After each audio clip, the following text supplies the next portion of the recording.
What's up, Mr. Math? Usually on YouTube, I believe. He's on both. There he is. What's up, Jiggy?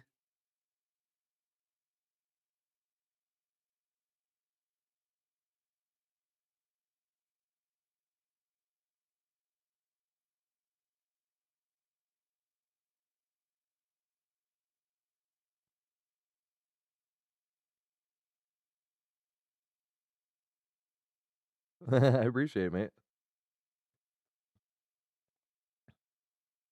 Aethern and Mr. Math. I gotta catch the list up. I didn't clear it last time.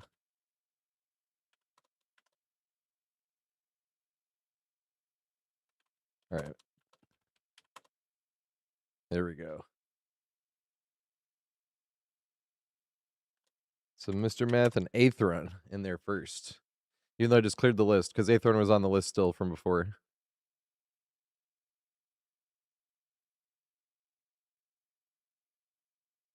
It's open lobbies. Type exclamation join in chat to join the queue. Rock your body, yeah. Everybody, yeah.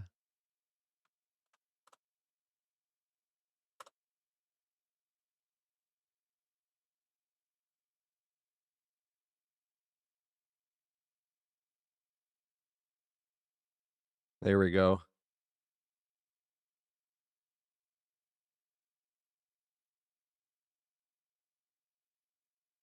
Autocorrect. All right, Sensei's number 3, even though I didn't put Sensei in.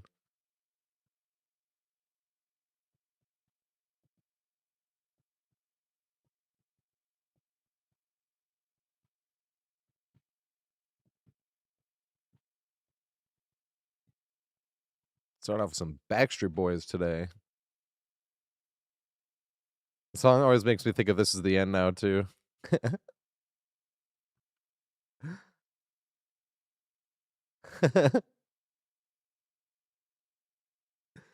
Anybody seen that movie?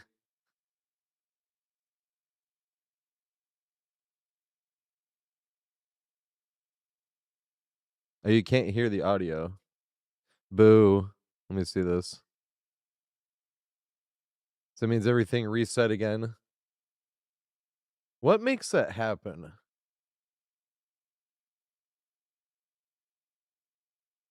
How do I do this?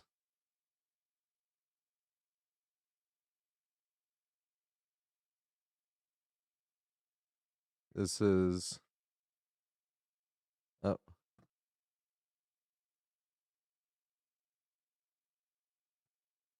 What is this? Aux.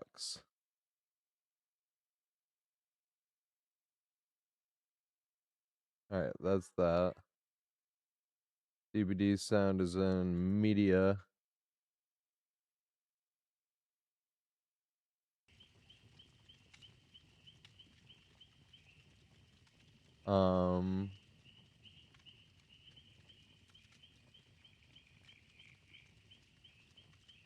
Fuck, that means my alerts might not work again today. Alright, clone here, that's fine. What is Chrome, though?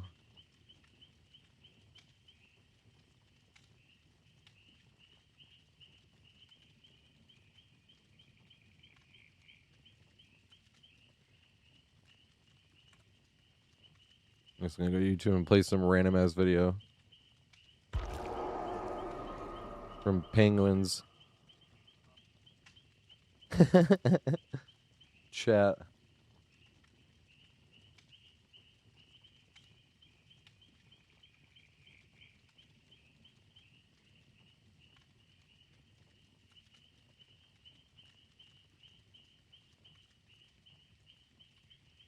Well, I hope my alert box is working.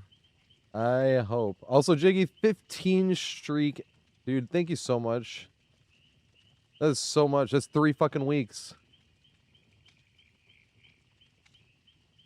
I think everything should be working now. Audio-wise.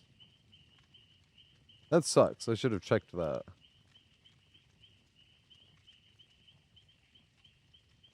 Yeah, it was issues. I think I fixed it. Because it did what it did before. I don't know why it did that. It reverted everything back to default. It's like, why would it do that? That literally doesn't make any sense. Alright, but I think everything is fixed now. So everybody oh wait. I was editing though. Yep. Appearing offline. Alright, I'm appearing online now.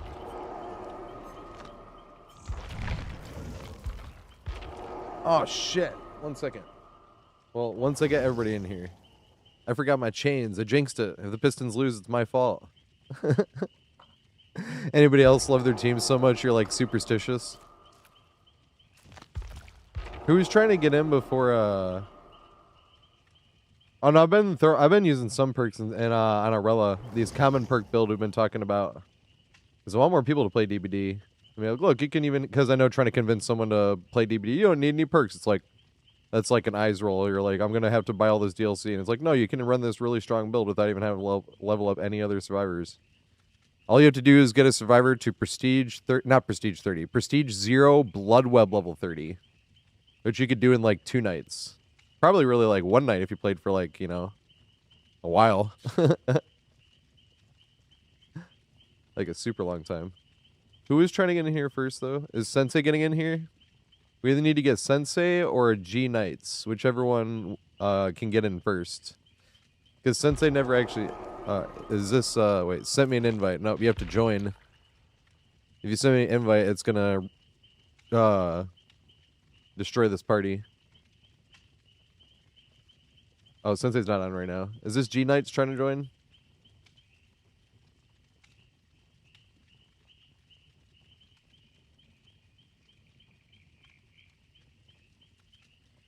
Yeah, you keep sending me an invite. You have to press the thing and press join game, and oh shit.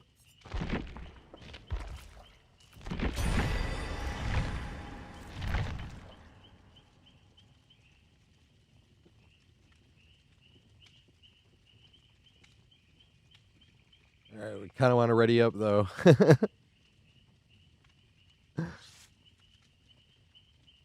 Are you ready, G Knights? Because I might ready up, unless BF or someone can get in.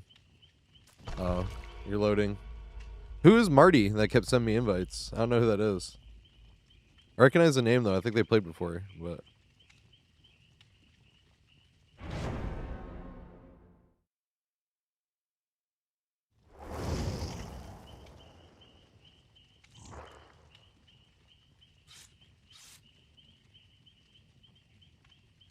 Yeah, just a little bit too late. Yeah, just look at your turn. You just won't get on the first game. If you're in the first game, you get 2 games. But you said one of the magic words. Unfortunately. The 2 words, really. The one of I'm loading in right now, and the other one of how do you join? Huh, something's going up with my PC. Okay, it's still good. I need to, like, make sure everything's plugged in fine. Because my side monitor just unplugged for a sec, like, turned off for a second. I'm like, what the fuck was that?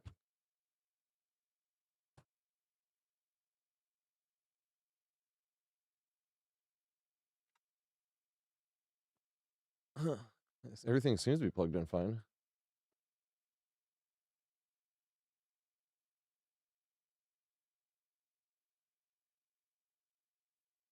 Yeah, Ramos, not at all. I think I was trying. It's because I was editing on this monitor, and my PC switched. I didn't even make it do that, but it just automatically switched. Here comes Lethal Pursuer Blight.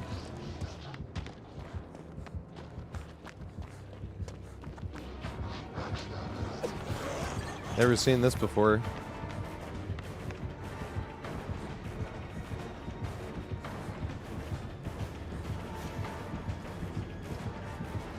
I just walk right through shit,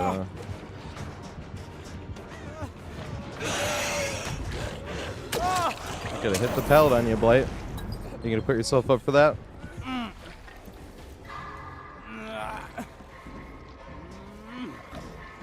S tier killer still gets outplayed, huh? On a warm-up game?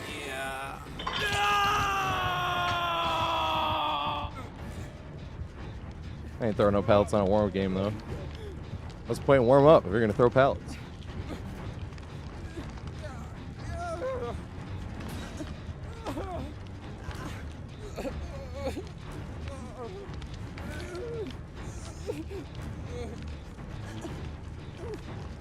Yeah, you have to try to sell the greed. Make them see you standing there. Because sometimes if you're like on the other side of a pallet, like think of like a simple pallet gym, right? If you're on the other side of a simple pallet gym and you turn the corner, they can't see you camping that. So usually if you want to greet it, you stand and let them catch up and see you camping here. Because they think you want to lead them into a pallet stun. But a lot of times too, you can, it forces them into a swing where you can see it, just kind of like the Blight was. You're like, if I was on Deathhook, we're throwing that pallet. Otherwise, say that, and then on Deathhook, I still greed too because of like it's so much fun.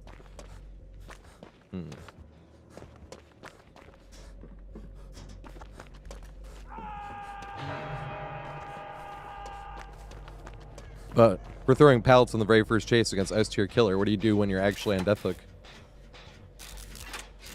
And that whole corner is unplayable now. That whole side, really. Because all you have is that back corner thing right there, and he can catch up to you no matter where you're going.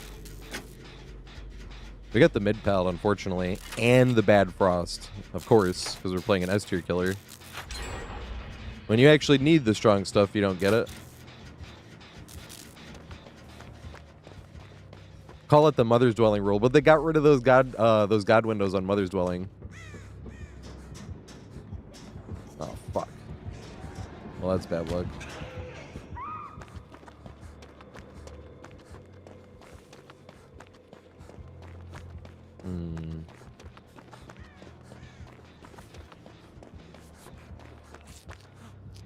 Agitation. What do you think? Brutal strength, lethal pursuer, agitation.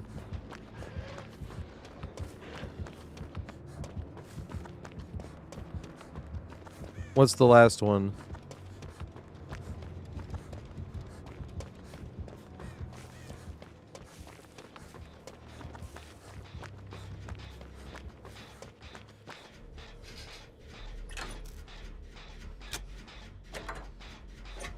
This regression was worth saving.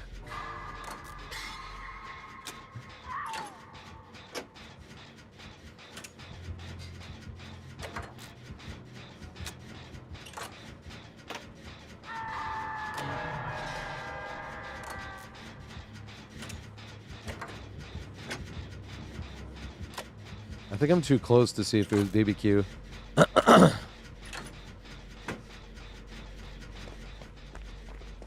Games like this is why I'm starting to run perks on Survivor on that common build, because it helps the team. Kindred will make it, Deja Vu, and Resilience. But I can only run perks on like one Survivor though. So whenever anybody wants me to play another Survivor, I can't run perks. It doesn't really feel like a disadvantage though, because I'm used to that. A lot of days I end up playing still with no perks almost every game. Hey, there we go.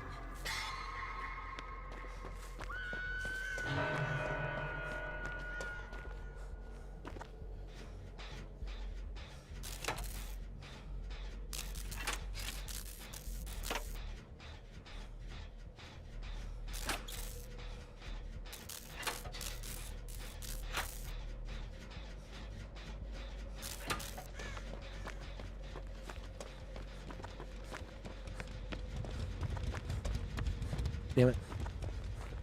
Well, that's probably not even the right gen to do anyway.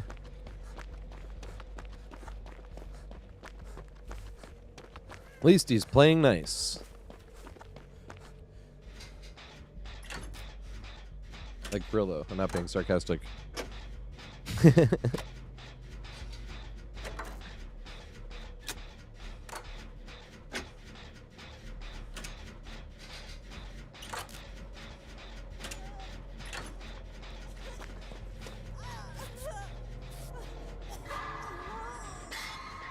Just in case it comes flying in. I shall be from this direction. 35 stream streak. Wait, Deontay, you run the thing. I was going to make one post a week for proper appreciation. Because last night I was in Ghost Anonymous's stream, Levi. And they were like, yeah, it's on your like side thing. I was like, oh shit. And I posted one to Twitter. And that was the people I watched the most. Dresden was number 1. One Pump Willie was number 2. Joey Potato Salad was number 3. Blue Dream 47 was number 4. And Kelly Belly Love was number 5.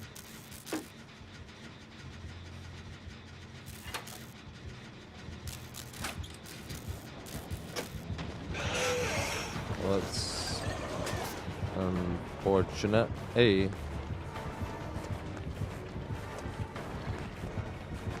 We're gonna take a hit anyway.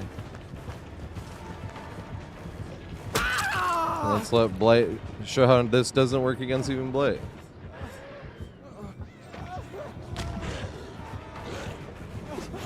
Hey, it does.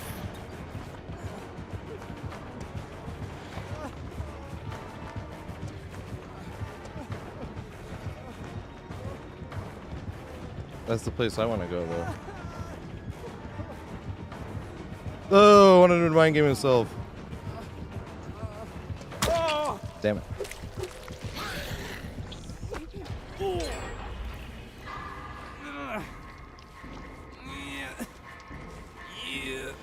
Kind of still works, though.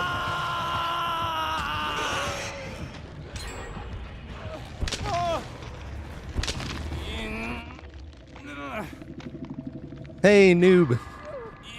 Yeah, that was the funny thing I will say, because you could tell the different parts of the day where I can't talk that much when I'm streaming. Like One Pump Willie, I'm at work. And Blue Dream, I'm asleep. Dresden, I type in when I like wake up in the middle of the night. And when you get like can't sleep sometimes for like an hour-ish, I'll just be sitting there in Dres. Because it's later than Blue Dream usually streams.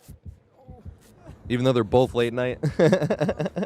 I was like, this makes complete sense. Oh, shit.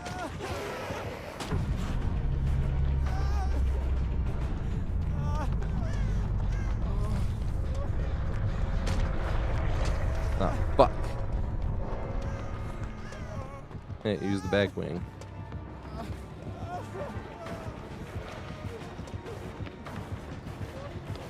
Come on, use your power.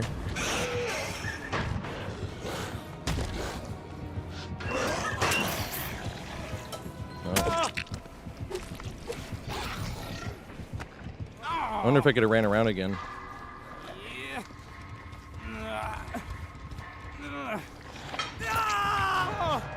Oh, there's Copy Pasta Blight. The very first game on when you know all 4 perks he's running.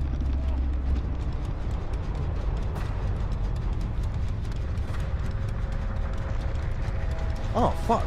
My monitor just went out. We were just talking about Ghost. I don't know what's going on with my monitor today. I feel like I have to restart my PC or something. Not right now. I'm going to do it after stream because it's kind of a short stream.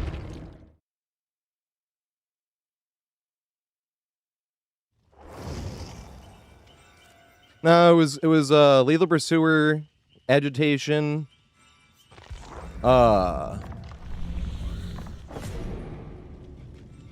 funny, I opened my fat mouth too. I was like, hey, at least he's playing nice though. Then comes and tunnels out. Never mind. Copy Pasta Blight, just like the rest. We'll probably see 3 more just like that the rest of today. Ooh. What's the name of that perk I have to run? Oh shit, Mr. Math is still in there. Who do we need to get back in here? Is it G Knights? I think it was G Knights, right? G Knights was already in the queue. Alright, here we go. That's G Knights.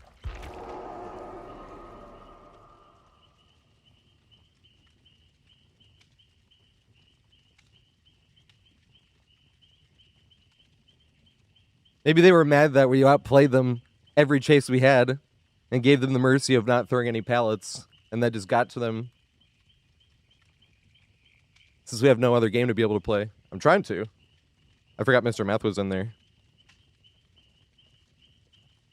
Alright, I need to copy paste the queue really quick to YouTube. G Knights, you have to join then. You unfriended. Send the friend request again. Come on, mates.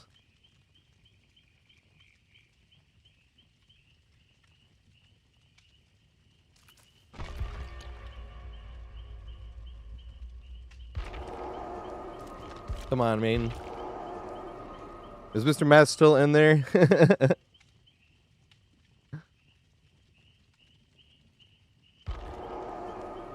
Nah, he just wanted the easy one, Mr. Math. That's why we knew his entire build without having to look at it. That's why I like calling it copy pasta. If I can tell you the perks you're running by name and what they do, says a lot.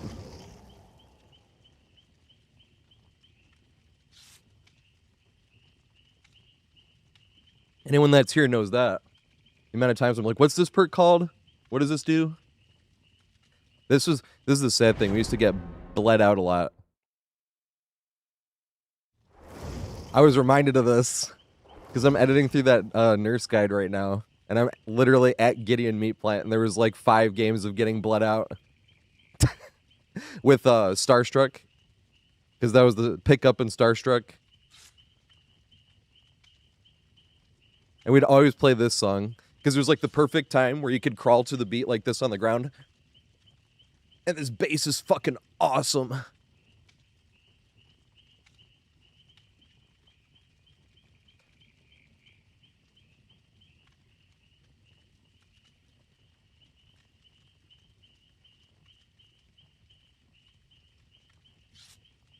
But you kind of like have to have headphones or a subwoofer for it. But yeah, there was literally like 5 games in a row of just map offering nurse with Agitation, Starstruck. I haven't gotten to Midwich yet, but I'm suspecting there's going to be the same, like 4 or 5 games straight. During that era of getting hump-teched by a nurse with a map offering with Starstruck for 4 straight minutes while we listen to this song.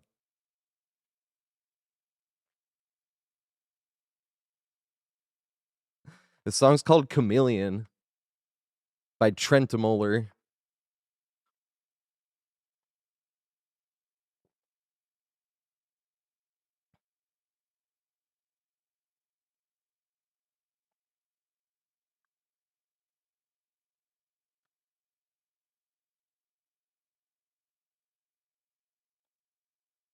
The bass just gets better and better. I have to turn it down, though, because I'm going to end up turning it up again, but when you press play and it just comes from no music into that full swank, it's like a lot to handle. The sad thing is we used to hear that song a lot more often because we used to get bled out a lot.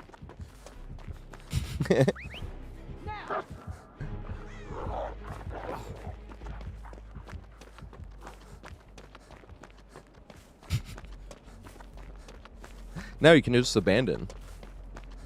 That's the sad thing, is we can't waste 4 minutes of the killer's time being in their head. That's the sad part. Like, I never get to hear this song in these headphones. There was a great excuse to put on this song in the headphones. This is kind of a song I use for a bass test on stuff. It's not the actual bass test song, though. Anyone that's been here when that song comes on knows that one. Although I posted that one in the Discord. Found that bass test on, like, which website was it? High Fidelity, I think it was. There's no artist or anything. It was literally just a bass test that hits all the sub-frequencies. But they put, like, a really corny, cheesy beat to it, and it's awesome. Because all the other bass tests you ever hear just kind of go through the frequencies. And there's a part that kind of sounds a little-ish bit like that. But it still, like, is in a style of music, so it's like, alright. This shit's awesome. It was just cool somebody went through the effort while making a bass test. It was like, I'll make a corny little beat, and...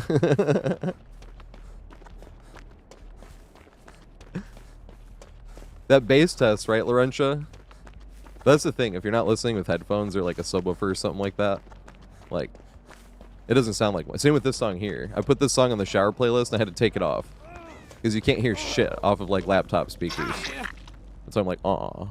The only time it really sounds good is if you're, like, in a car or in a place with a subwoofer or headphones, you know?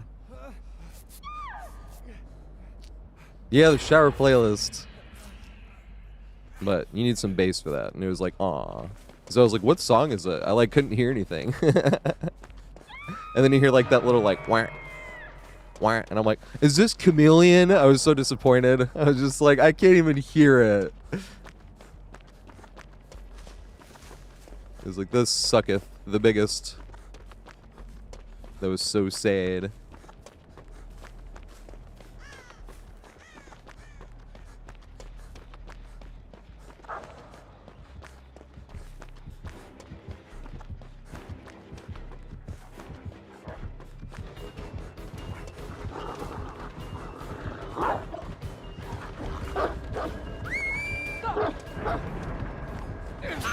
Damn.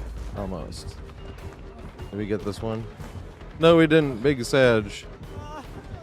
No, and they got the locker here. That sucks. That sucks, man. Because if we get the one on the other side, there's no locker, and it's way easier to get that running vault. Bro, that sucks.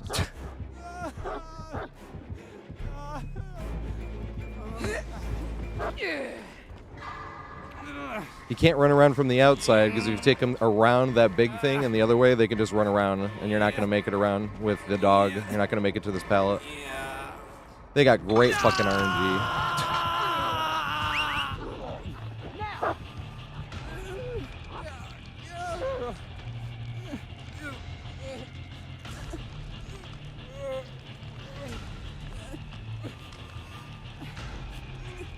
Probably would have been. I don't still think I would have even made it if I didn't try to go for the running vault.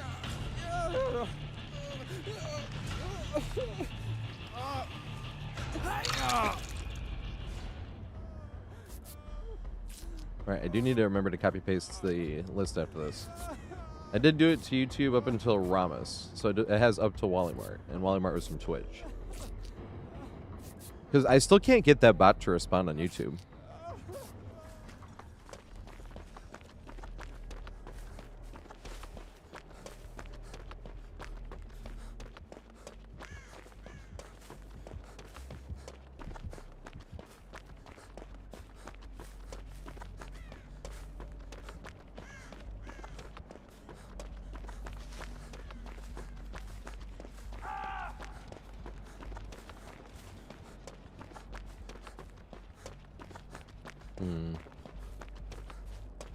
Can I stay in the middle then?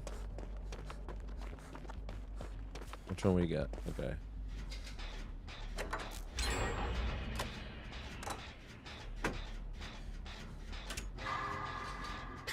This is the next game. What do you mean?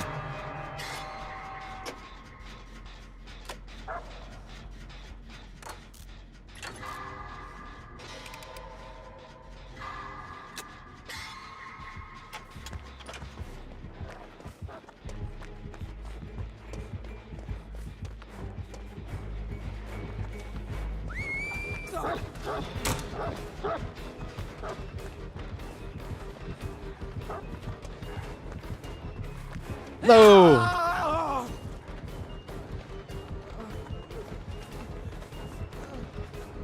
Oh, fuck, basement's here. Oh, I just fucked us.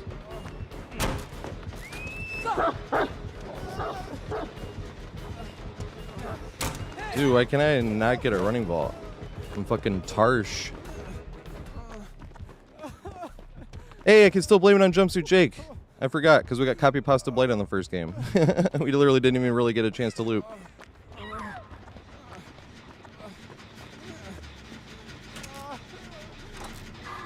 We got a chance to play against Blight. That's different than actually looping. So I can still blame it on Jumpsuit Jake. Let's go. I love having excuses.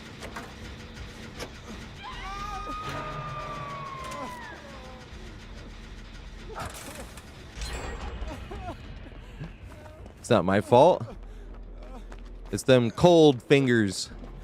Heard about Goldfinger. Wait until Cold Fingers. The video game player that wasn't warm yet. It'll be so interesting and exciting.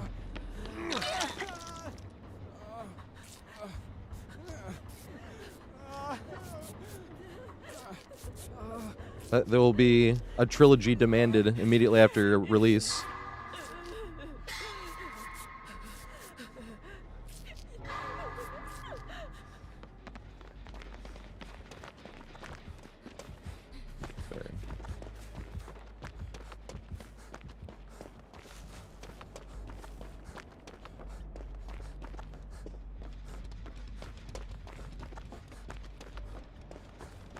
Hmm.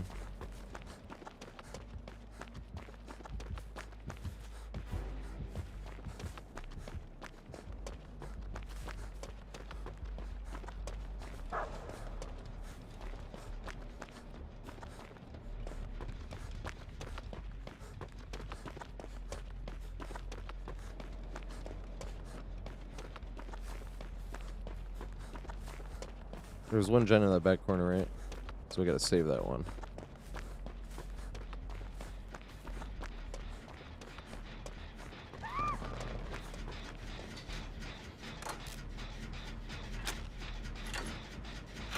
Funny, killers like this, not the person playing the killer, but like dash type of killers, like how they work, make you run past checkpoints, but then it makes you, at least for me, it made me start playing riskier against M1 killers as well.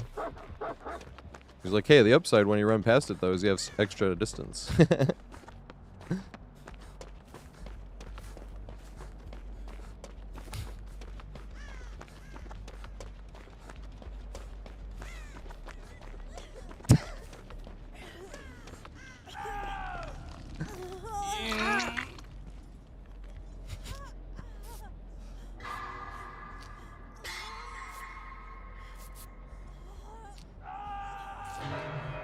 Hey.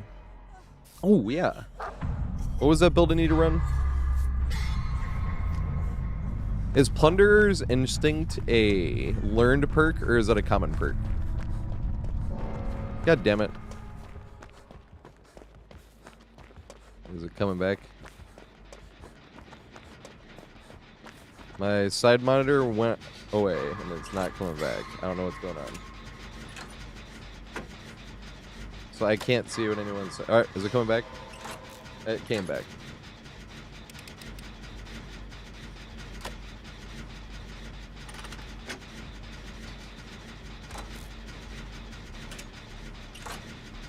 I'm thinking it has to do with how I was using my other monitor. How do I avoid this in the future?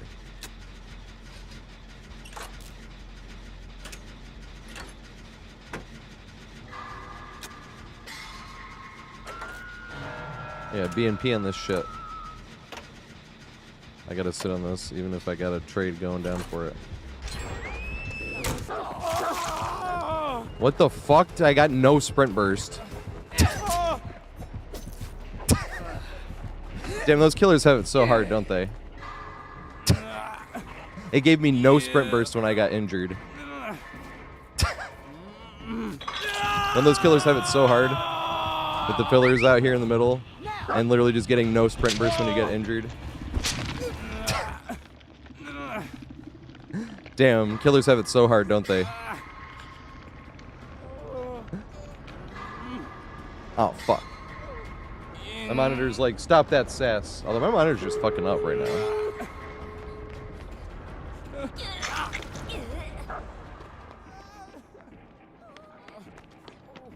No, I can't go that way. She knew better than I did. I'll make it to the...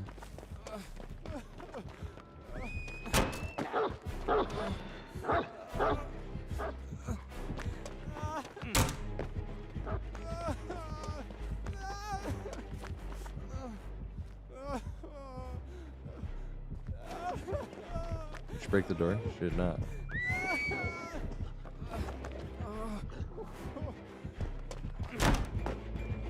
Break the door. There you go.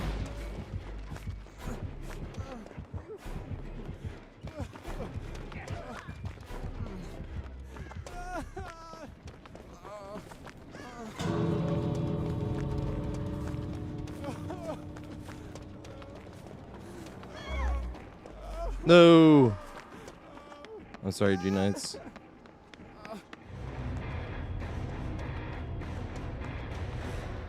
I like horror films. I don't go out of my way to like see every single horror film, but I like most of the ones I've seen.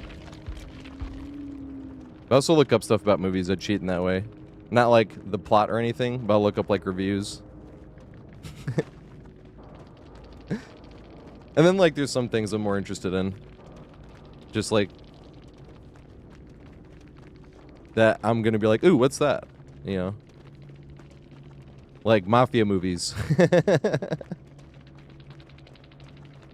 Or gangster movies, like hood movies. I don't know why, but just like gangsters. There's always interesting to me.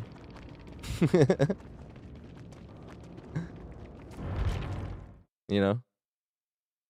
Oh yeah. Chameleon, turn this shit up. See, but it's good to have it happen like that instead of getting scared the fuck out of your brain. Fuck, I can't see. My monitor is like really fucking up. I don't know.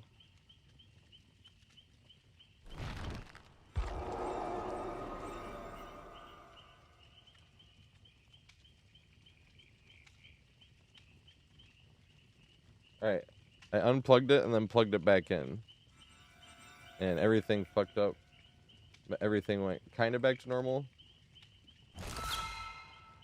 Alright, where's my Twitch chat, though? My Twitch chat has disappeared. They're into some technical difficulties. Wait. I also... Wait, I can't even see. 1 second. Where is the Twitch chat? I think I'm just gonna reopen... Oh, here it is. What the fuck? Okay. It was on the other screen. I unplugged and plugged in that monitor again. I'm hoping that fixed it. But it fucked everything up in the process. Give me 1 second. It didn't fuck up the audio, did it? Can you guys still hear the awesome song? Yeah, I feel like the most recent great mafia movie I saw was The Irishman. I was trying to get people to watch it too. I still try to get people to watch it. I'm not watching 3.5-hour movie. I'm like, it's so good. But specifically if you like the other mafia movies, because it like touches on other things, you know. Even makes like a joke anyone can laugh at later on in the movie. When Frank Sheeran, when they like ask him if he like, who's that? Is he talking to the father at that point? He's like, I could tell you, but he doesn't say anything. But so anyone that knows even the most broad, generalized idea of mafia knows he's implying, well, then I'd have to kill you, you know. But there's lots of stuff where it's like, wow, if I hadn't watched all these other movies, I wouldn't have really picked up on that. And it even like introduces new ones that I went back to older mob movies, and I was just like, ah. Like when what was the thing he was saying? When they say there's a problem, it's bigger than a problem, or something, and then it goes to another thing, but it's something like that. I have to go watch The Irishman again. It's always good to have an excuse to go watch that one. It's a great movie. Martin Scorsese. Oh fuck! He sent me an invite again. I don't know who this is. Who's Marty? They gotta join me if they're in this thing. All right, now I can see my chat again. So 1 second. List. Hey, CJ. What survivor do you want me to play? Speaking of which.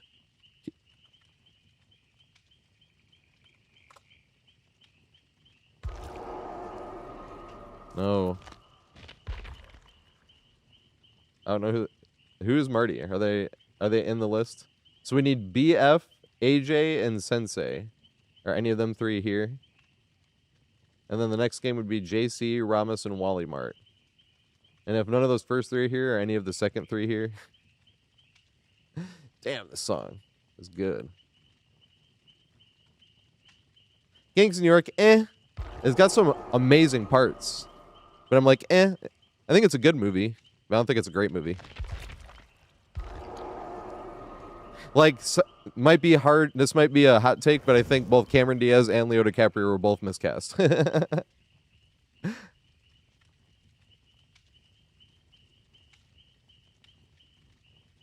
just feel like sticking out compared to everybody else.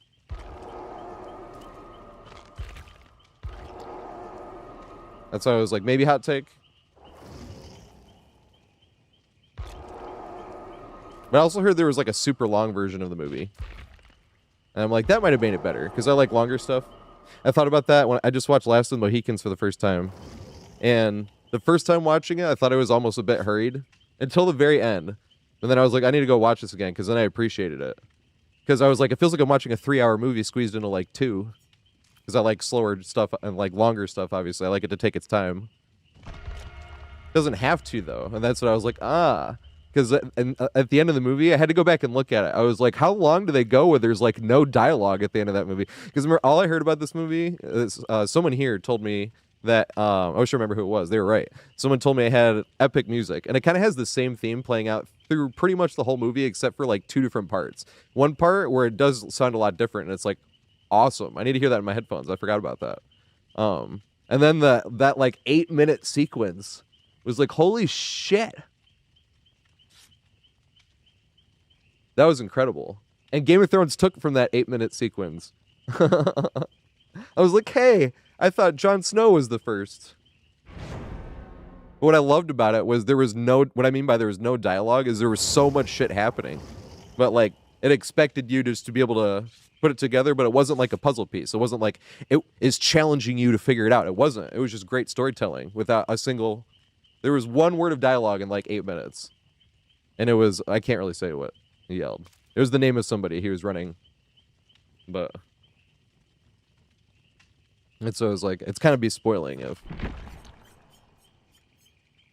Oh, that's loud as fuck. Good song, though. Emily. I'm sorry.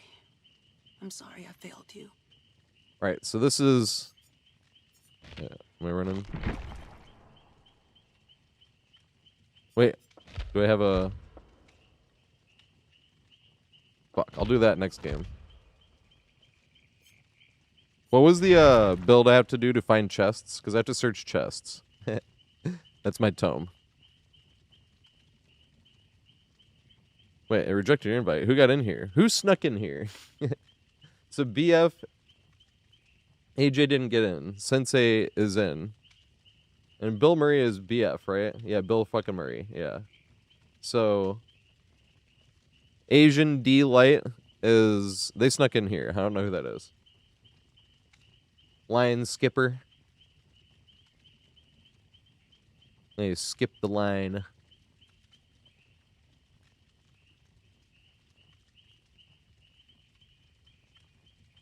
Whites thinks of all, mate.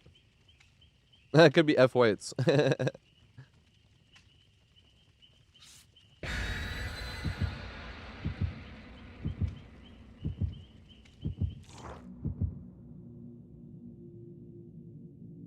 Oh, you are here.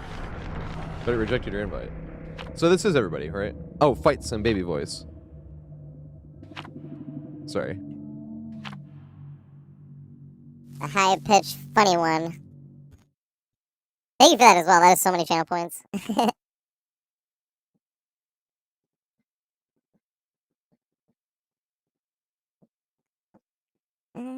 I'm closing my eyes.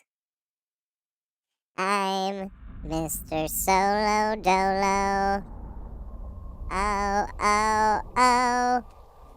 I have no interest. Oh, oh.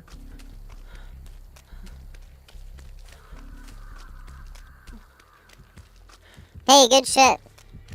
I do have a thing for 1,000,000 channel points. But I just have been not been able to tap dance.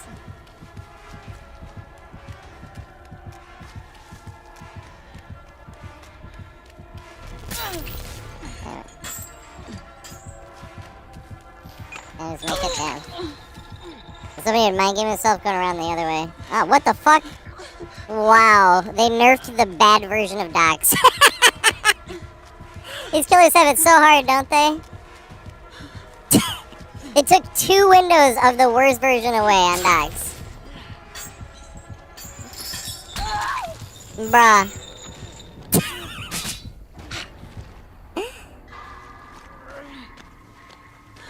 I don't even know what to say about that without being completely negative.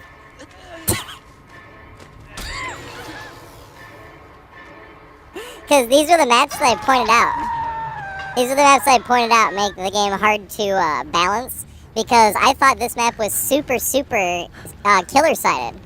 This one and Grim Pantry for like 2,000 hours. But then once I knew how to run all 3 versions of the Docs, on top of the main buildings and the other stuff, then I was like, oh, so all the pallets don't make... Because there was not that many pallets, like, almost anywhere on this map.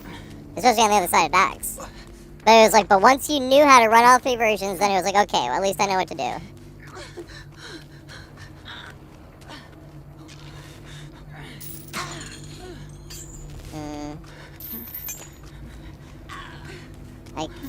I can't go grab the box. Someone has to grab the box. I literally can't grab it, because I'm the only one that's been hooked and I'm injured. These are solo queue problems.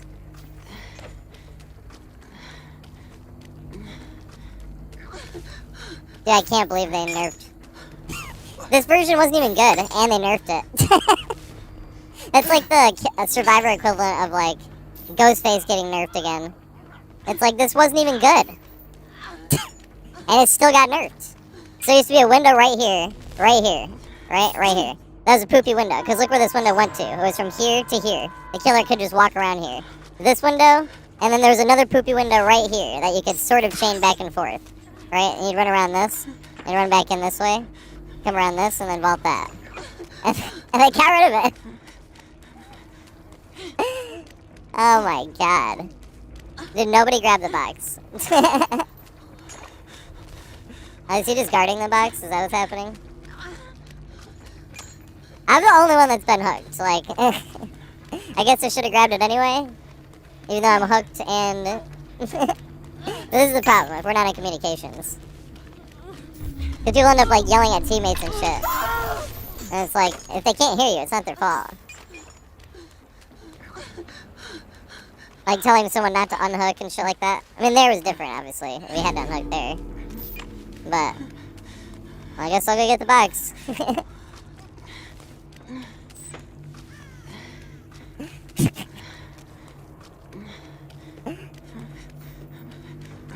Yeah, I can't believe they nerfed this hard. This is nuts.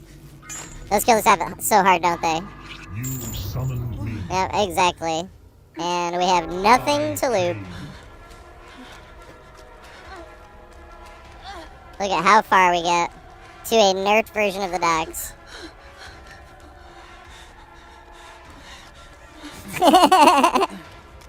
It is fucking hilarious.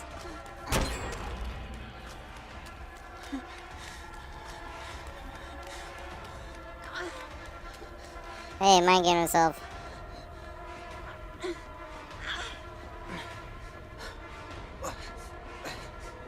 I don't know if I reacted in time.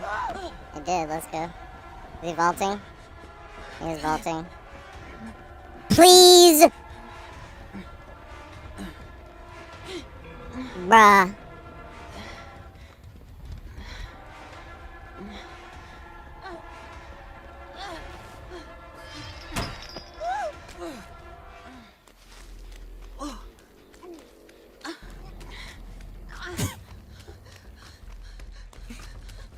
Once again, if we're on communications, I could tell them exactly what's happening. People end up like yelling at teammates and shit. I gotta keep running. I don't know where the fuck he is. I can't do the totem. Because I picked up the box. I still haven't been healed since being unhooked. Those killers have it so hard, don't they? I'm just gonna keep saying that.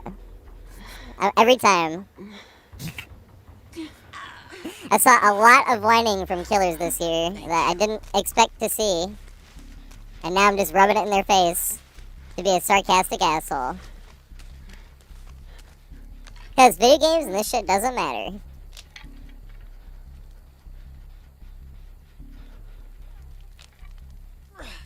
I don't get this done, do I? Hey, we did. Let's go. He might be going for adept, actually.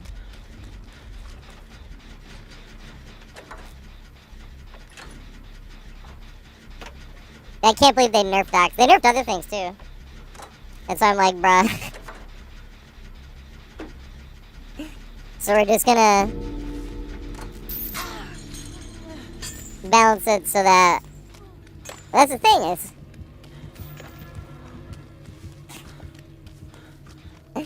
Oh my god.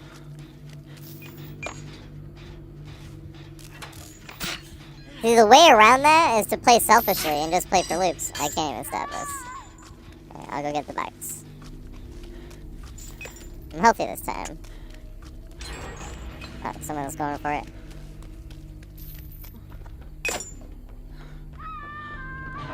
Hey, need to search chests.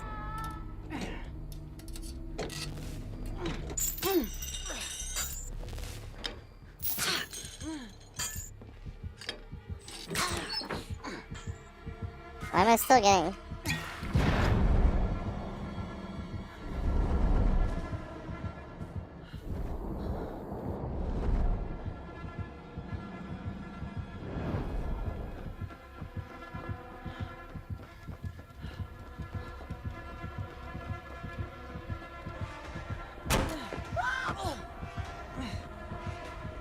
You summoned me. At least they didn't change main building at all. If they should nerf, they should take Poglog not able to spawn on either side of main. Because that main building's actually balanced unless Poglog spawns there. Because when you vault that window, the killer can do 4 things. They can vault the window, they can go down the right stairs, they can not go to the window, it can drop down the hole, which would counter what I was doing there. Or they can go around the left side, which would also counter if you're trying to drop down and go the way I went. So you literally can't do the same thing every single time. It's kind of like the Toba Landing one. Where it's like, it's a strong window, but it also has multiple options for the killer to do. So there's no option where you're like, vault it and run this way. You're like, alright, you have to vault, and then if the killer does this or this, you gotta do this, yeah. Hey, what's up, Data? It's, channel redemption. Alright, unplugging and plugging in my monitor seem to have worked. So I'm gonna do that next time as well.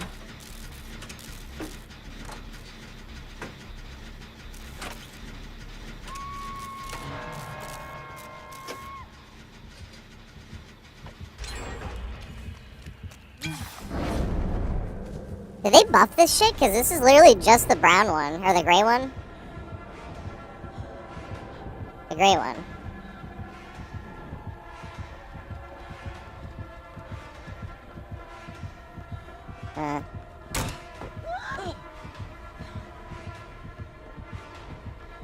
He knows which way I'm going. Oh, fuck! I was gonna make it until that. I stubbed my toe. If he vaults, can I go back around this way? Yeah, that's okay. Does he have lusty blood? I ran into somebody.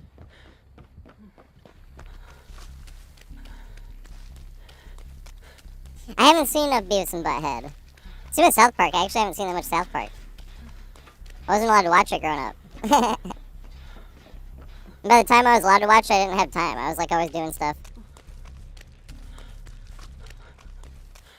I was either playing video games or playing basketball around the neighborhood.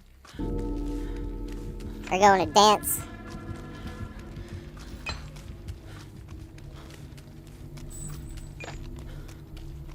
Right, not many people can tap dance. I only want you to do other stuff if you can tap dance.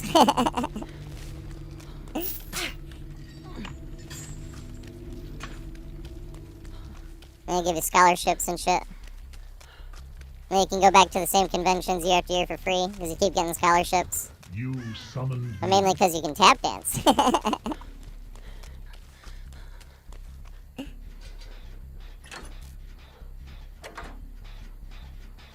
Got lucky with that one. This killer won this game, by the way.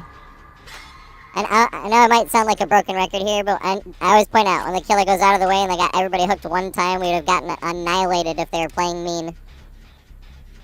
So even if all 4 of us make it out, and even if none of us make it out, it doesn't matter, the killer already won this.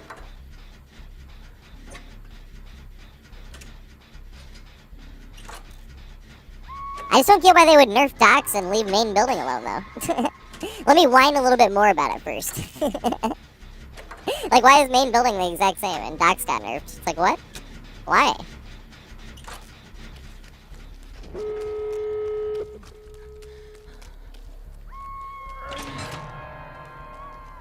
He even got the 5th hook on top of that. So I usually think it takes 5 hooks if you didn't give everybody an order. He's like, I put the cherry on top, biatch.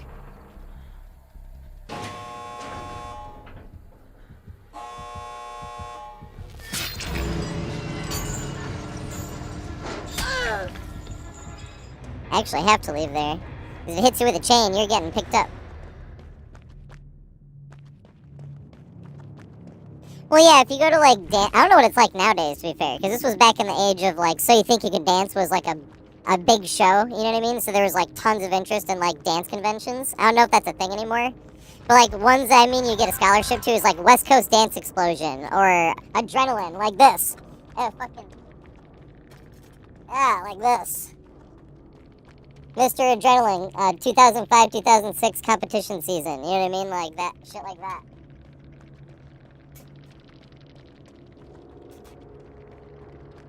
You know? But there was the thing is, if you went and you could like do stuff like that, you would end up getting scholarships. And they gave like different levels of scholarship. There was like a single, there was a year-long. If you got like the elite thing, which is usually what I would get, because then you could go compete for the title or whatever, you know what I mean? Stuff like that. If you got that, you'd typically get what was called a year-long scholarship. So not only could you go to that convention for free, but there are other cities they went to on tour, you could go to those for free as well. So, like, sometimes if I knew somebody was going to Pittsburgh, right, they wanted to drive, I would get in their car, basically. Not, like, get in, like, my parents would be like, hey, can you come with you? And we would go with them. And I would, I would stay with them while we were in Pittsburgh, and I would just, I didn't have to pay for entrance or anything because I already had a scholarship. I would just get more classes for free, you know? This is what I mean by I was busy. Once I was old enough to watch, like, South Park and Beavis and Butthead and shit, I was busy, unfortunately. And didn't have time to. Because if I wasn't out doing that, then I was playing basketball around the neighborhood, because a lot of the kids I grew up with, you know.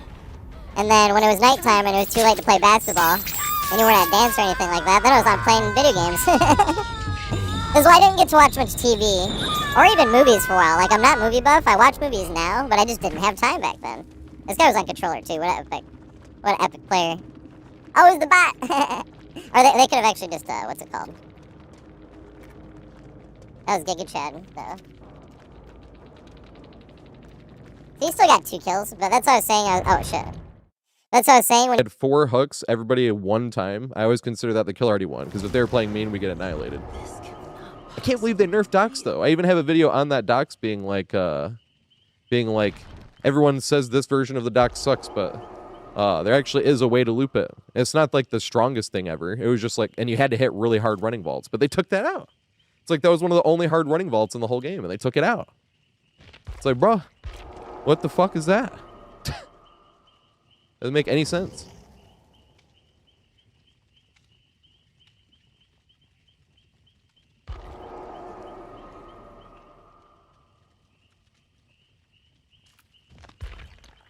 Alright, so we got Kuntris, JC, and we need to get... Oh, we got everybody in, right? Yeah. And Ramus, right? Wait, who's Kuntris? They snuck in there too. Or is that Ramus? That's Ramus, okay. And we need Wally Mart. Is Wally Mart here? I need to catch this list up. If Wally Mart's not here, then we can get taglines in. I just saw taglines of somebody else's stream. Who was I hanging out in? I saw taglines there. That was cool. Some of the people I watched the most. Was it? No, it wasn't Dressin' Bubba. Who was it? Was it? No, it wasn't Coerce. Coerce, we were talking basketball. It wasn't Spook and Jukes. I think you were a VIP somewhere. And I was like, hey. Now I feel bad. I was like, taglines and VIP on my thing.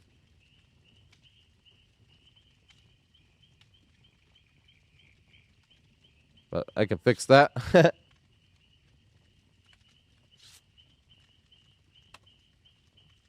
Yeah, see now that. There we go. Thank you. I was like, it's somebody I watch a lot. I watch Spooks a lot too, but not as much.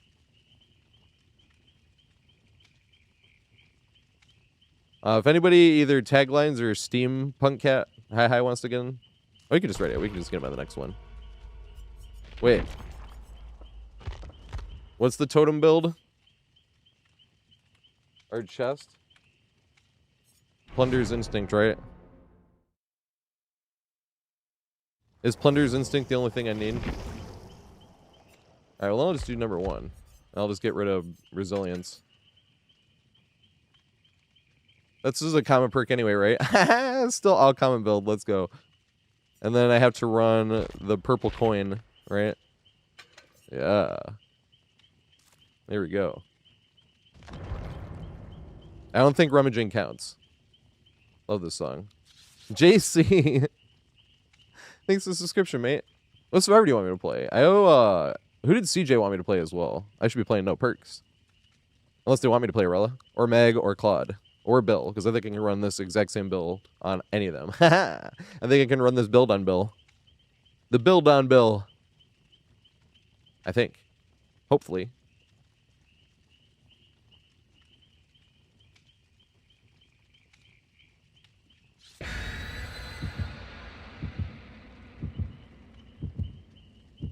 Yeah, Vet's cool. I've known Vet for years.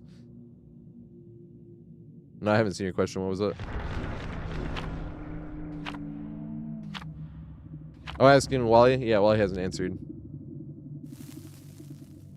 I can go to the next, but he's still here in the queue because it says current player. You're up. There we go. So then you can re-enter the queue if you want. You can get in the next game.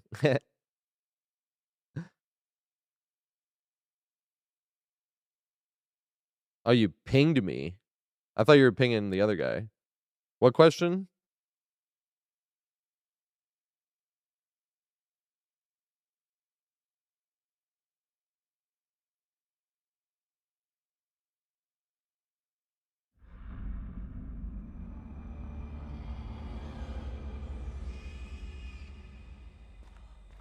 We have one shot here. Let's work together. Oh shit, face plant. Oh, I have no idea. This is the thing I am the worst at. Because I guess I had good mechanical skill. Everyone thought I could draw, but then whenever we get in art class, I just couldn't come up with anything ever. But I could draw like Dragon Ball Z, because I stared at like 2 cards once and drew Dragon Ball Z, and you're like, oh, their faces are all, you kind of work it this way, you know? So I could make Dragon Ball Z drawings, but that was pretty much it. Whenever we'd be in art class and it'd be like, all right, let's do it, I mean, I'd be like, ah. My mind is not creative that way whatsoever. It sucks. That's why my emotes are just a bunch of dumb faces from the like first few streams when like wild shit was happening on the MacBook streams. It was literally just like screenshots from some of the streams from literally from the MacBook. Those were the days.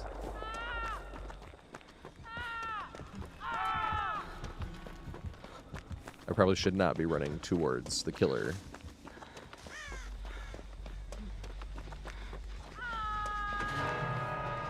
It's 1 match per group, unless you're the very first game in.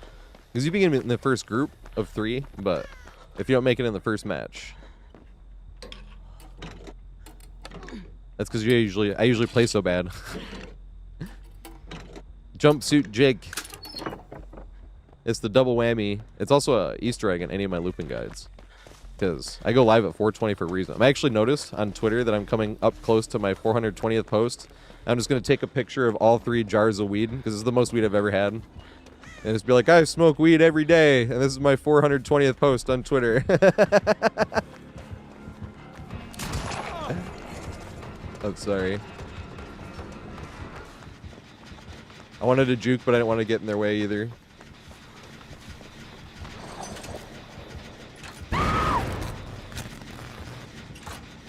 It's eruption or surge?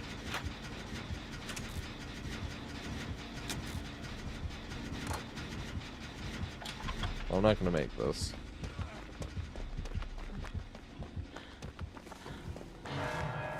Oh, fuck.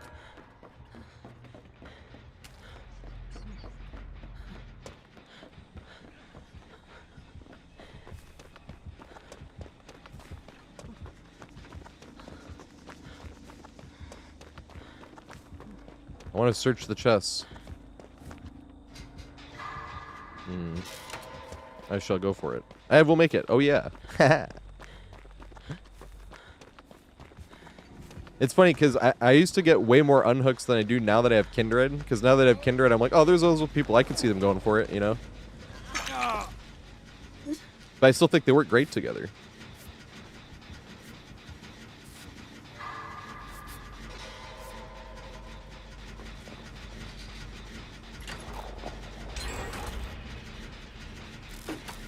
Me riding on a potato. You know what's funny?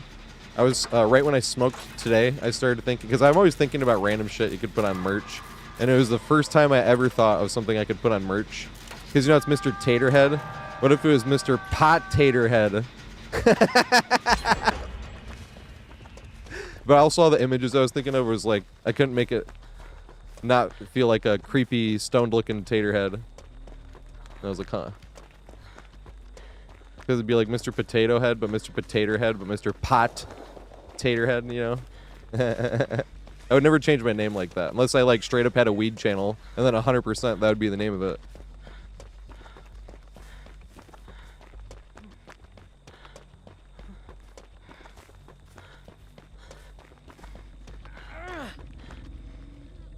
They're like, hey, Hez will make it. Would it literally have... Yeah, it probably would have, actually. They're letting me unhook because I will make it. Thank you. I used to be the one doing that when I had no perks. I'd be like, just in case they have it. If there's two of us running up to the killer, or to the hook. Like, just in case. Let them unhook first in case they will make it.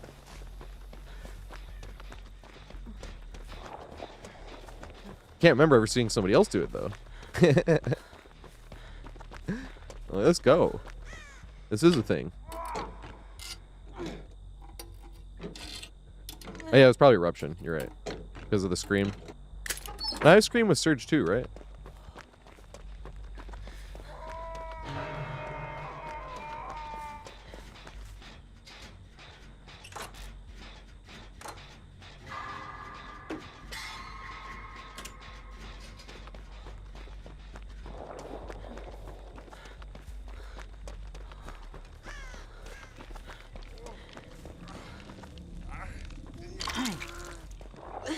If we were involving DLC, I'd probably still run the exact same build, but instead of Deja Vu and Resilience, or sorry, instead of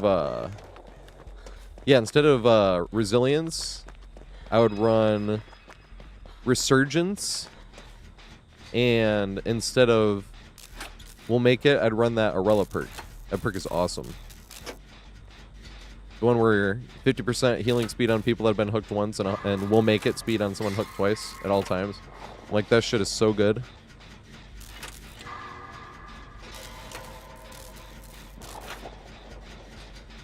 In solo queue, that's probably the best solo queue build I can think of. Kindred is a duty of care. It's one that has the ambulance on it. And it's hook stick. Oh shit. Oh, this is good, I guess. I was going the complete wrong way. I had no fucking clue where he was coming from. Damn it. No, you're supposed to save me, tree. He would have, like, if I was him and that tree worked out, it felt really cheated, to be fair. I want to be like, he would have felt cheated there. I'd be like, if I was Slinger and a fucking tree that skinny made my power useless, I'd be pretty like, what's the point? You know? It was working better than I thought it was, though. I was like, what the fuck? Why is this even... Yeah, so if somebody is been hooked once, you heal 50%. You heal them 50% faster than normal. If they're on death hook, you heal them 100. You heal them at the Will Make It speed, 100%. That's just if they're on death hook, right? So if you're facing like a 3-gen, and you're on death hook, and the other guys are on death hook, you can constantly just keep healing, even though they haven't been hooked, and you didn't unhook for Will Make It. But that's an Arella perk, and that's DLC, and then same with Resurgence. Resurgence was the one that I really wanted to run.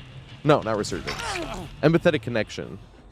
Because I was trying to think of like a teammate or reading build for solo queue. This killer already won this, by the way. The killer playing nice and got 5 hooks already. It sounds funny whenever you say that. I'm not throwing the team under the bus either, because we're solo queue. Solo queue is always going to be killer-sided. Doesn't mean that you won't have gens fly and a bunch of shit like that happen, because... Like yesterday, I'm like almost positive one of those games, we were in a team of 3 with us. We were in solo queue, but they were in a team of 3. Because the gens fucking flew, and the killer was great. We were playing against an artist. And like, every time I got hit by the birds, I got hit by it again, even though I was trying to juke it and shit like that. Like, from a distance. I was like, god damn, this killer's fucking amazing, too. And the gens are just flying. But that's what this patch looks perfectly balanced for. You know what I mean? when it comes to, because people have asked me about the pallet stuff.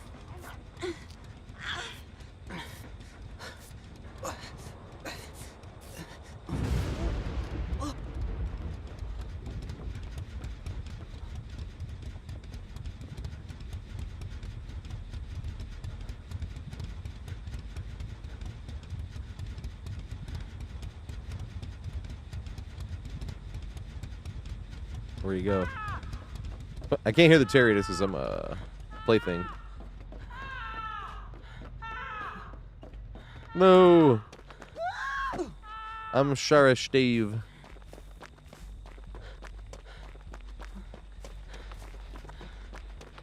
Wow, these are really the 3 gens closest. That's hilarious. I think I need 1 more chest, right? Or 2 more chests to search.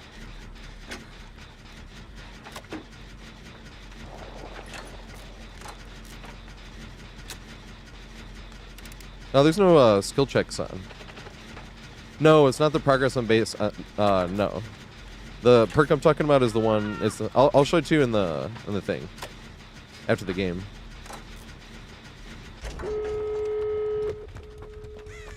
Wow, this is one of the times where I didn't even realize the other thing. You know, you ever walk up to the exit gate, trying to open it, thinking the gens are done, and you're just not paying attention? I've done that with 3 gens left before. My high ass. High dumbass. High's not even a good enough excuse for that one. That one's just straight up the dumbass. And that's the reason.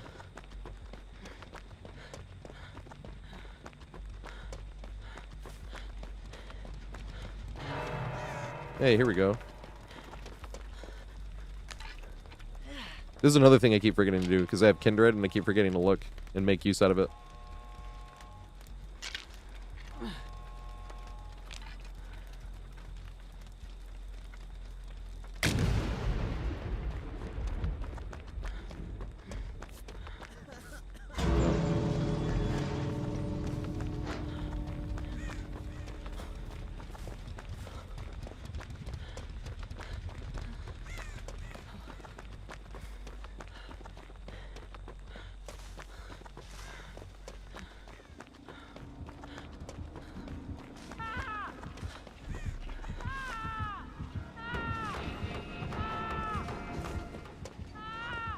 No, he can't open the door because he's screaming, bro.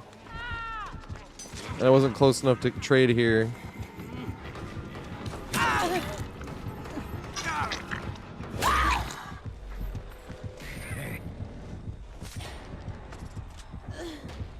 Hey, what's up, Colby? Thanks for the raid, mate. It's open lobbies. Thank fuck.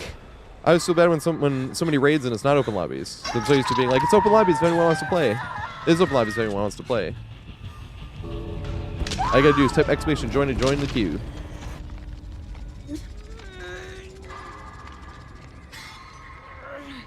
The one time the Steagle, that's sad to be the Steagle.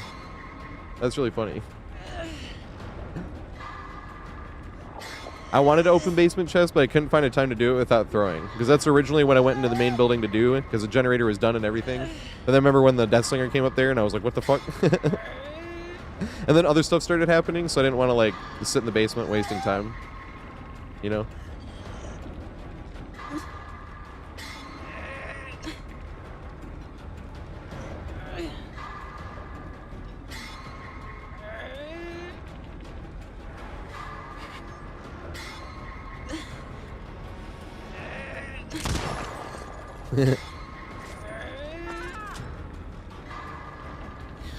The Steagle.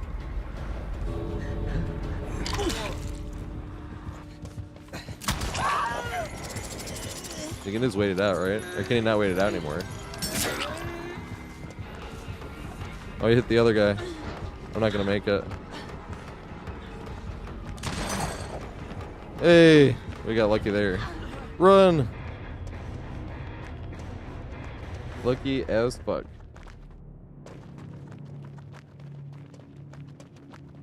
I love this song. They make it out, right? Yay! How many more chests do I have to search? That was good shit. They're playing nice and they already won the game. That's why I pointed out earlier. I was like, even if we all get out, they won the game. They got how many hooks? They're playing nice. That's a Giga Chad right there.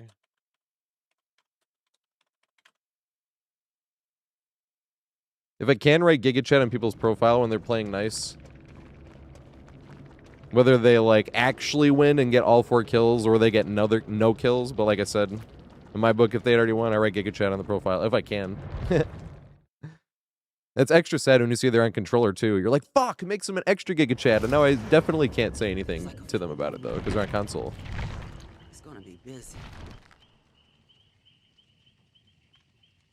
Yeah, exactly. It always feels like I'm throwing teammates under the bus when I say that, but it's solo queue.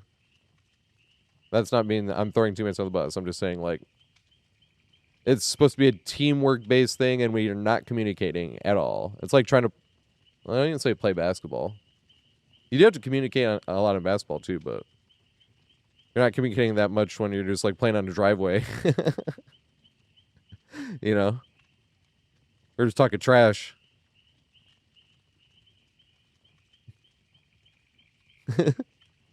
Did we have taglines in on that one? Tagline, Hi and JC. And yes, Hi is definitely up next. There we go.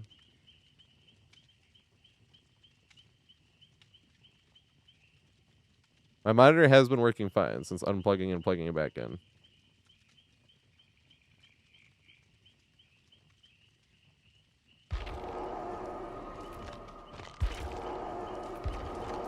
Oh yeah, and this is what I'm talking about right here. How many more do I need? I only needed, you're right, I should have gone and done that last one. Alright.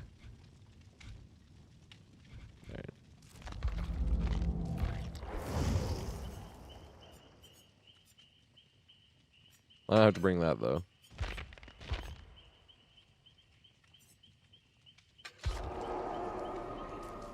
Here we go.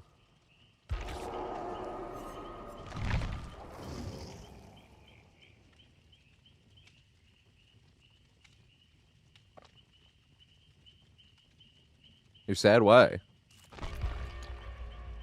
Now I can clear the list.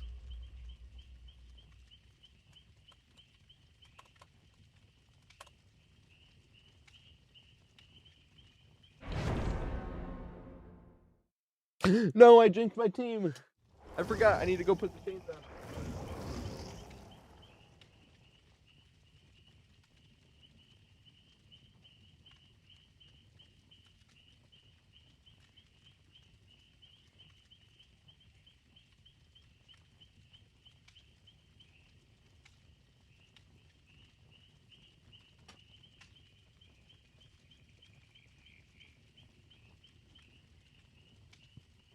Oh, if anyone's a Pistons fan for a while, look at this fucking jersey. This is a real not even like a real throwback. This is just what I mean by you'll know I'm a real fan by this jersey. Look at this shit.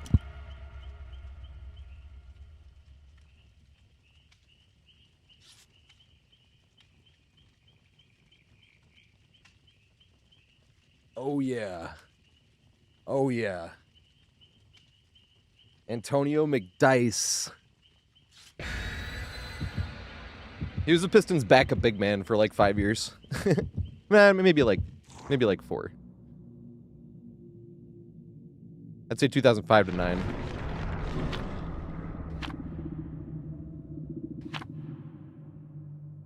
It is a short, but not super short.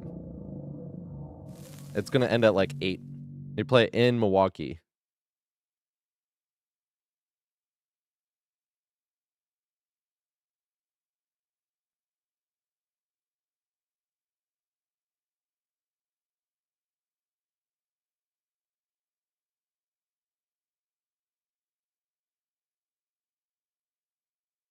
Ramos, can you whisper me on Twitch their thingy? I want to follow them.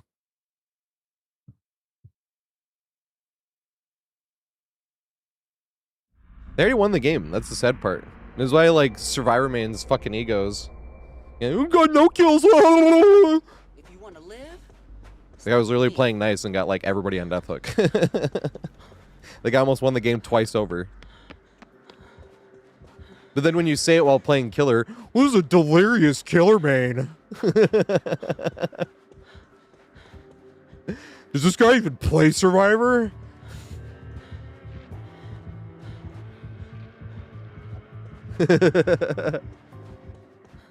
That's the trash talk I like hearing the most, when I get called a delirious killer main. That makes me laugh the hardest. It always makes me laugh when, like, you're trash talking and they just start calling you names. You know? I call names too. Like, when I'm playing killers specifically, a lot of times, like, if they did harm, like, you fucking pussy. Or, like, in the 2v8, same thing. Hey, you fucking skill burst, you fucking pussy. When I'm playing Survivor, I call killers fuckers most of the time. Yeah, this fucker. When they get lucky, usually. Because that's the funny thing, right? Like, if you say virgin in, like, a bad way, you're, like, calling somebody it negatively, can't you, like, get banned or something or suspended for harassment on Twitch? I was like, so technically, fucker, while in the eyes of media, is, like, one of the worst words, right? But in the eyes of, in this thinking, fucker's a good thing. You know? You're getting lucky, you know? A dirty sex haver. You know? So I think it's extra funny to call somebody a fucker. Especially when they're getting lucky. It's like, this fucker. I haven't seen Friends in the End and Ghouls since, like, the first month. They all were using it. It's been a minute. Is there an add-on that makes you exposed as well?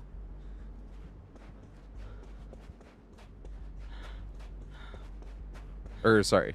Oblivious. I was exposed, but...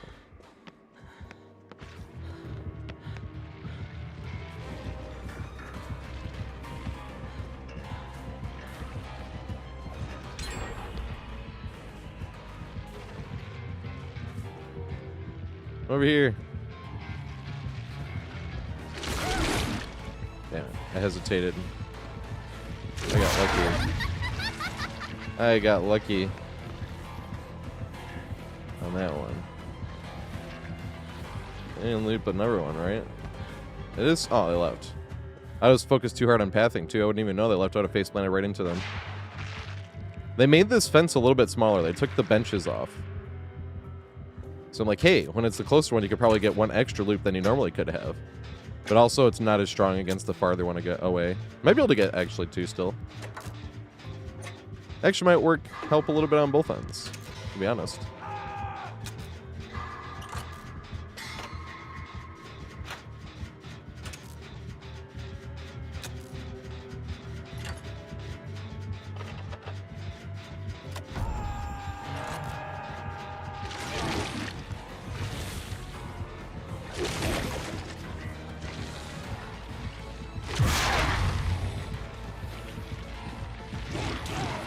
That keeps them enraged, right?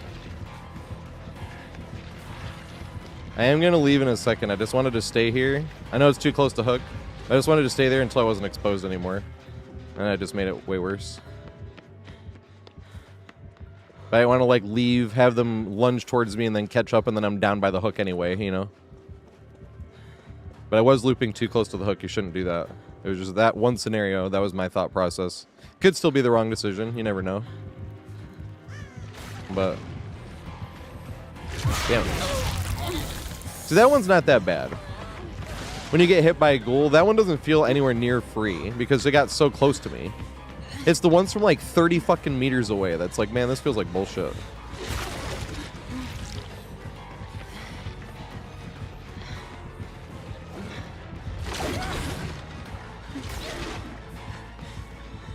Damn it.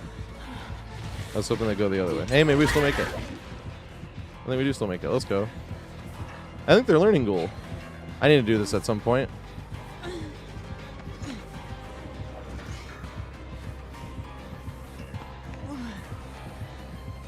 Damn it, they didn't respect it. And I stubbed my toe. I wasn't going to make it even if I didn't stub my toe, though.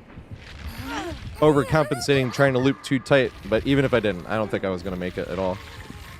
Only way I would have is if they got auto-aimed into the side little door thing, which has happened, but that doesn't stop the fact that I was outplayed. Killer gets auto-aimed into shit doesn't mean that you didn't get outplayed. Same with like Dead Hard. That's why I view Dead Hard personally. They're like, would you have needed it if you weren't outplayed? Oh shit.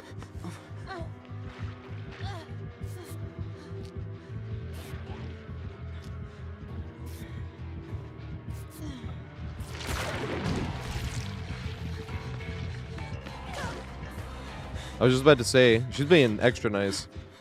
I was literally about to say if she came back, I was like, this would not count as tunneling because we could have ran farther. They were following me too, so I knew I could have ran farther and they would have followed. So them getting chased is probably really my fault. I should have just kept running further. But that would have been one of those ones where it's like, I'm literally just walking around and I see a healthy survivor and an injured survivor. The injured one is the correct play if you're playing to win, you know? Everyone knows the easy survivor's injured, or the injured one's the easier one. Not always, though, if they're loaded up with fucking second chance perks. DS, Dead Hard, Resilience, and made for this, so they're 3% faster after the Dead Hard.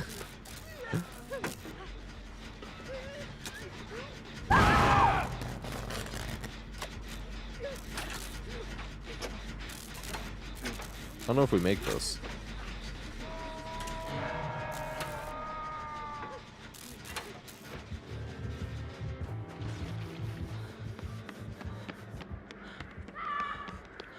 Is this door open? It is not.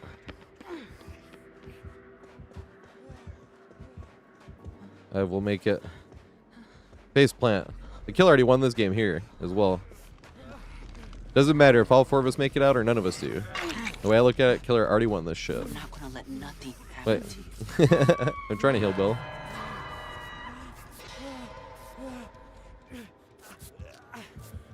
We'll make it value.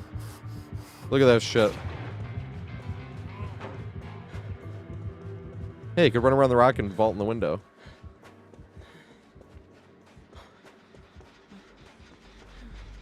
It's cool too because the killer was playing around with the power as well, trying to learn.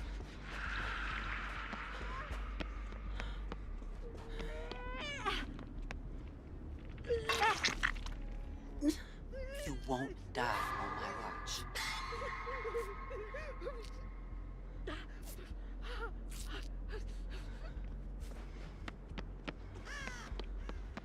Made a tech with an absolutely unhinged 7-word name. Dang. I didn't get a blood point. Because I didn't finish going down in the action.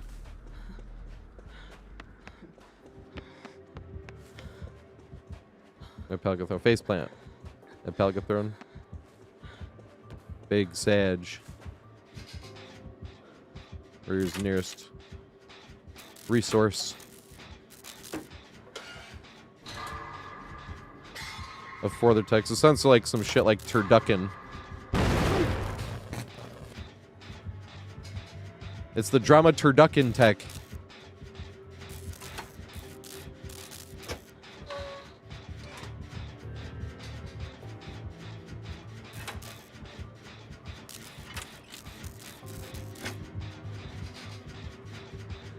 What's up, Aqua? I've actually been using some perks only when I play Arella. Although, who do I need to play? Who did JC want me to play?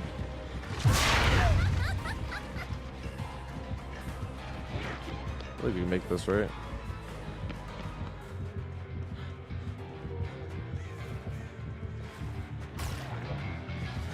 Yeah. It canceled my vault.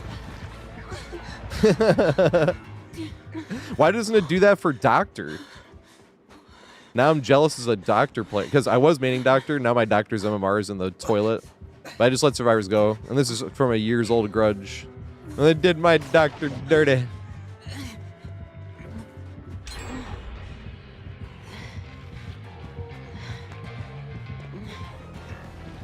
Hey, rock value.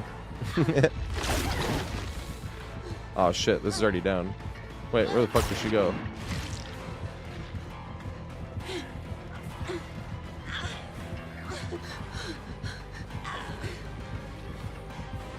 Oh, did she respect it enough? I don't think she did. It's gonna be close. Oh, we did. Let's go. Oh shit. God damn it. She made a huge mistake, and then she made up for it. So I'm flying way too far, and then I got greedy to come back to this thing. Then she immediately made up for the mistake she made. It was like, haha, get wrecked, and then, oh, fuck. She made the huge skill play to make up for it. Oh my god. Is there enough of us? I don't think so. Bill! No, I was not moving for the heal tech. I should have just crawled, dude. I stopped moving so they could heal tech. Bruh, I should have literally just crawled. I would have made it. That sucks. I should have literally just crawled. I would have made it. Are they gonna make it though? This is gonna come back, right? I should have just fucking crawled, dude. That sucks. No, dude.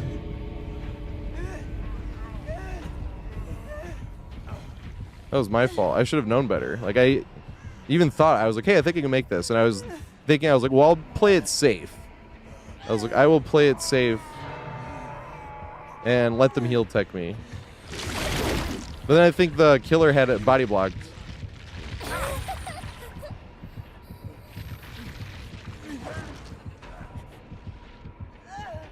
Wait.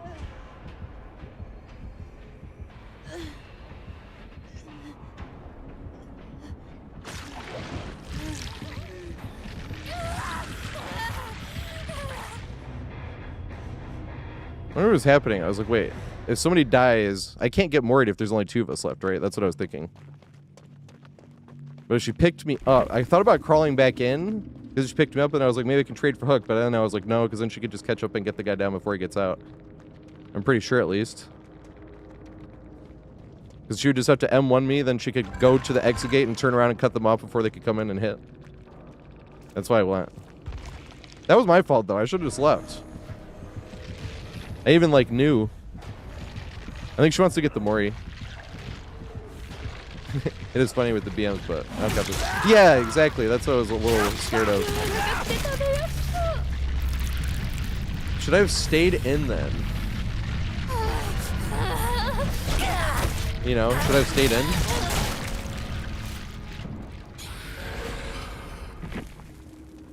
Yeah, that's what I mean. I'm like, I should have stayed in then, right? If there's 3 of us.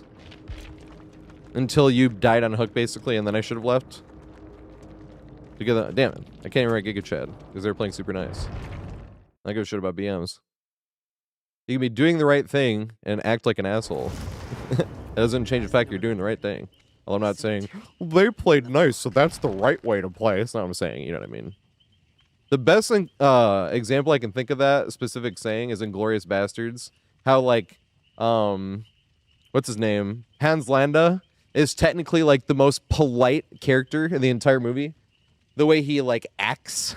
But he's, like, the most sinister character in the movie that has Adolf Hitler, so that kind of sells. Well, I guess Adolf, from what we see in the movie, right? But Adolf Hitler is not, he's not more sinister than Adolf Hitler. But the whole point is, like, he's basically on that level of, and he works, he's high up in the rankings for Adolf Hitler in that movie.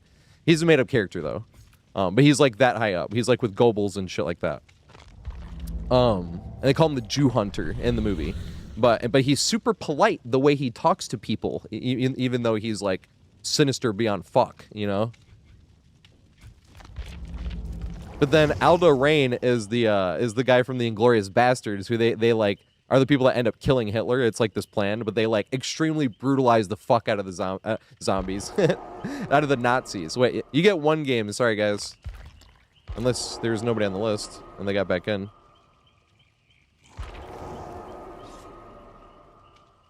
Oh, there's nobody on the list. If they want back in, they can stay, I suppose. I didn't even check the list. It was just JC. But that's the funny thing is Aldo Rain, technically, the way he acts like an asshole, even though he's doing the right thing. I always thought that was funny.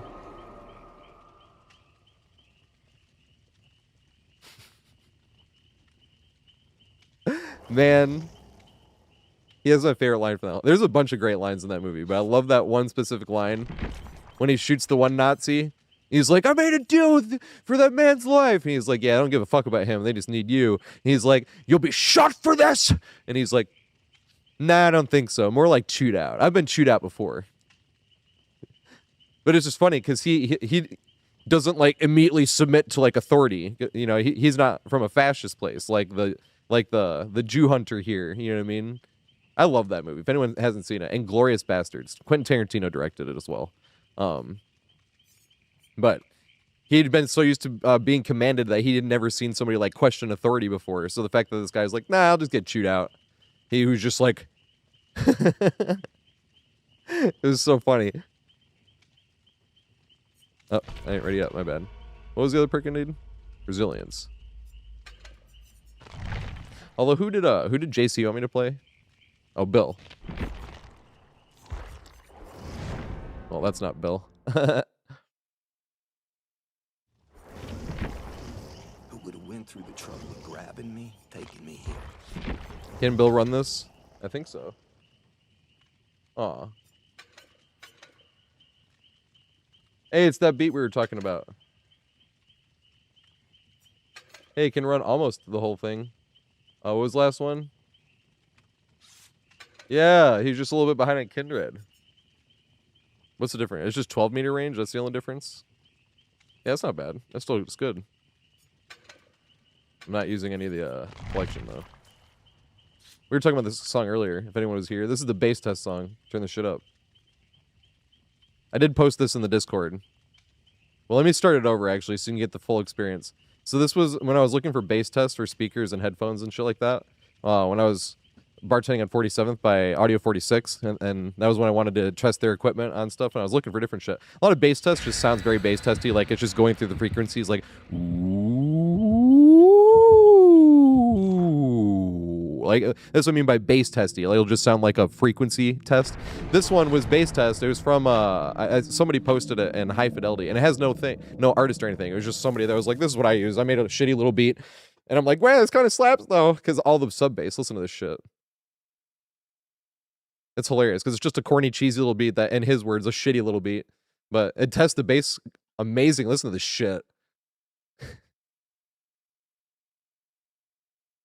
This fucking bass is nuts.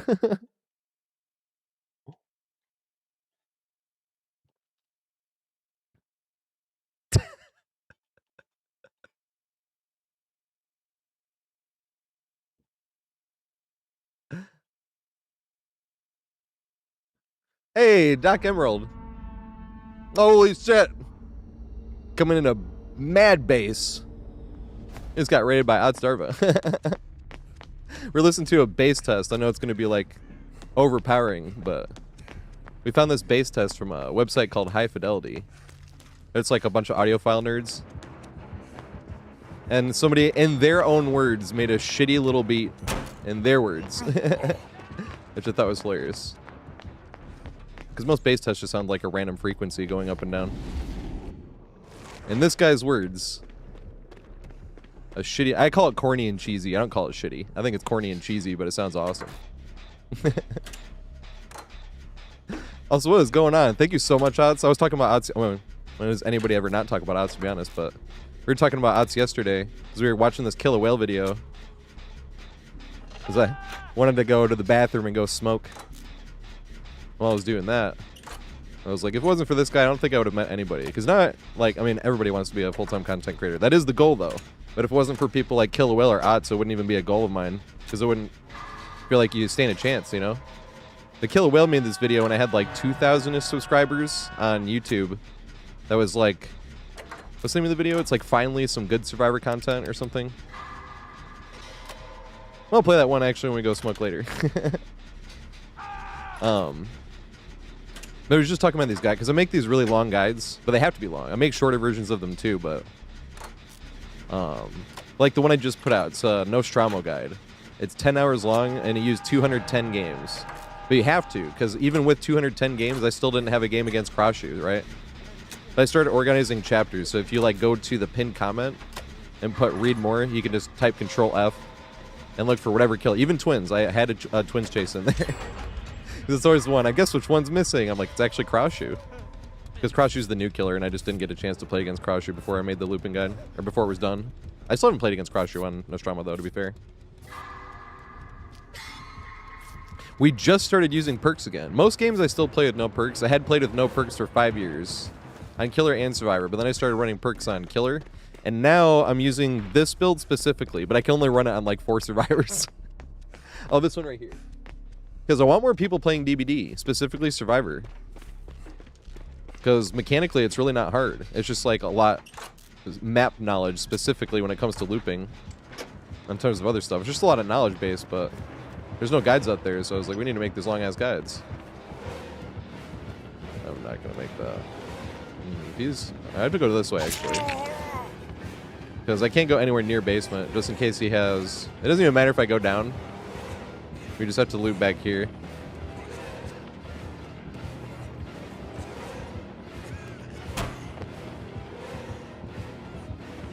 Yeah, bamboozle.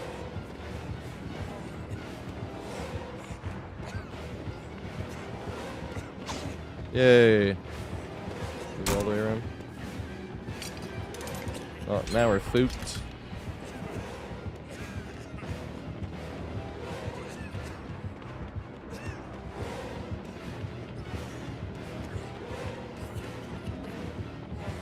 Heh. Aw. Damn it. I was kind of hoping he would mind game himself. I was trying to call his bluff and hope he went back the other way. Damn it. But here's the thing, right? We got really lucky there and we won a bunch of 50-50s, but here's the thing, Crease. Sorry, Chris Adak. I'm sorry. I need to thank everybody for these follows in a second, but... Oh, dude, I thought that was far enough. I should have gone downstairs, apparently. Damn it. That was so close. I didn't miss any skill checks, did I? Was that my fault? Because I miss skill checks sometimes when I'm getting carried, and that could have been my fault. I was like, damn it! But yeah, I've actually didn't realize how many people thought there was no counterplay against Nurse. And this is, I know this is a hot take, but I think Nurse is the most balanced killer in the game. Now, the looping guides don't help much against Nurse, and there is one video where I talked about it a little bit. I think that video is called "This One Tip Will Take You From Mid to Cracked." And it's talking about looping environment that's close to like a pallet or a window. Because if you have like a huge rock by like a small pallet or a window, you loop around the huge rock a few times. Because if you go to loop around that small pallet like this, every time you loop around, you're going to get another 50-50, you know? But if you loop around the big rock 3 times, there's no 50-50s. And then you met with one 50-50, and if the killer mind games himself hard enough... No, we're just fucked. I should have thought about that in the first place. And now there's no way to get out. I'm sorry, JC. Even if I did the same thing and then took the hit.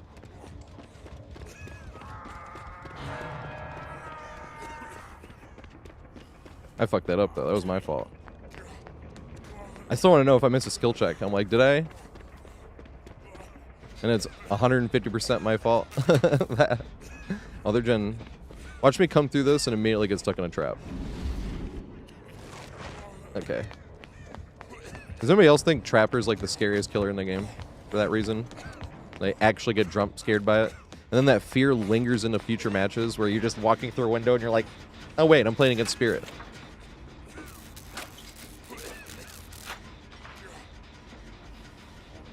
It's funny because Trapper's like technically super weak killer. But low-key the scariest killer in the game for that reason. And it like actually jump scares me. Like the actual sound, it's like...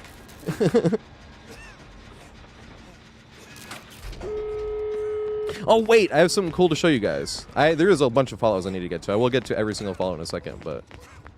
So when I was saying, I was like, we've been playing with no perks for about 5 years, but now we're starting to use only this build, and we can only use it on 4 survivors. And I have like a free channel point thing that says pick my survivor, so I end up playing with no perks most of the games anyway.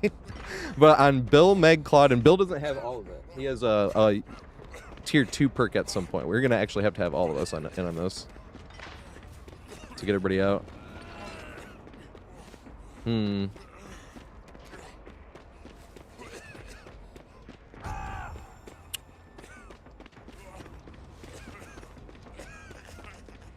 No, it's just this flaming.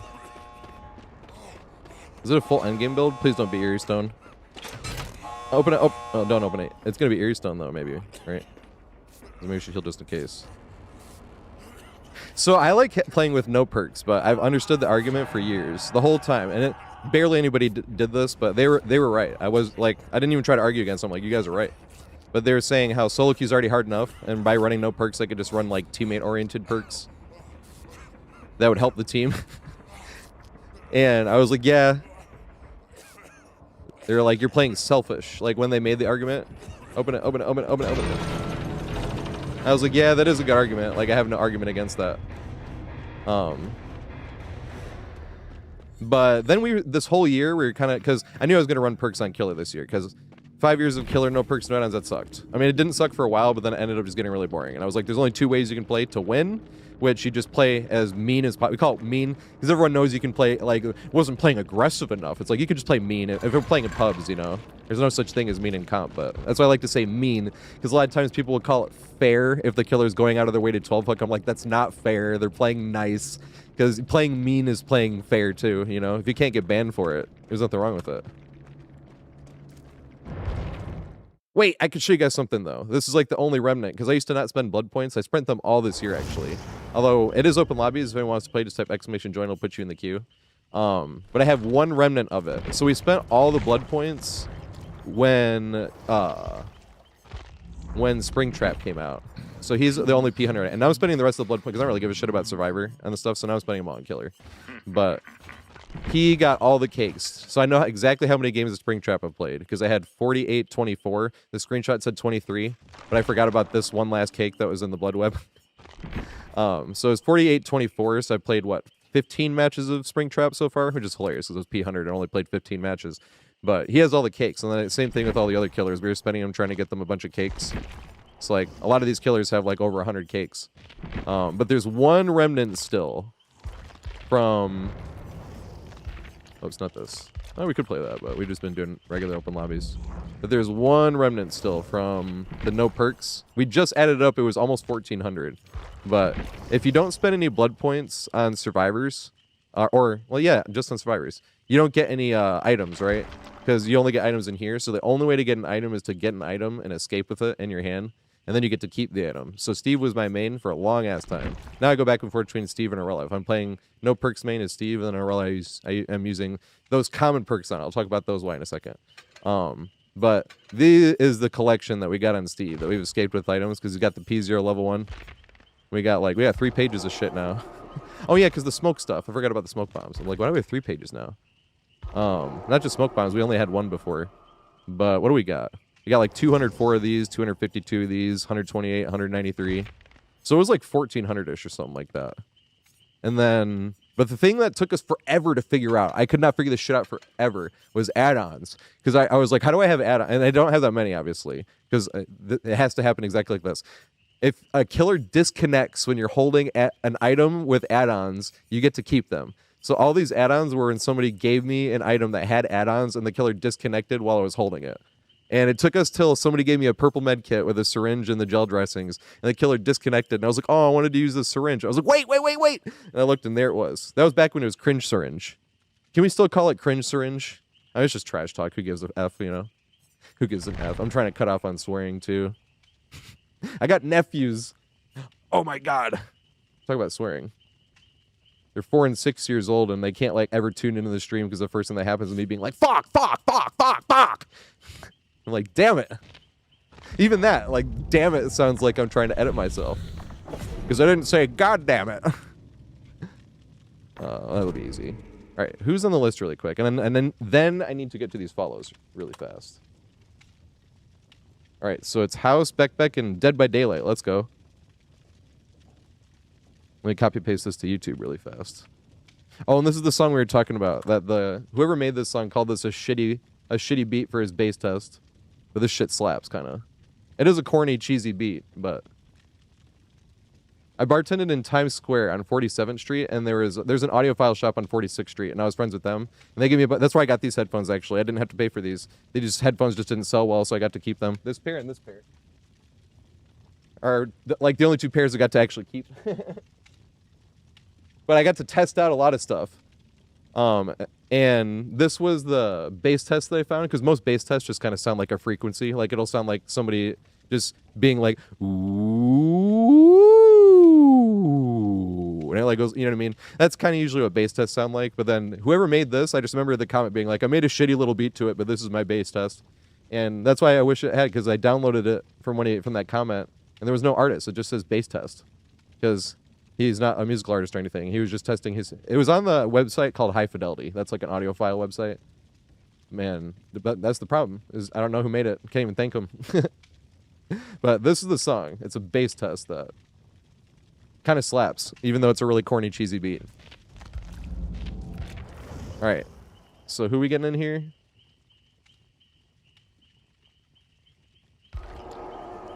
Oh yeah, okay, Dead by 2 minutes. That's why I'm running perks again, actually. I gotta play Steve now. This will be for who did JC want me to play? And also, let me get to these followers really quick. Holy shit. Right when Dr. Emerald came in here, because I wanted to talk to Dr. Emerald for a second, because Dr. Emerald was, I think, who I rated the most this year. I can bring that up in a second, but yeah, anybody can play.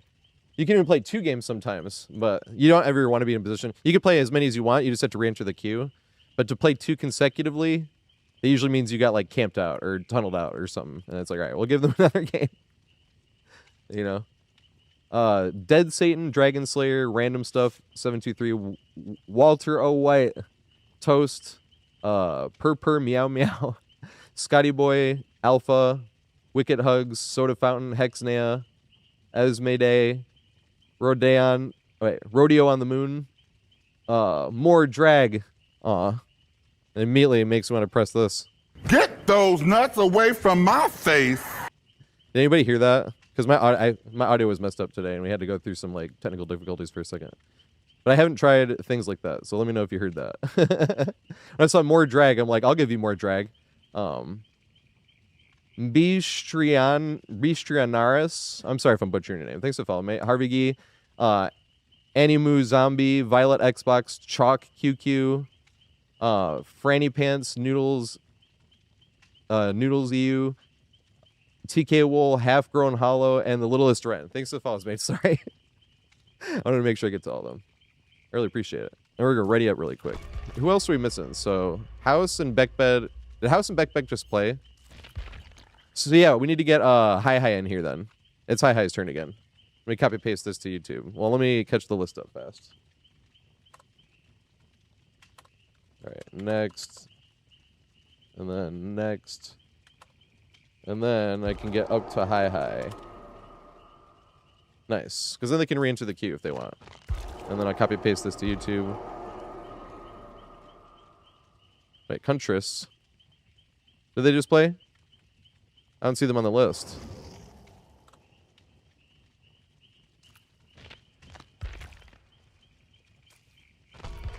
I got raided by Otz. The fucking goat himself. Dang it, I was trying not to swear as much. I got one less swear word out of the way. I said F once, right? Doesn't that count? That's progress. That's all you can hope for, right? Progress.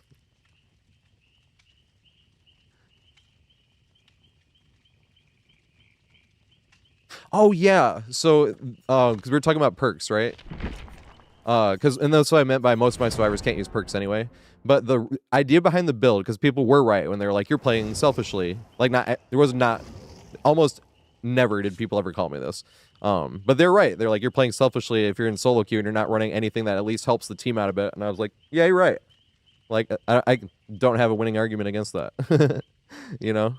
Even though it's just fun to play with no perks, but...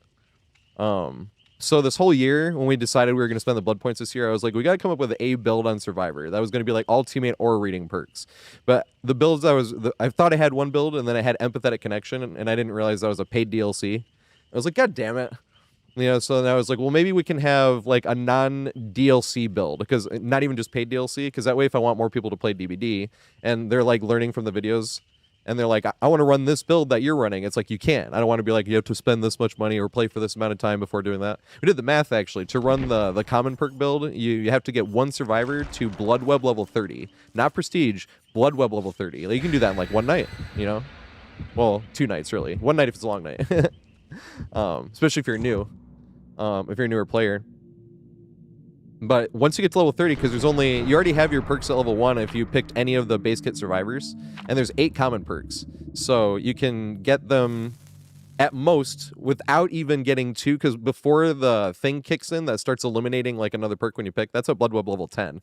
So you at least get like a few where you got 2 perks in the Blood Web before, maybe even more than that, but at latest possible, you would be able to get the entire build at tier 3 by Blood Web level 30, because you got your 3 already, and then that's 6 more for those 3 at level 2 and 3. So it's level 6, and then 8 times 3 is 24, right? For tier 1, 2, and 3 for the common perks, and then that's Blood Web level 30, and then you'd have the entire build. It's a great build, too. It's Kindred will make it, Deja Vu, and Resilience. That build is amazing. And like specifically for solo queue. So we've been running that whenever we don't have a survivor build request, or a survivor request, I mean. We do build requests now too, but that's usually if somebody's gifting like subscriptions and stuff. I've always hated that I didn't have something before. Somebody gets 5 subscriptions. Because I used to tap dance, actually. Damn, this is a good-ass artist. My foot was fucked up, so I can't do that. One day, that shall happen again. Also, Millennia Engineer, thanks for the follow, mate. Trying to get away from where they are. Somebody's in that one. I guess I'll go do the main gen. Oh, somebody's down in there. Trying to split on the gens. Here we go. You have one over there? Okay, nice. This one's not the worst one to do. And Munchkin, thanks for the follow too, mate. Oh, then add-ups. I haven't done almost any add-ups. I got like 2 done on Killer.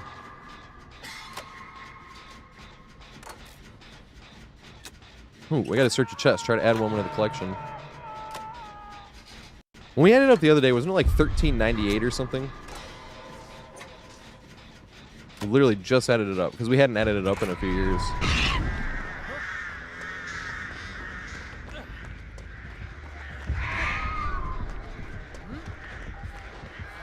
I was lucky I was just going to stay and loop that.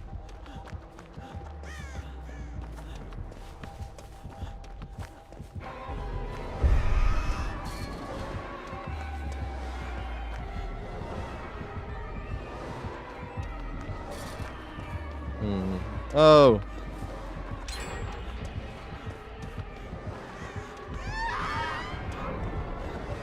Alright, hit me. She got auto-aimed. That sucks. I should totally have gotten hit there. All is fair. It sucks when they get auto-aimed. I took the wide path in. They're off the hook, right? I'll go downstairs. Fuck it. I feel like that should have hit me. Oh, man. I'm sorry.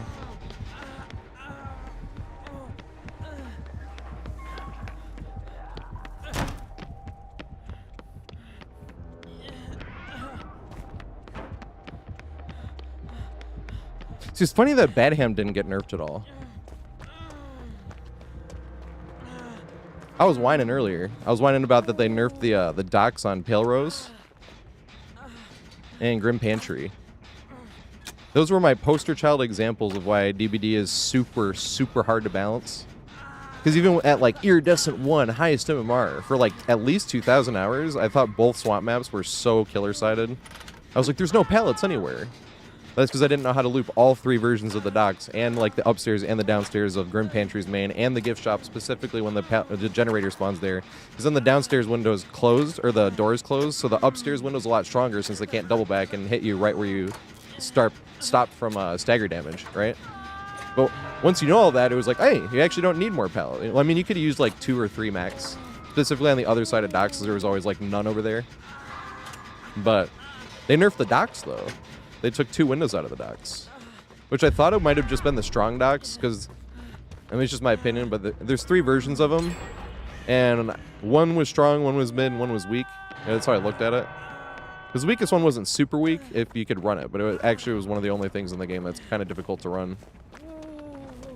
So you had to hit consecutive hard running vaults. So I thought they just nerfed the strong docks, but they nerfed them all, I think. Because if they nerf the weakest one too, then they definitely nerfed the mid one. Damn it. Oh, fuck. Run, main. They were trying to body block for me, but then we're just gonna both go down.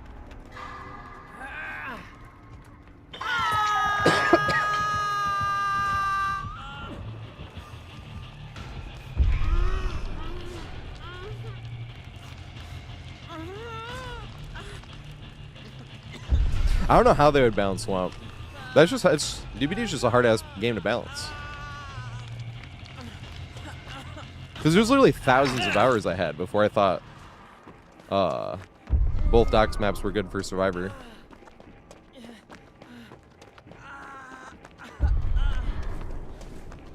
I know there's exceptions to like every rule, you know? Like, well, this killer and this killer are great on this map. I like Gideon Meat Plant. It's like, all these killers suck, it's Gideon Pallet Plant. And you're like, but then there's also these killers where it's like their best map. Like Doctor. Knight, I think, is great on Gideon Meat Plant. Legion can be great depending on the build you use. Nurse, obviously. Nurse is a hard one to point to, though. Nurse is great on every map, which I don't think is true, but... Oh, we were talking about that guides, though, wise. So I didn't realize so many people didn't think Nurse had any counterplay. Nurse is my favorite killer to play against. Because everything you look at can be used against Nurse. Like, you can be playing as Pig, right? Or Ghostface. Or something that's, like, universally considered weaker. And if you don't have a pallet or window, like, you're shit out of luck anyway. It doesn't matter how weak the killer is. But against Nurse, like, even if there's no pallet there, you can still use this right here to get them to miss a blank or get them to double back on. Or, like, that pile right there, right? You could, like, run past this and then cut back to it and then use that to double back on.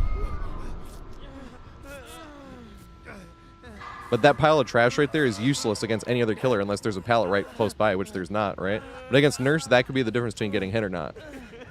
And that's why I think Nurse is balanced. Because, like, once you start looping, not because you don't loop Nurse, once you start using the environment like that against Nurse, then you almost, I can't remember the last time I played against Nurse where I got hit by a blank and I was like, there's nothing I could have done there. Which is not the case when you're playing against even, like, Pig, right? If your teammate threw all the pallets, or you're just in a dead zone, there's nothing you could do. But against Nurse, there is no dead zone, ever. That's a lot of fun. And it's, yeah, exactly, and that's why I think it's balanced, because Nurse is super strong. Even with that, right? Because it makes it sound like Nurse is weak, that everything can be used against Nurse. But Nurse is definitely, like, S tier. That's why I think she's the most balanced killer in the game. Because Nurse has to win the 50-50 on the object and hit their blank. But I also have some funny examples of how... Oh, shit.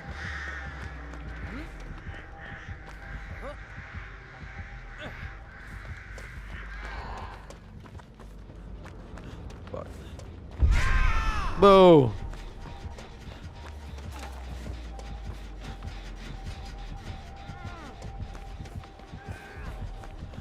But I also have example. Same with Survivor, right?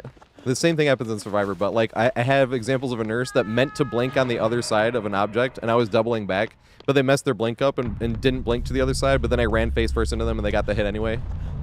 But that shit happens on Survivor too. This is what I mean by it's balanced though, because you can't be like, well, that, what else? I'm like, Survivors get that to happen, where you're like trying to vault this window here, and then you look back and you miss the window because you're trying to look backwards, but then the killer double backs, even though you were literally trying to vault the window.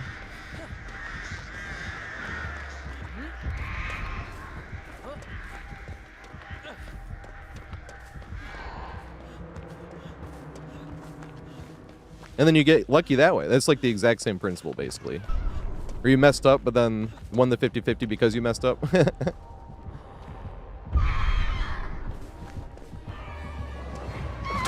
Damn it. Don't turn back this way. You should go behind. House of Pain. I don't know if I have the distance, though.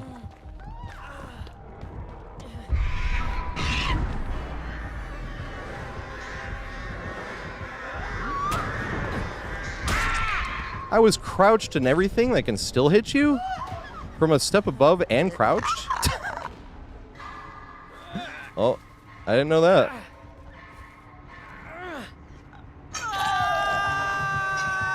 That sucks. Yeah, I'm talking to Twitch chat. I'm live on Twitch and YouTube.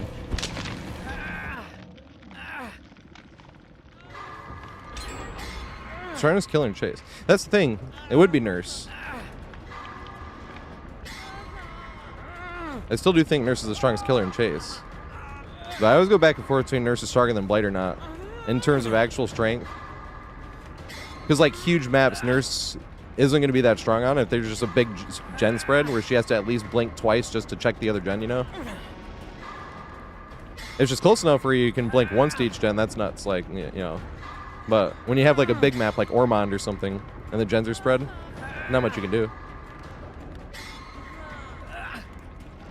As Nurse, because it's way too spread out. The other thing, too, is, like, indoor maps, right? If you're running, like, a all-orating build, and you're playing on indoor maps.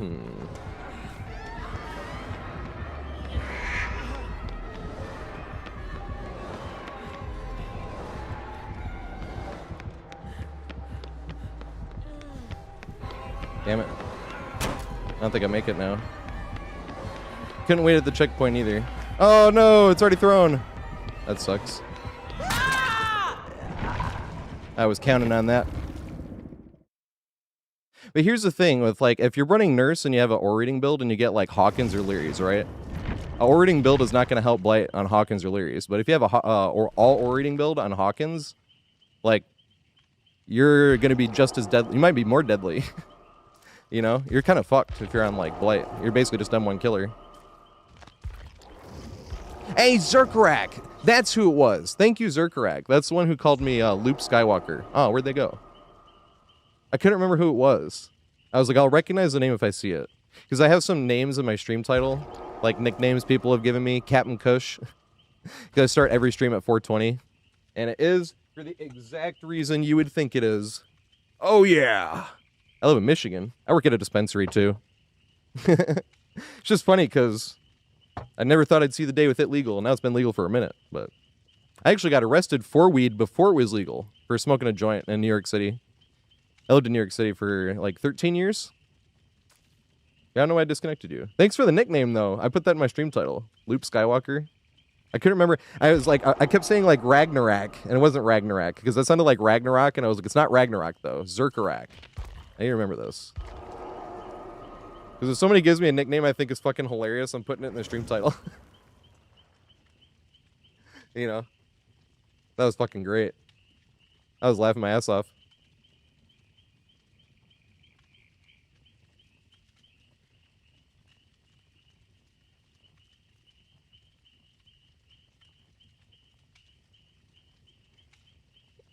Yeah, Kaneki has a really high skill ceiling.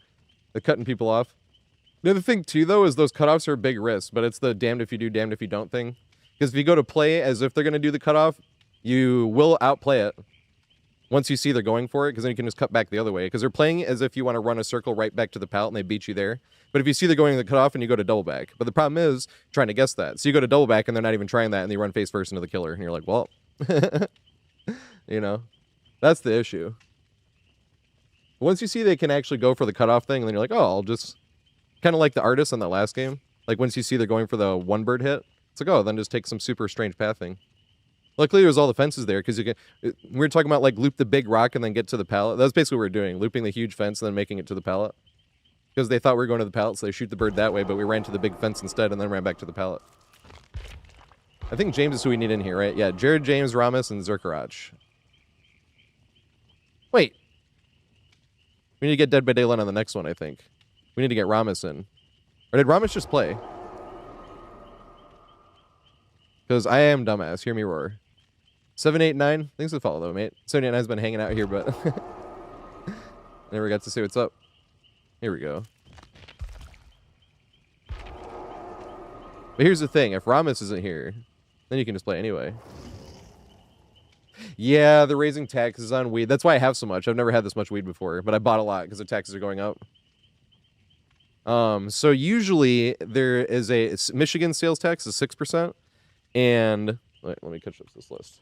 And they had an excise tax, which really just means like extra tax. And a lot of people call it a sin tax, because they have this type of stuff in like Canada where they'll like tax alcohol more, and jokingly everyone calls it a sin tax because you get taxed for sinning, you know.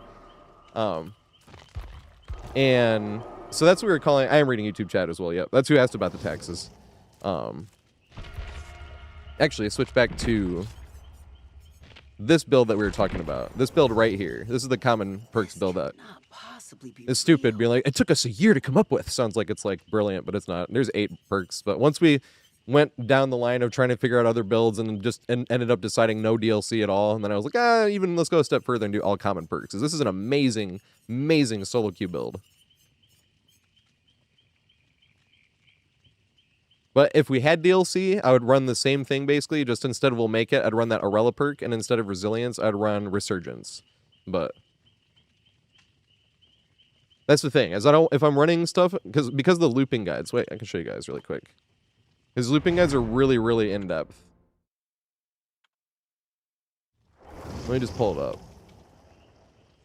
Because we'll watch the Kill a Whale video, but I'm going to show the Nostromo. Oops. TatorHead. This is also my favorite band. This is a band called Opeth. But their music's all over the place. They play death metal and shit. And their death metal is like some of the best shit I've ever heard. The sun sets forever over Blackwater Park. Oh shit, it's just fucking nasty. Oh my god. We played a long ass Opeth song to end the stream yesterday, because at the end of the stream I always play a Guitar Hero song. Or 2, depending on how much time we have, because I want to stream for around 4:20. And if it's like 4:15, I'm like, alright, we definitely can't fit in another DBD game, so let's play some Guitar Hero and play like a song or 2. But yesterday we played Bleak. It's like a 9-minute song.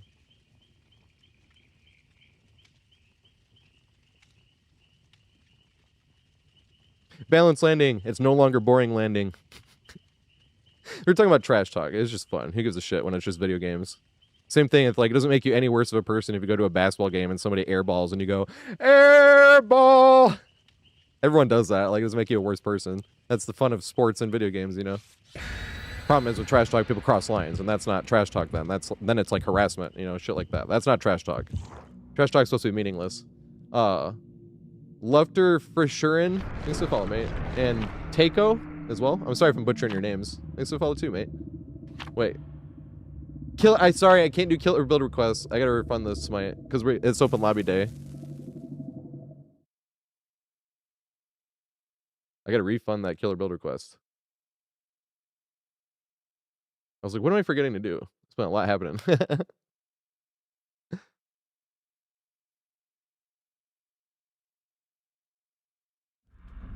The sad thing was, I used to have the rule on open lobby days, where,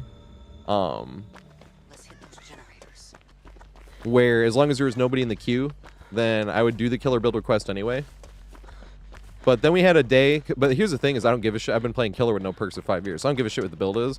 And usually if it's like a meme build, all I care about is trying to get like some type of fun value out of the meme build. I mean, it's like this is the one that made me crash out and be like, I can't do this. On open lobby days at least. Because if when I was playing, people entered the queue, so I couldn't play it again. And we were doing a fast vaulting build with Singularity, and we got Hawkins, which has like no windows basically. And it's a terrible map for Singularity. And all I wanted to do was just get like a fast vault, and I couldn't because there was like no windows anywhere. And then I didn't want to play another one because there was people waiting for their turn in queue. And I was like, all right, I can't do that. I just can't do killer build requests on open lobby days. Dang it, I guess go back here. Because it made me crash out. I didn't even give a shit about winning or losing. I don't even remember if we won or lost the game. I just remember not being able to get any of the fun meme build value. And it made me crash out. I was like, this is fucking, I have no perks again. I did this shit for 5 years. But I was really annoyed because that's going to happen, and it's funny when it's happening, but I felt bad because I couldn't play another killer game to make up for it because people were waiting for their turn. I was like, all right, we can't do build requests on open lobbies. On open lobby days, I should say.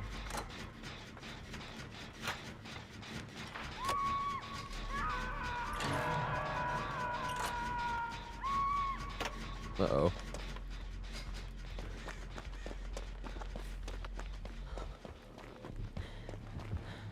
Does he carry and drop?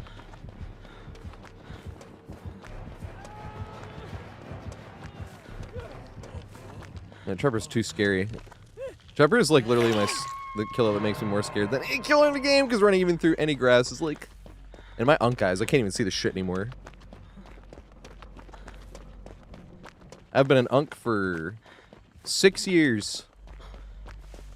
It's always funny saying 6 though, because I'm 33 and I always think I was 27 when my first nephew was born. I was 26 though. I was only 26 for like 17 days when he was born. Because people were asking the other day, like, what age does Unk start? And I was like, well, for me, I was 27. I was like, actually, I was 26 for 17 days. I know nobody thinks like 27 is like the Unk age. I'm 33, and I was like, I feel like that's Unk age. They call him Tobias Harris Unk. That's my favorite team, the Pistons. And he's younger than me. He's the same age. Like, he was born in July instead of February. But the team calls him Unk, so I'm like, hey. But it is funny because when you're watching the game, I call Tobias Unk too when he has the ball and stuff, and I'm like, I'm calling someone younger than me Unk. That happens in real life, to be fair, as well.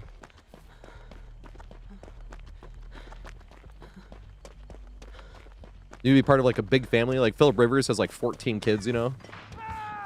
And if that's a span of like a bunch of years, you could literally have somebody born a few months before you and they're your uncle, you know?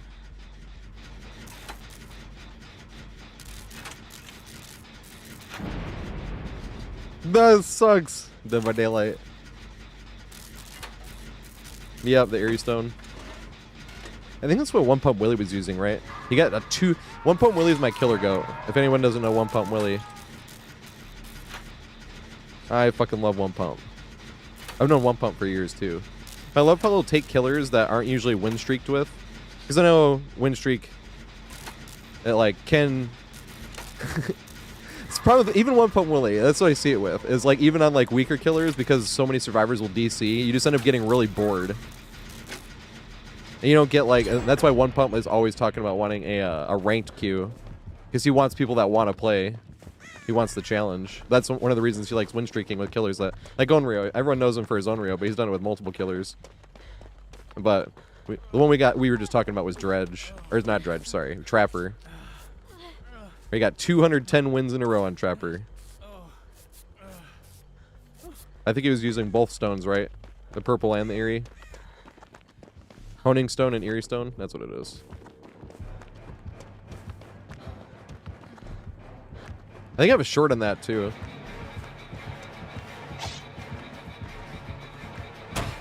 Oh my god. That's right, there's what I mean by running through it. And I let my guard down and got scared anyway. I literally jumped through a window with my eyes closed. I could not see that shit. This is what I mean by my unk eyes. My unk eyes. Hey, shoulder's hurt.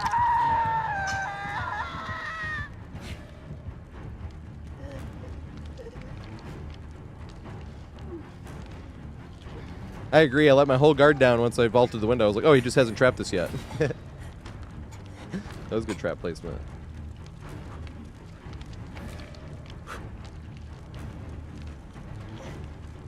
This is why I think Trapper's the scariest killer in the game, though. You let your guard down and all of a sudden jump scared by Trap. And then it lingers into future matches. Suddenly you find yourself playing against a Blight and you're still like, oh wait, it's Blight.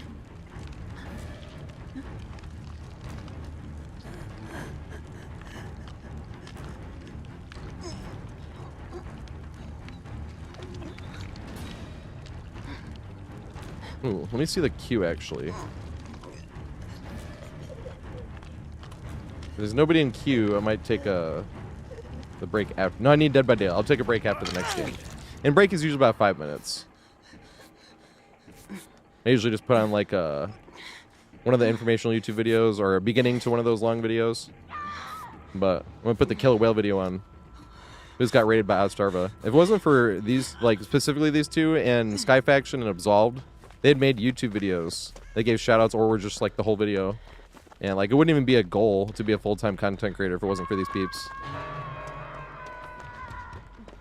Because when Killer Whale made that video, I had like 2,000 subscribers on YouTube. It was long before I even thought about being a full-time content creator, which I'm not yet. I'm working towards it, but I have to make more videos. But then I'm lazy and I stream too much.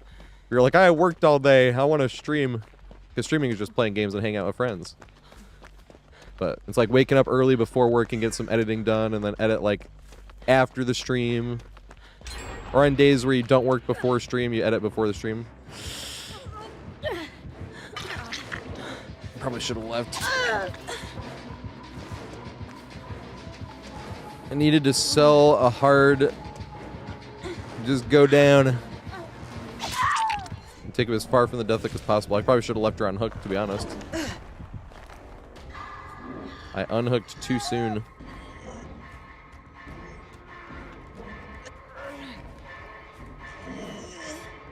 Please tell me we're too far from basement. No, we're not. Okay, there's no basement here. Nice.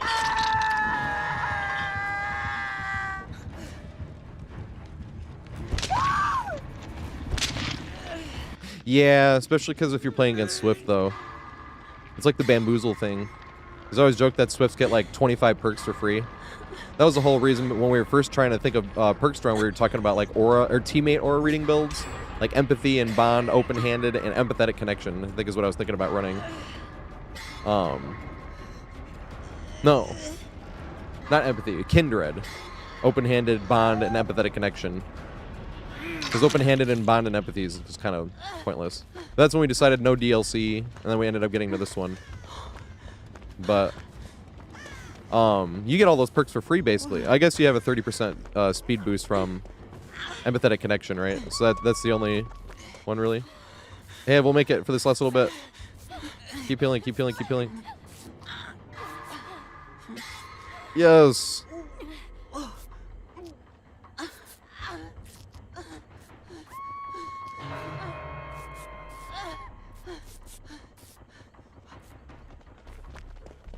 I don't even know which one aftercare. Oh, yeah. I was thinking aftercare, too. But once again, that's Jeff's, right? As DLC.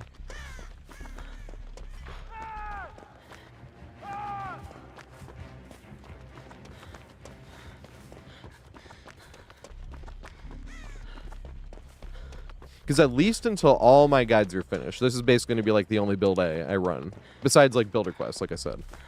But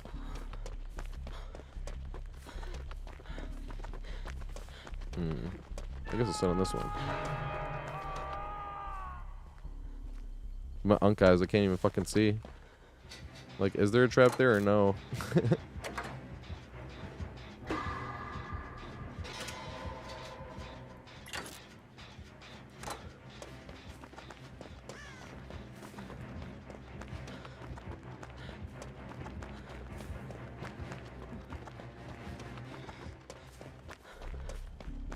Trapper. This makes me run way too wide.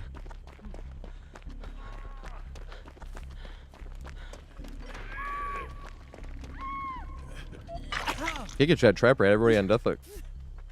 We're getting a single kill. That was a hot take. I always get called Delirious Killer main, even though I'm Survivor main. But if the killer's going out of the way and they get everybody hooked once, we're in solo queue. We can't communicate. If they were playing mean, we wouldn't be able to do anything about it. You could try. We'd be able to just take body blocks for the teammates. But in solo queue, when you don't know where your teammate is and you're just running around the map like this, listening for tear radius, like you end up wasting 45 seconds just trying to find where the teammate's getting chased at, you know? So run this way. Run the other way. He's coming towards you. They did nerf this window a little bit. I kind of want to still see.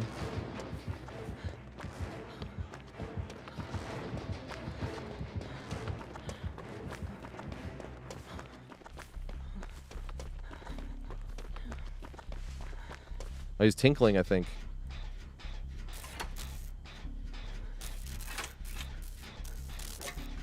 Does he make it, though? He didn't go for it.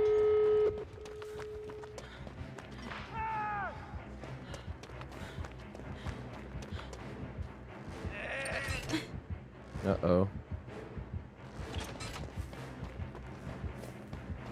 Nope. Maybe I should have sat on there, maybe. It was no Ed.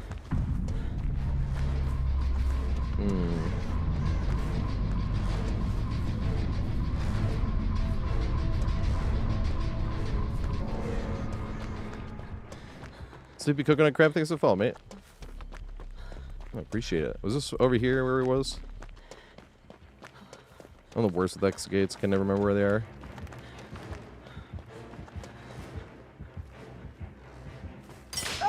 Dude! Extra bad. Hey.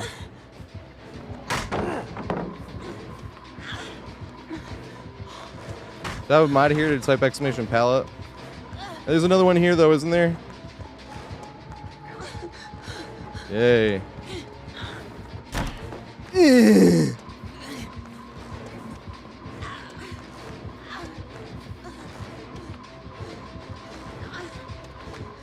I don't think I make this. Oh, damn it. That'd have been sweet. Should have thrown the pallet the first time. But it's way more fun not to.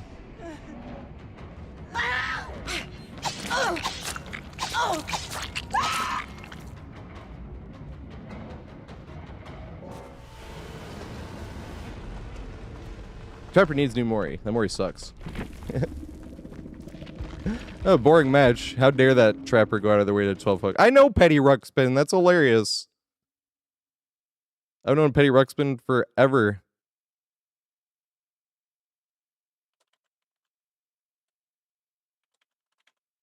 I rate it like I normally do. Also, what is going on?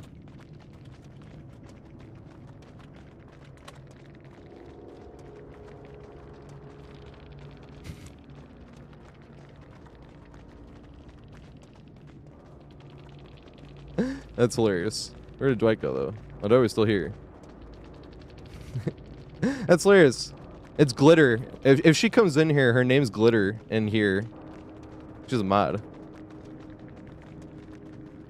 We got lots of blood points thanks to Glitter. What a throwback. Holy shit.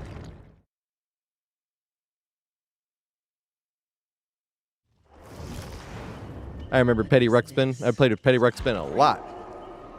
It's one of the only people I played with communications, actually. Because I don't really Swift. I don't know. I'm just, like, terrible at balancing it. But the only time I really do, like, collabs... And it's a sad thing. I want to do more collabs and shit. It's just, like, I feel like I'm either ignoring them or I'm ignoring you guys. Like, I either have to mute myself so I can talk to you guys, you know what I mean? Or I'm just bad at that. So I do when we do 2v8 and we're doing killer. But I always just feel bad if I'm like playing Survivor. So I don't usually Swift. I don't have time to Swift. Like if I have time to play video games, I'm streaming. Otherwise I'm at work or I'm editing.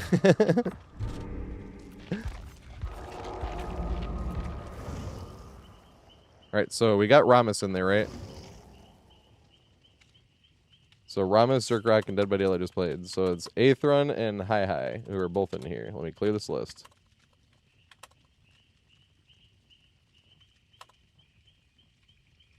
Oh, right.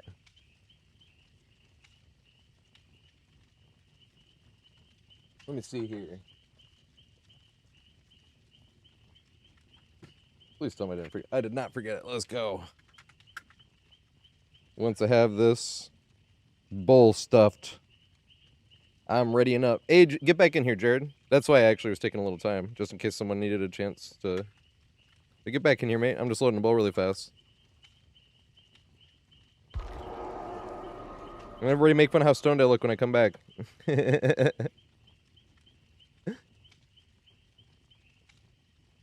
always make jokes if weed gets federally legal. Oh, they sent me an invite. Wait. This isn't Jared James.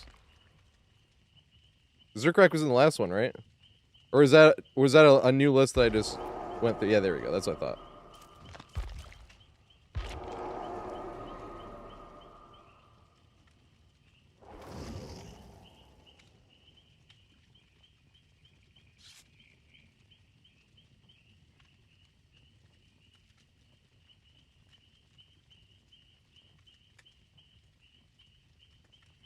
I'll put a little more in there. Just a little bit more.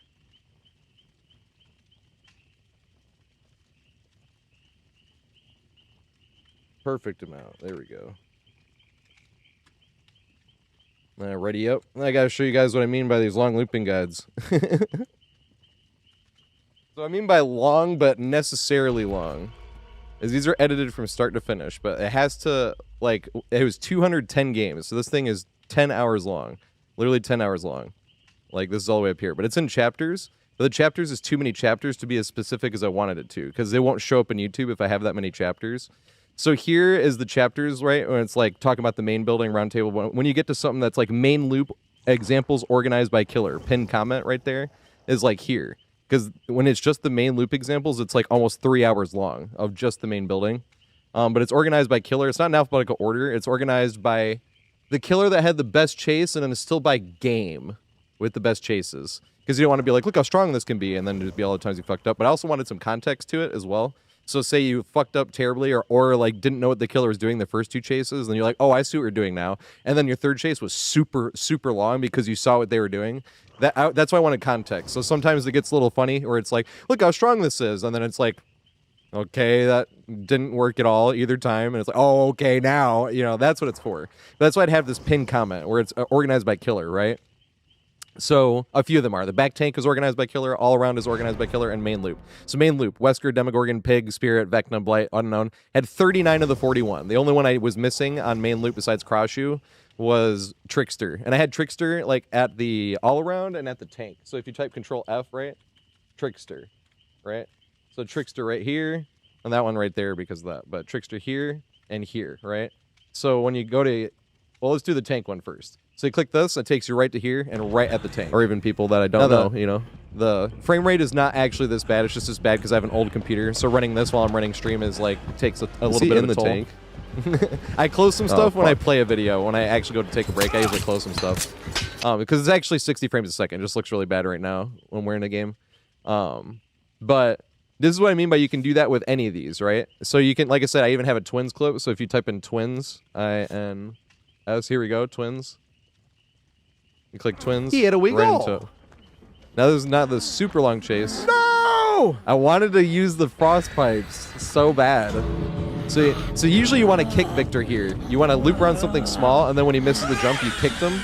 But I wanted to try to use the frost pipes because it's only available on this map. So I dodged this, and then I wanted to go set the frost pipes off. No! But I wanted he it to work stepped on back. No! Damn it! I was still sad about that. Because if you're playing against like a killer, especially like twins, right? You can run around any type of rock on any map, but you're like, hey, I want to do something that only can do on Nostromo, right? So let's get back up to that frost pipe really quick.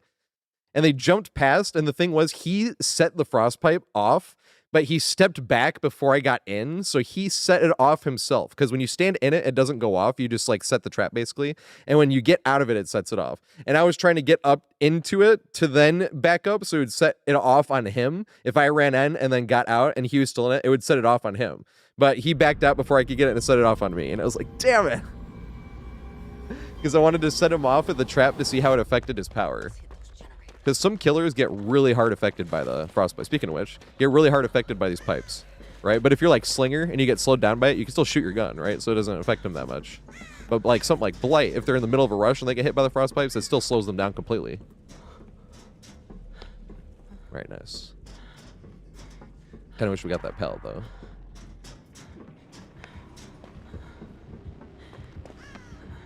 And also, if anybody's wondering, I know they're steam pipes, but when you're playing killer, it looks like you get frosted more than you get steamed. So ever since they were like out, I was like, I would just always called them frost pipes.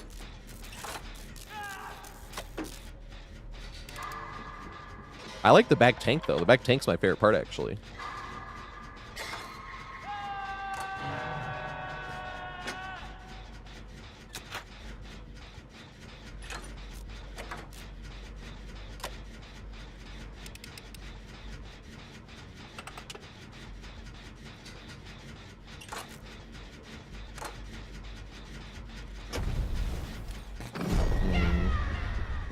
I don't know if there's a window for me. Does he get slowed down by this? No, it's too far. That's fine. I don't want to slow down and then find out the hard way. So we'll just do what you're supposed to do.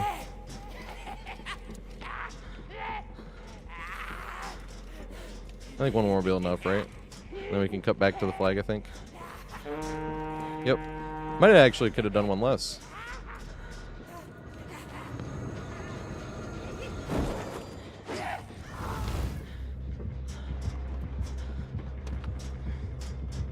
Which way is it coming from? Right, that way.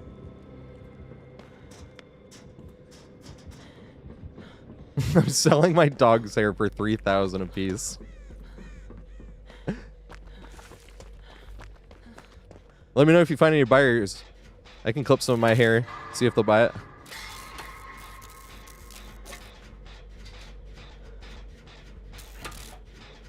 I shave my whole fucking head if someone's like, here's $3,000, shave your head. Okay. That's because it grows back. There's other things that are definitely like, definitely not. It's just like, My hair will grow back, and I'll have the $3,000 still.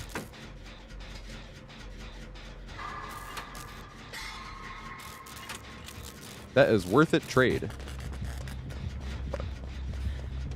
He's got a ruin. I see.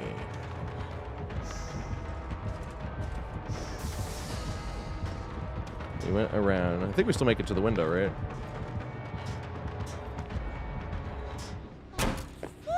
Oh, he went the other way. You go the way to cut me off, maybe?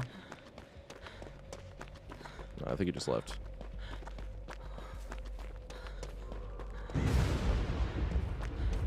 It's all hex built, it looks like.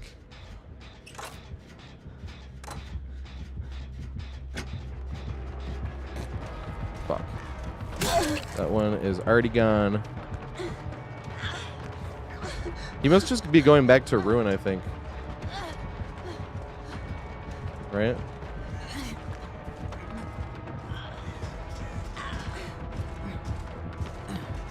Haha.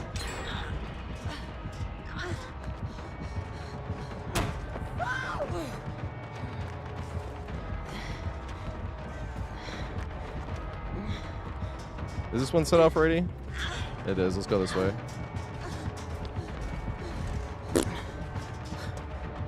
Oh, yeesh.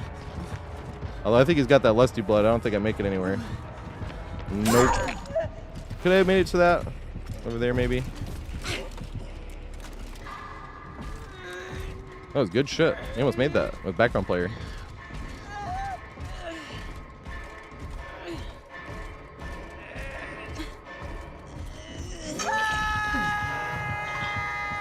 Oh, streak's been broken. If we wanted to get real picky, I didn't even make it 1 year with... No, I made it 1 year with no perks at all. Because after 1 year no perks, somebody told me I could spend my blood points. I had like 7 million at the time. Because you used to not be able to go above the cap as easily because there was no rank reset blood points. The tomes didn't go above the cap. Now they only go above the cap if it's the current tome. But now the current tomes don't give you blood points. So, so login rewards, like stuff like this. Blood point codes, but... The current challenges and stuff, right, like that, go above the cap. They didn't used to. He keeps leaving chase. Where's this totem at that he keeps leaving chase for? We gotta find that more than we gotta find the gens.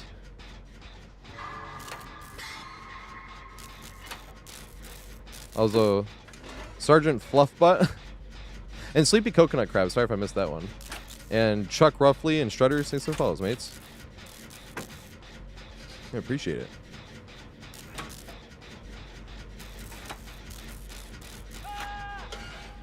I could run it again. He just got lusty blood. We could even ran it back the way we went. But we wouldn't have made it anywhere in that case.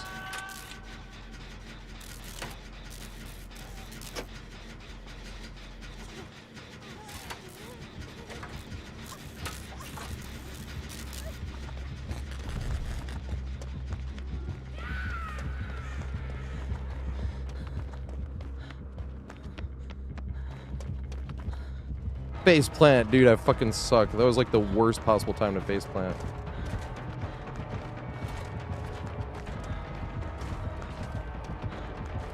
I might game yourself. I'll run back to the back corner again. Where's this totem at, though? Alright, someone reset the pipes. Which is good.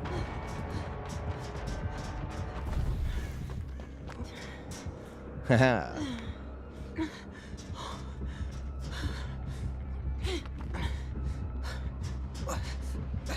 Don't double back, don't double back. Yes!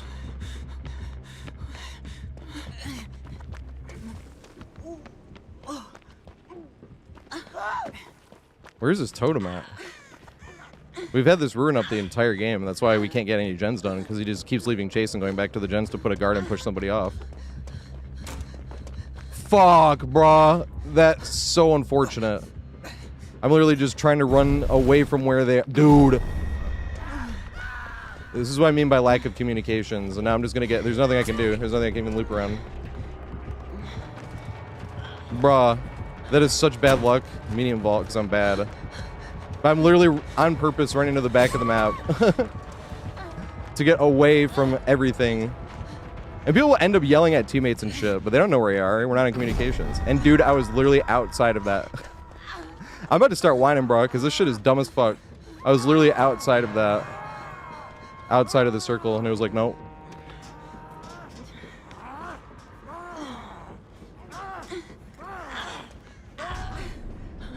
That's so fucking stupid, man. We can't get this gen done either. Or any gens done, because he just keeps pushing back the guard to whoever found the totem. Fuck, man! You gotta be fucking kidding me.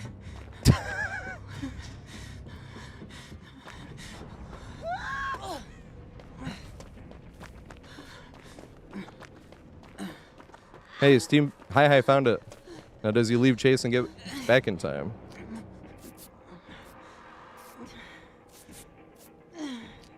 I could see that, especially because the silver headphones. The headphones aren't really shiny, but you can't see that on like a not super high cam. Yeah, I was definitely whining. Well, that happens when you run around for 3 straight minutes in the terror radius trying to find a safe place to heal. We still haven't got this totem, dude. But it is getting annoying because he just keeps going back and pushing off whoever has the totem. He's not even trying to like chase most of the time. Does he get to a high before high gets it done? Yay! Where was it? It was back there. That's why he kept chasing me back there.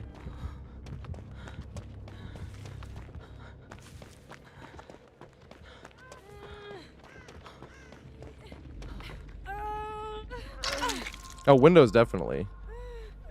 We're talking about a bigger crutch. Although there's probably a hot take, but I think exhaustion was meant for beginners. I think a lot of perks are meant for beginners. And then you got people with, when I'm playing killer, because I like talking trash, whether I'm playing survivor or killer. It's just, you get a lot more opportunity to talk trash when you're playing killer. You got a killer going out of the way to 12 hook and shit like that.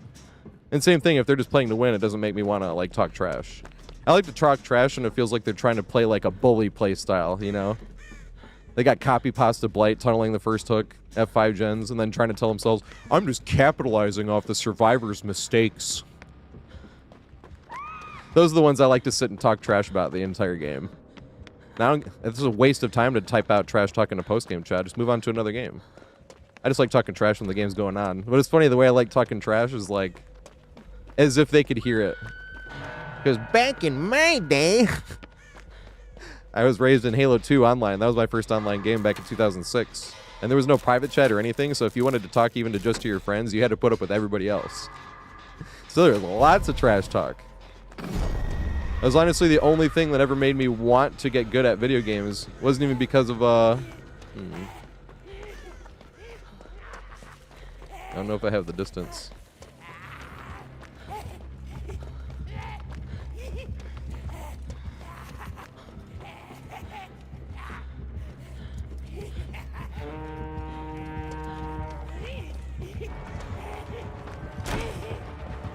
Alright, hit me. Yeah, good job, nerd.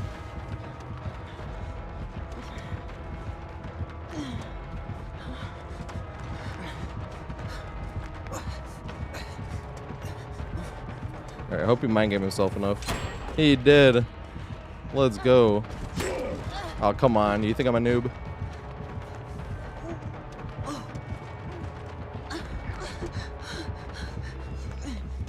Off to this one.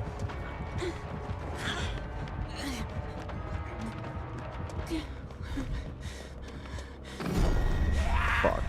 Well, that is not where I thought he was going at all. I actually had it right. I should have followed my instinct. I have to set this off again. I think I make it, though. I do think I make it to the window. Oh, yeah, we do.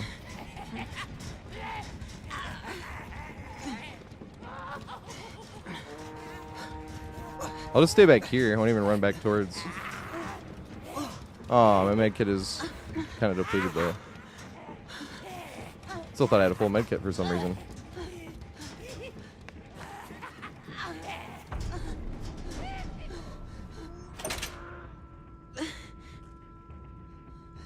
Gentleman killer. Yeah, I usually just call him Nice or Giga Chad. if the killer's playing nice, and I hate being like, these are my standards.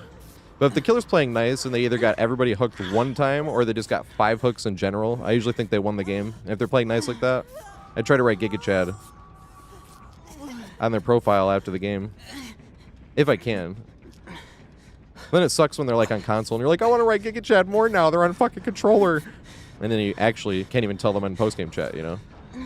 That thing, I know I was just talking about trash talk and post-game chat. I love trash talk, but I don't even usually stick around for post-game chat.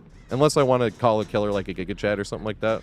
Or I'm like really curious about like a build you've never seen before.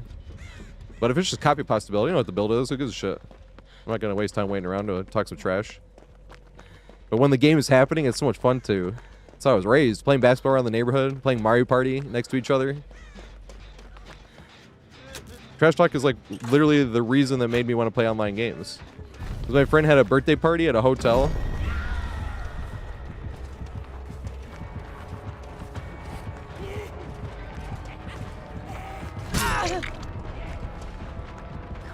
And we were like, how old were we? Like 13? I think we turned 13 and we were playing Halo. I didn't have an Xbox yet. This is what made me want to get an Xbox because GameCube did not have online play. And we were just at a hotel party and somebody had, well, there was 2 people that had Xbox. There was 8 boys in 2 rooms, 2 adjoining rooms, 8 boys, which is hilarious. Well, not like, is this pallet here? It is. Let's go. I don't know if you respected it. Yes, he did. Let's go. Is this set off?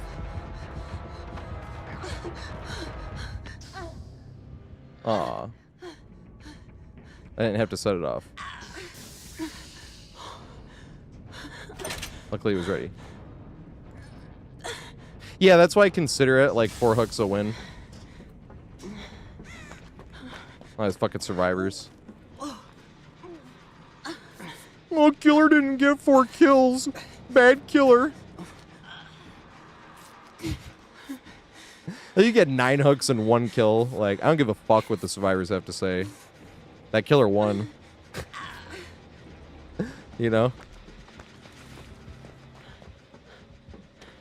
That's where the what's it called? The stream tags comes in. Dilligaff, do I look like I give a flying fuck?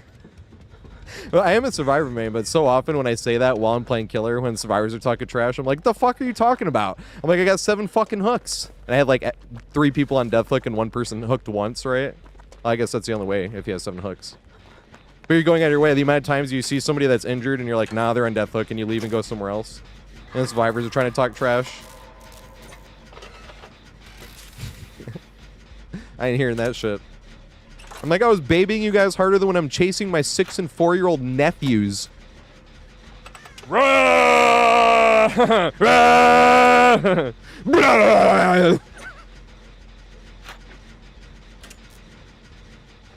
Yeah, some people count kills. I don't give a fuck what they have to say, though. I am more impressed by if a killer goes out of their way. This killer was playing nice, too. The only thing they were doing was going back to the totem, and that's their perk. When the perk is gone, they don't have that perk anymore. That's why I wasn't really talking trash. I was more just whining about it. I'm like, oh, I ain't going to his perk. But yeah, I'm more impressed. We had a killer like that yesterday. Because we had like 3 games in a row where it was just Blight tunneling first hook, Nurse tunneling first hook, you know, Ghoul tunneling first hook. And then we played against like a Billy that was just doing curve Billy. And like, he got all of us at least hooked once. So I was like, yeah, what this Billy was doing here is more impressive than any of these other killers in a row. Because we're solo queue, you know? Now here's the thing, you don't have to not tunnel either. Because the problem with killer is if you don't play as sweaty as possible, or mean, whichever word you want to say. If you don't play as sweaty or mean as absolutely possible from the opening frame of the game, there is a sizable portion of games that you're literally going to lose just because you didn't play sweaty from the opening frame of the game. You know? It's not like that on Survivor. Survivor, if you're on a Swift, if you're in solo queue, you're like, it's best just not to hope to win in solo queue. But if you're like in a Swift, I feel like if you're running all those like second chance perks and shit, you can kind of wait to even see what the killer's doing, and then, oh, we got a sweat now. Oh, here comes shoulder the burden while we slam these gens out.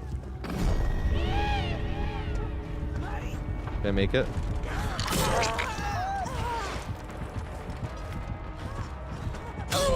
I'm the worst body blocker in the world. I was like, please, if the other person can body block. Yay, we got lucky. Unless he has the add-on, right? No, he doesn't have the add-on. Okay, thank fuck. We got lucky. It is still open lobbies, like I said. I'm going to take like a tiny, tiny little break. I want to show that kill a whale video because this is the video that we were talking about with like Odds Darva. And that was why I was showing the looping guys before, so it wasn't just like a... Yeah, I mean, Kill a Whale does the good description too. They just gotten a bit more detailed since even the Kill a Whale video. That was back when they were like 3.5 hours. But the Nostromo one is fucking 10 hours long, but it has 210 games for examples and 40 of the 41 killers. Only one I didn't have for Nostromo was Crash You. And like I said, I have them organized in a pinned comment, so you can go look at the pinned comment and Control F and then type whatever killer you want and you'll find it. But here, this is the video that I'm talking about. Like, if it wasn't for Otz, this was why it was funny when Otz came in. Maybe the greediest... talking about Otz.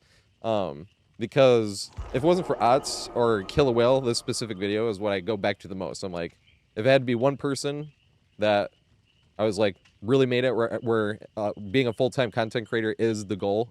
Because you're thinking, that's never going to happen, you know what I mean? That's your thing. But now it's still like, you know, it will ever happen, you know, but it won't if you don't work towards it, right? So that's what I'm doing right now. I'm working towards it. But if it wasn't for this video specifically, because this video, look... Our YouTube channel by the name of Mr. TatorHead. Yeah, YouTube channel. But I've finally found my Dream Survivor YouTube channel. Oh, yeah, by the name of Mr. TatorHead. So, but here's the thing: I had like 2,000 subscribers here, when he made this video, and then like I don't know if I would have ever, if Otz would have ever found out about me or anything like this, or met me. You know what I mean? Like I don't know, but I didn't start meeting a lot of people really until this video, and then when Otz gave a shout out in one of his weekly compilations. So this brought me up to like 5,000 subscribers in like a month. And then Odds gave a shout out when I was at like 6,000 subscribers, and it was like a month after that. And after that, I went from like 6,000 to like 18,000 in like a month because Odds giving a shout out. And then from there, a guy named Skyfaction made a video called The Heroes of DBD, and he put me #1 hero of DBD, and suddenly I'm at like 5,000 more people in like a few weeks. You know, and then Absolve Live made a video called The Savior of DBD or something like that. And same thing, I was meeting like just tons of people. That's what I mean. I'm like, it really is those 4 peeps. Way more than that too. But these people have made like videos where immediately it was like, holy shit, they made a video. This one was hilarious too because Kill a Whale told me, because I didn't know Kill a Whale too well. He just told me, he was like, I just found your channel and I'm going to make a video about your channel. And I thought it was going to be like, you know, like him looping on Saloon or something and then being like, I learned it from this video on this channel, you know. But this was actually the video that he said. And in this video, he called me the greediest survivor he's ever seen. We took that to a whole new level last year. This year, I've thrown like 300 something, not quite 300. And a lot of it was because of 2v8, to be honest. And we had some tomes where he had to throw pellets, so I had to be throwing more pellets. But last year, we tried to throw as little as possible because with the looping guys, I always tell people to greed pellets. And like, how often does it actually work? So I wanted to be like, well, I'll try not to throw like any. So we threw 48 all of last year. But I should have thrown more than that. There was times where I was greeting dumb pallets, like the God pallet at the bottom of the stairs on Midwich, right? Where I'm on Deathhook and getting tunneled, and I should have thrown that for the teammates' sake. But I greeted that to try to turn the corner and make it to the pallet and the, you know, where the gurneys are at, you know, even though it's a God pallet and that's an easy make, right? And that's why I was like, fuck, I should have thrown that. Stuff like that. But that 48 includes memeing killers, you know, farming killers where they're just like not doing anything, and you go throw a pallet like for pallet stuns. And I only ever threw 2 in matches like that. Never threw more than 2 in a memeing killer match. And pallet saves. So I think I really only threw like 15 or 16 pallets in chases all of last year. And it really showed up in that Nostromo guide. That 10-hour guide with 210 games, I think I only threw like 4 pallets. And that whole, like, it's really funny. Other things started showing up too, like in the Toba Landing guide. That's like an 8-ish hour guide. But I don't really like looping Shack, because Shack you can find on every single map, and it's pretty strong. So when you're playing on a different map, you're like, I can loop Shack whenever. But then I didn't notice how little I was looping Shack when that one had like 180 matches on Toba Landing. And I only looped Shack like 4 times. I was like, whoops, well, I need to go loop Shack a little bit more than that. Like, I thought that was really funny. But Loadin PC, thanks for following me. And Brundleby and Bud Dry. Bud Dry. That's actually what I'm about to do. I always put a video on when I go smoke really quick. So I was going to smoke them if you got them. And then make fun of how stoned I look when I get back. Burning Man 67, thanks for following me. I appreciate it.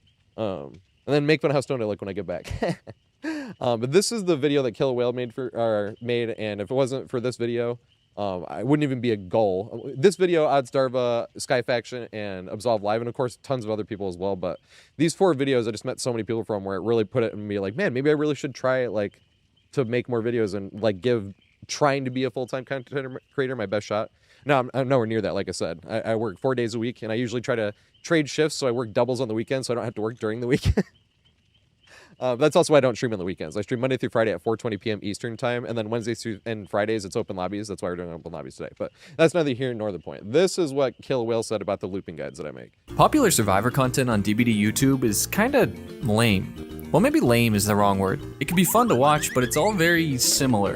Whether you're watching Aaron, JRM, Swee, Swe, Skirms, Namedi, or any other Noob 3 clone, I can almost guarantee it will feature 1 to 2 games, an obviously inexperienced killer, flashy tech gameplay, ADHD editing in the form of constant zooms and sound effects, and a thumbnail purchased from the Survivor Thumbnail Emporium. And this is what it is. I already made fun of all this stuff a long time ago, so I'm not here just to complain. But if you're actually trying to learn something about playing Survivor, most of this content won't help you. It's fun to watch someone 360 a baby killer 4 times in a row, but like, what am I supposed to do with this in my own games? It feels like if I wanted to improve at basketball, but could only study footage from the Harlem Globetrotters. So you say to yourself, let's look for something more educational and search for looping guides and tips. These are definitely better for improving, telling you to hug structures tightly or maybe explaining jungle gym pathing or check spots, but honestly a lot to remember, especially with so many new maps, tiles, and main buildings. Add to that the general stress of chase, the fact that teammates might have already used a pallet, bad tile RNG, bad killer ping, or bad teammates, and sometimes this stuff doesn't even feel helpful at all. Okay, I gained an extra 5 seconds in chase by hugging this loop tightly. Now what? Even after watching a lot of these guides, it still feels like only hours on hours of experience will actually help me improve. And as far as watching competitive DBD or 1v1s to learn Survivor, it might as well be a completely different game. If I pre-dropped this many pallets in solo queue, I would be dead with 3 gens left and get death threats from my team afterward. Meanwhile, searching out killer guides will lead you to a ton of knowledge, gameplay, and tips and tricks for any killer you need. And since being the chaser is a lot more intuitive than being the chasee, it's a lot easier to improve quickly. And I think this is a big part of why most survivors in DBD, including myself, are just straight up kind of bad at the game. So now if you are like me, who doesn't really have the time or the incentive to join a 1v1 ladder or explore map variations with an AFK friend, or practice juke muscle memory, or just accrue the hours needed in public matches to know every loop on every map, you're kinda out of luck when it comes to actually learning Survivor. I used to watch Cope, who posted a lot of non-ADHD edited gameplay of smart looping instead of flashy tricks, as well as being the best survivor in Otza's 1v1s, but they don't make DBD content anymore. There's Fun Goose, who can talk a mile a minute explaining their actions, but they're really more focused on killer lately. There's Steve, who's crazy good in 1v1s and in public lobbies, but unless I'm watching their stream constantly, I'm not gonna learn much from here. But I have good news. I've finally found my Dream Survivor YouTube channel, by the name of Mr. TatorHead. Now why is this channel so good? What does it offer? Well, first of all, we got in-depth map explanations. He explains every single loop and main structure and how they can spawn and how to run it every which way for almost every common map. But does it actually work in real games? Absolutely. After each explanation, he shows multiple chases he's had using that exact setup or iterations of it that spawn, which really helps you understand how the loops function when facing multiple different killers. Is he a flashy juke master, doing things I would never bother to practice? Not really, he's got some fakes and tricks, but he makes just as many mistakes. Truly a man of the people. Most of his looping skill is based on game knowledge, and he's willing to share it with you. Pallet pre-dropper? Absolutely not. This is maybe the greediest looper I've ever seen, and it's hilarious. Toxic? Not at all. He laughs it off whenever things don't go his way. No! Clickbait builds? Hell no. This Giga Chad hasn't even used a perk since 2020. So when he juices you for 5 gens, you really have no excuses. Except Old Reliable, of course, if the game is broken and unfair. That one always works. And finally, a big point here that most Survivor YouTubers don't do. He's realistic about the game.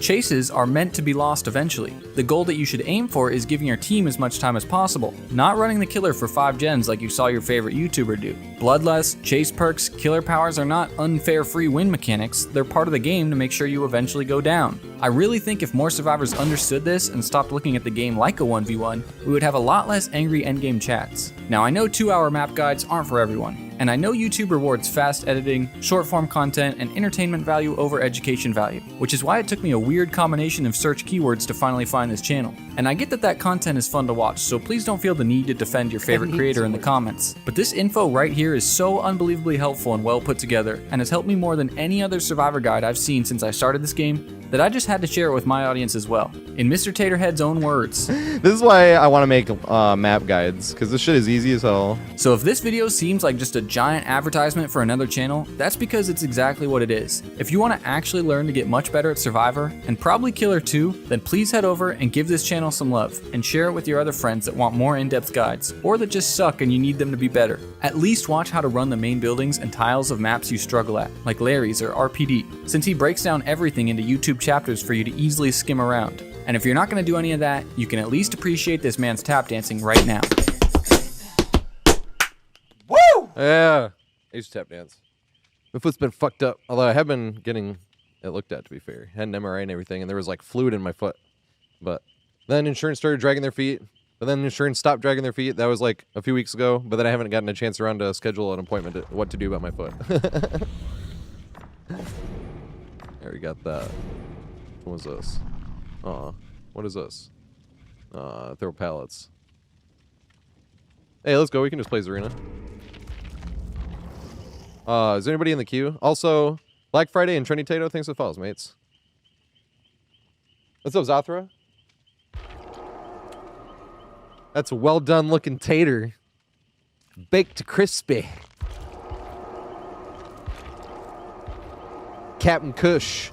Start your day off with some, if I ever did morning streams, 100%. Start your day off with a complete breakfast with some Kap'n Kush.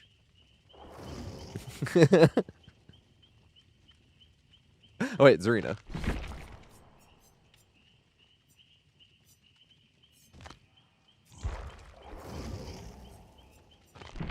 Yes.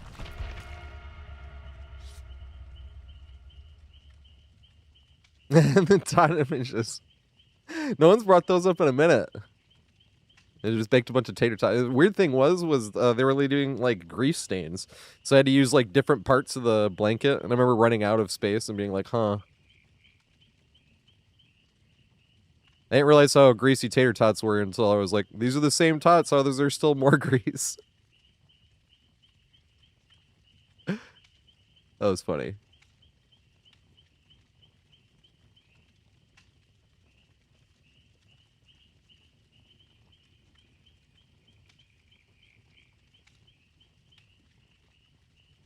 I don't give a shit when I'm playing Killer. I play music when I'm playing Killer. I think it's the thing with Killer. Okay, I recommend a few things. Especially if you're learning the Killer, or if you have Killer anxiety. If you have Killer anxiety, I found this out the funniest way ever. But have a Killer that is on like the absolute lowest MMR. Voice mod of my choice.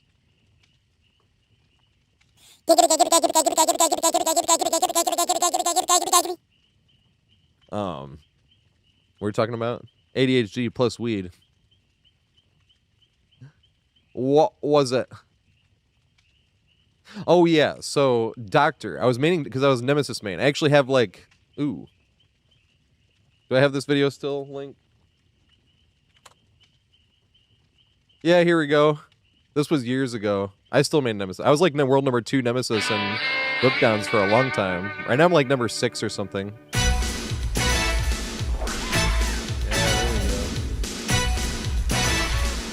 There we go. 360 no scopes. There we go.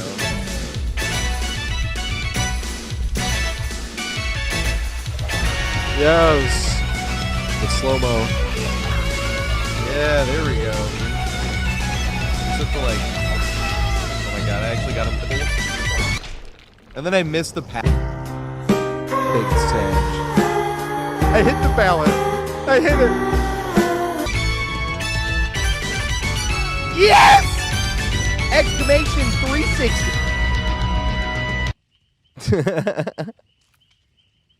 That was fun. I've on almost every one of those clips you can hear me like, there we go. Because I'd usually go for 360 slaps once like everybody was on Deathhook. And I'm like, all right, now I'm just gonna. So it always took like a more than a few tries. Not always. That one drop down from Disturbed Word, I couldn't try that multiple times. So I was like, hey, we got it. Ooh, slow-mo on this one.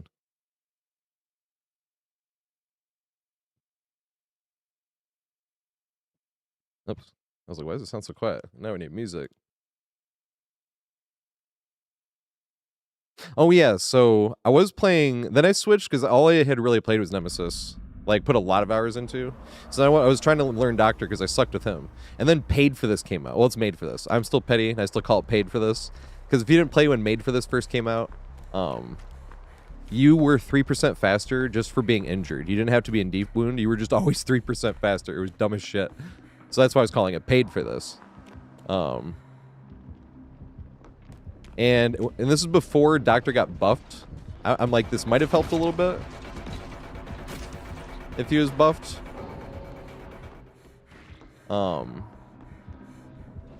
They lagged out, I think.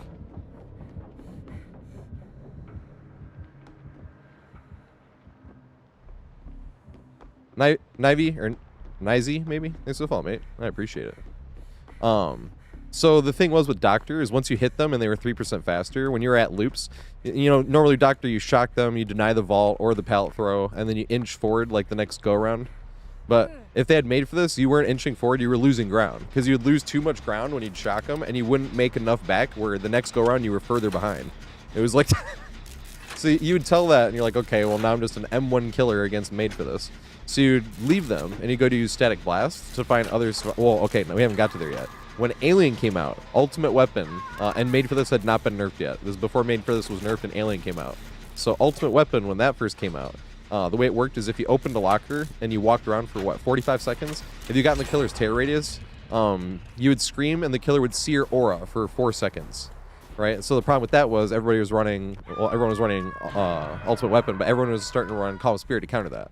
So it had Made for This and Calm Spirit. So you'd like hit somebody with Doctor, then you'd realize that you had no power and you're an M1 killer against Made for This, where they were just 3% faster, and you're like, well, this sucks. So you'd leave them to go find other survivors, and you use Static Blast, and when you use Static Blast, you couldn't find anybody because they had Calm Spirit. This is also when I was running no perks, no add-ons still, and I was like, fuck this. So my Doctor went on strike, and I just started letting survivors go.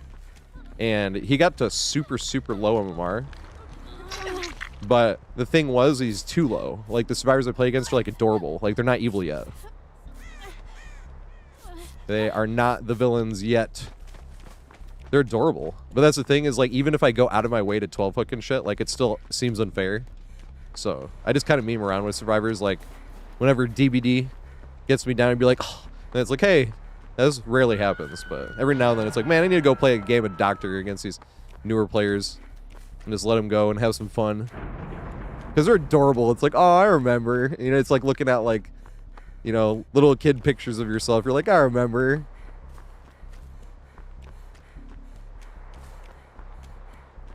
A lot of times they've, like, never even seen a memeing killer before. Because they're newer players, you know? That's what's hilarious. So I recommend that because I heard people get like killer anxiety. There's only one thing this whole game gives me anxiety, and it's bad, is having a body block. I'm the worst body blocker in the world. That's the thing. When things go wrong, I'm not the one that gets negatively affected. My teammate does. That's what sucks. When things go bad in killer, you know, either it's fun to talk trash or be like, oh, whatever. It goes to shit.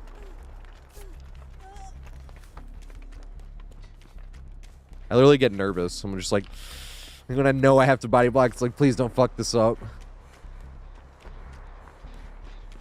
The reason I like listening to music on Killer is because I would listen to music on Survivor, but if there's teammates and I play a little bit less good, that might affect the teammates' survival, you know? So I'm like, all right, I'll take the music off when I'm playing Survivor. When I play Killer, I have music on, though, because once again, it's just me. It don't matter. Same with, like, when I play Halo. I listen to my music when I play Rumble Pit.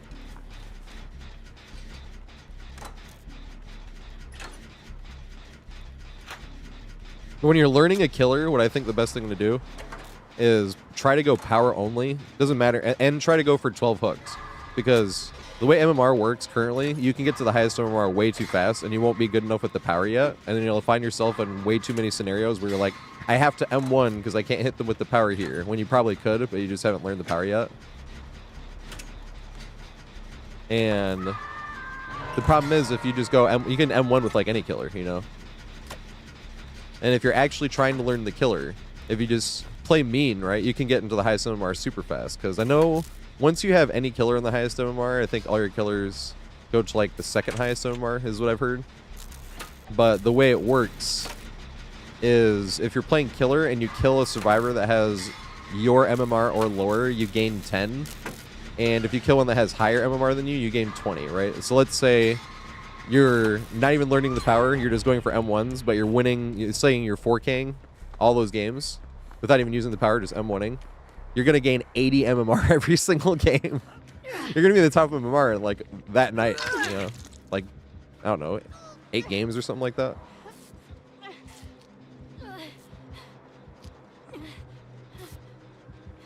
Because the The top of Mara, the survivors will force you into scenarios where you have to M1, that, you know, obviously.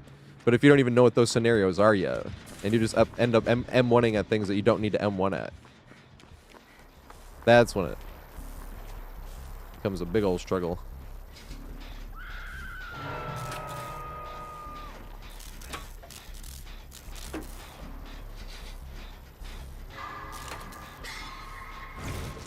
Because if you're playing nice and I mean, some killers you can't M2 only, obviously, like Oni is probably the easiest one to point to. You know, that can't obviously uses power all the time.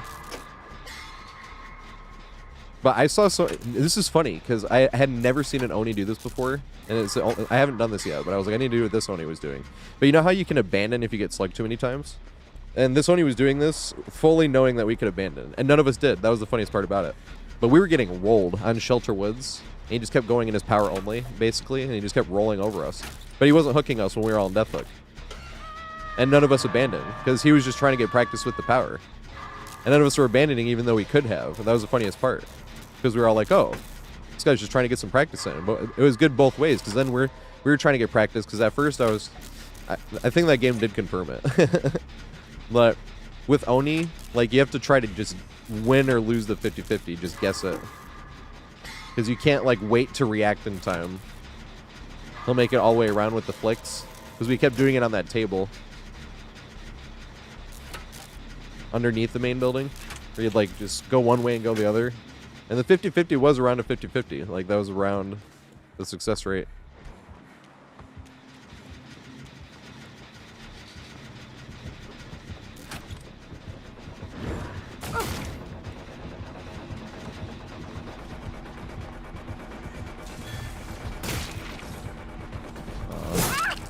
I don't know why singularities do that. That gives you the opportunity. I have this. No, I don't. That sucks. I thought I was going to have that pallet. I wanted to greet it and try to make this window. You should thank me for this.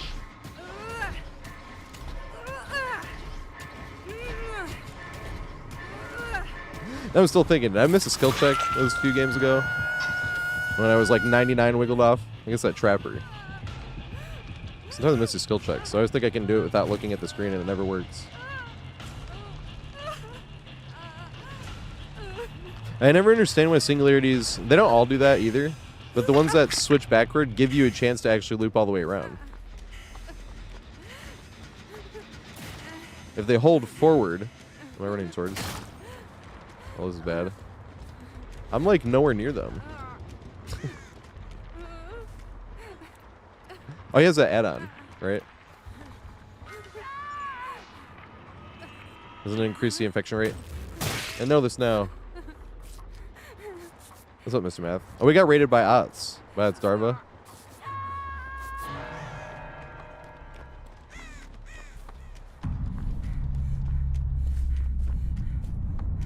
Alright. Nis quick. So I think we have time for 2 more games. The next one and the next one. So Nis quick might be the last one. Is this Jared James? No, this was not. From our heart troll. Yes, so we got 2 more games. Nis quick's game is going to be the last one. And then it's a Pistons game. If I'm ever wearing this chain, that means there's either a Pistons or a Lions game. And it means the stream ends a little bit early. Sometimes really early. This one's going to end like, I don't know, half an hour-ish early. Because I usually stream till about like 8:40. Because I start the stream at 4:20 and I stream for 4:20.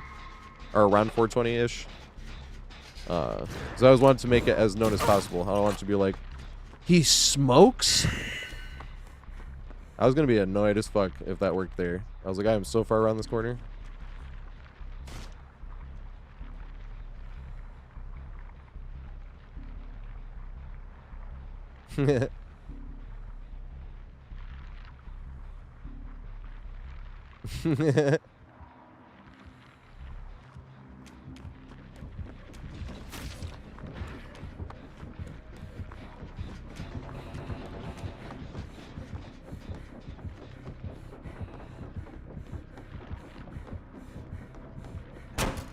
Have to run past checkpoints here.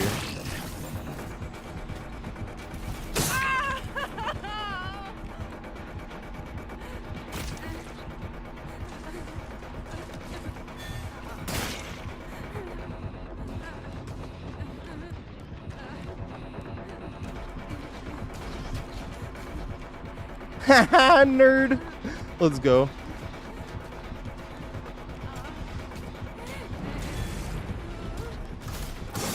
Yes! Come on, use your power.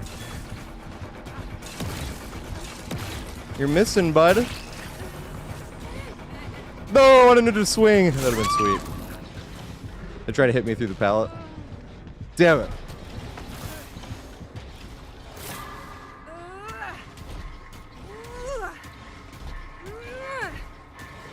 That's what I mean by how we like talking trash. I have a video on talking trash, actually. If you type exclamation trash talk, you don't have to, obviously, but it takes you right to the video where I say what I think is acceptable. That's not like my word is everything, but too often people turn trash talk into stuff that's not trash talk. And that's why I wanted to make the video. I was like, when it's game related, who gives a shit? I was like, but if it turns into like personal insults and harassment and shit like that, that's not exactly trash talk. And he'd be like, but you called him a nerd. I'm like, I actually said nerd in that video too, right? I was like, there's some names too. I end up calling peeps nerd fucker. We were talking about that earlier. I love to call killers fuckers when they get really lucky. Because if you call somebody a virgin in like a menacing way, I think you can get reported for that, right? I'm not sure. I always heard that, so I just, you know. But I don't really call people that anyway, to be fair. But I think you can say it. I used to be like VIRGIN when I would say this. I was like, no, you can actually say it. You just have to. You can't be like calling somebody in a menacing way. But that's not even the important part. The important part is if you can get banned for that, for calling someone that, then a fucker is the opposite, right? It's a good thing, right? So, and that's like also the saying of getting lucky. But it's funny because in the eyes of like any type of media, that's like one of the worst words there is. You know, you can't say two of those in a movie and it's rated R.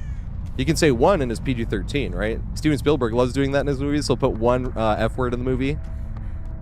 But that's the funny thing is like it's technically one of the worst words in the eyes of media. But if you're calling someone like you fucker, technically this is good, right? It was a compliment. That was dirty sex haver. So a lot of times if you get like no RNG or this or that happens and you're like, this lucky fucker. Nerd I brought up too. I was like, if getting called a nerd is a bit much, I was like, you probably don't want to play online games, number one. And I'm not saying calling people names is good. I'm just saying like, we're all nerds. We're playing online games. I'm worse than that. I'm a geek. I say pussy too every now and then, but that's more when I'm playing killer and they just have like 14 diapers. You can pick them up and they have DS, and then it's dead hard. You know what I mean? It's like, you fucking pussy. Same with the 2v8, when every time you ever looked at a survivor and they'd use the skill burst on command, same shit. I was just like... But the thing is like, that doesn't affect how you are in real life. And that was the point about that video too. Is it's like, you could be, I think I say in that video, I was like, you could be Gandhi in real life and play like the biggest dick in the video game ever.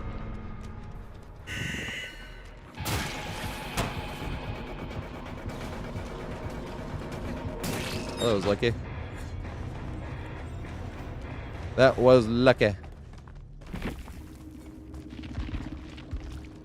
Good shit though.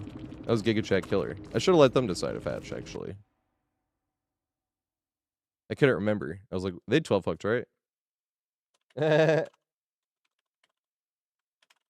Chad Singularity. But it comes right after minus rep, tunnels and slugs. I was like putting something positive on someone. Like actually, genuinely putting something positive on somebody after a complaining comment. That shit's funny.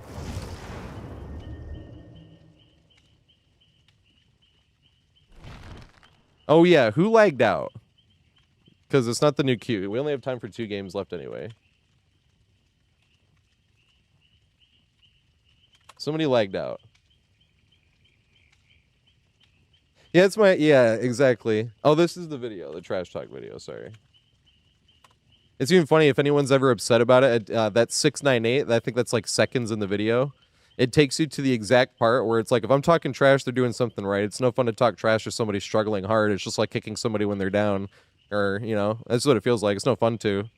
I was like, it's more fun. But that's why we ended up talking about the video. When there's somebody already dead, another player's a bot, you're like, all right. What's up, nerd? You know? It's fun. Every now and then, though, this has happened. You're like talking trash, but then you end up coming back and you're like, stop talking trash halfway through, and you're like, God damn it. I just wanted to talk trash and not feel guilty. I know I ain't crossing any lines. That's what the whole point of the video is. I know I don't, but other people take shit too far.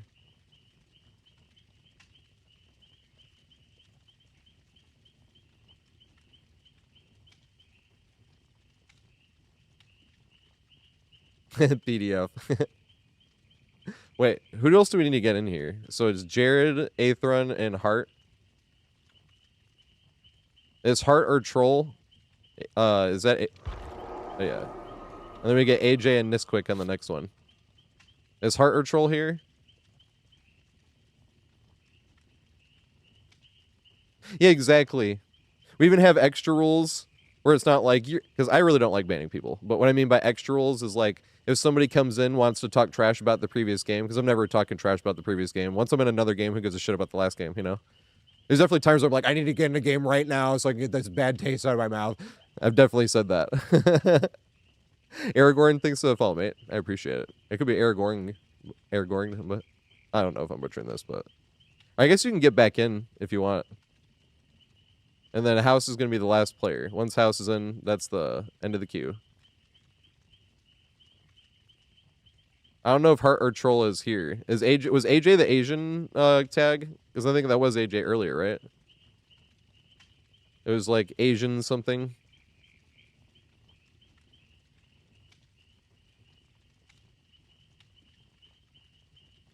Oh yeah, get back in here then. I'm sorry, mate. I don't think we can... Hart or Troll's not here, though. So I was like, we only have time for one more game anyway. And we've been asking, so... It isn't for it. We do open lobbies on Wednesdays and Fridays, though. Every Wednesday and every Friday.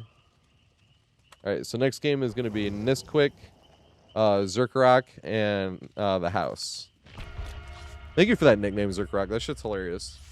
That was the first time where I remembered to actually look at who it was. But it was sad because I couldn't remember the name. Where's Zerkarok? They're on YouTube. That's fucking hilarious. How do I...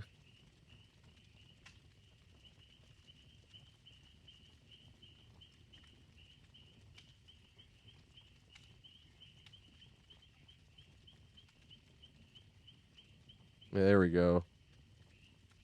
Make him a mod. Make them a mod. I keep thinking it's braids. I forgot. That's funny. You know what's cool? This was a gift for my sister for Christmas. But because I've always seen people wearing these at sporting events, and I just kind of thought it was like really bendy plastic or like air filled. These are like good. It's definitely plastic. Like you knew it was gonna be plastic because chains like this would just be like heavy as shit, you know. But it actually is like I've had this for over almost a year now, right? But whenever people were like, "Is it a short stream tonight?" That's when I started wearing these because it's like visible. So if you see me wearing this, I'm like, "Yeah, it's a short stream tonight." But the shortest streams are at like 7. If it's gonna be shorter than 7, I'll do it like after because the Pistons played at 5 p.m. the day before Thanksgiving. I was doing family festivities anyway, both of those days. So both of those streams were late. I streamed at like 8:30-ish. I couldn't give a start time because I didn't know when I was going to be able to, you know. But I think both times was like between 8:30 and 9.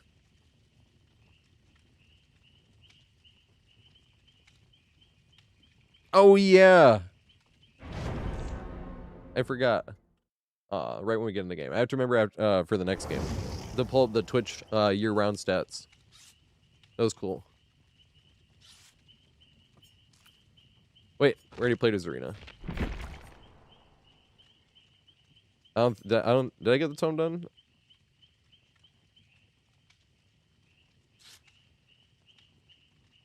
I hope I did. This is I just didn't notice. to a whole nother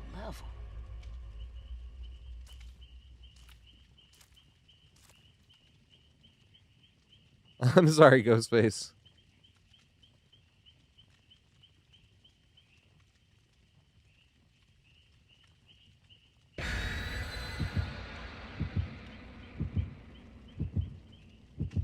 Nice. That's funny.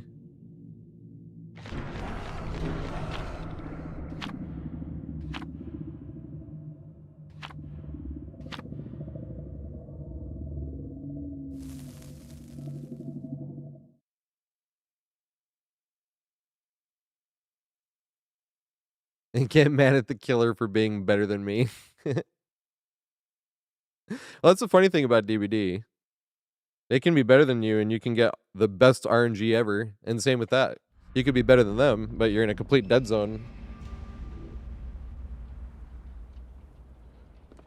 But that's what I think is funny. The more I played DBD, the less I cared about, like, am I juicing or am I cracked? Because you could literally do the exact same play against the exact same killer. That's why they call it a 50-50, right? And they just went one way or the other. And does it make you any worse or better of a player if it goes poorly or good? It's like, no, I'm going to make the same play next time. And if it works next time, does that mean you did it better? And it's the exact same play? Like, that's what's fun about DBD, though. That's why I think anybody can play it.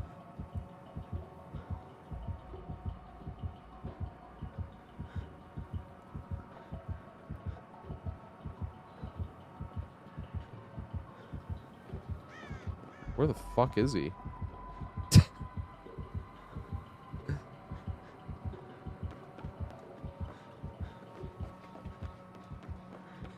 Is he AFK?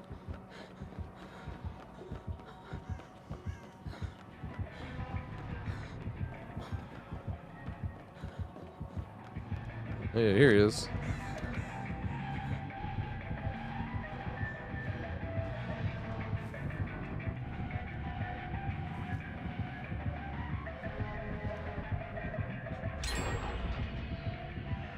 It was AFK. Maybe Pizza got here. I had one killer say that to me years ago, and then anytime someone's AFK, that's what I say. Maybe it was Pizza guy here, and 2 times it's been right. You're like, Pizza guy here. I knew it!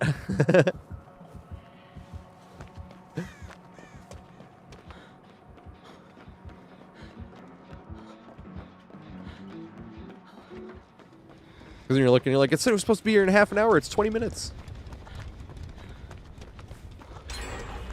Or 45 minutes. It's been half an hour. That's probably more likely. Everybody getting a pizza in 20 minutes. Let's go to Little Caesars. That shit is good, too. I would walk to Little Caesars sometimes. When I lived in Washington Heights, because I lived on 171 in Fort Wash, I had to walk 2 avenues up, cross Broadway, and then into St. Nick. And then take that, I think Little Caesars on like 176, I think-ish. I walked my ass over there, it was $6, well, $6.54, 9% sales tax, and then it was it was never $5 in New York City. It was $6 hot and ready. And then you walk my ass all the way back, eat the whole pizza. That stomach growling, just thinking about it. I usually have snacks, but the stream is going to be short enough. I'm like, let's make some tacos. They're in a pissing game.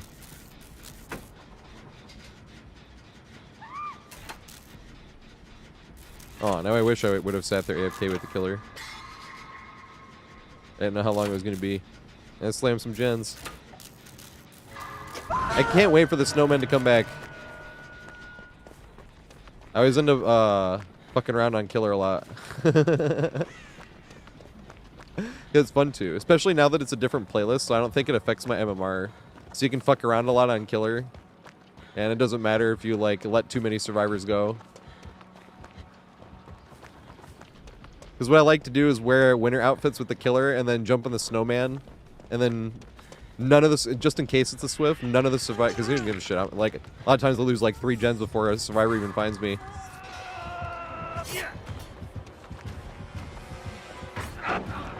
Nice.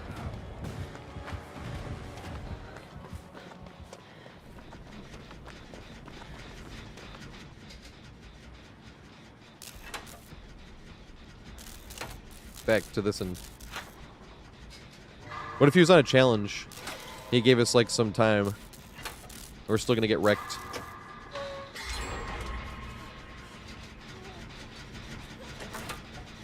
Oh, there's a bunch of gens down. Aw, and you're, like, so close to heal, too. So we can chill in the gen. And it was a BNP.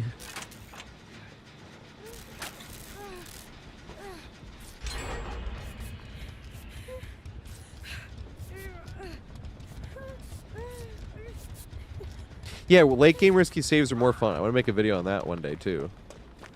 I'm going to get in a better rhythm. I know the holiday messed it up, but I'm going to have... This is going to be what I think I can do around my work schedule.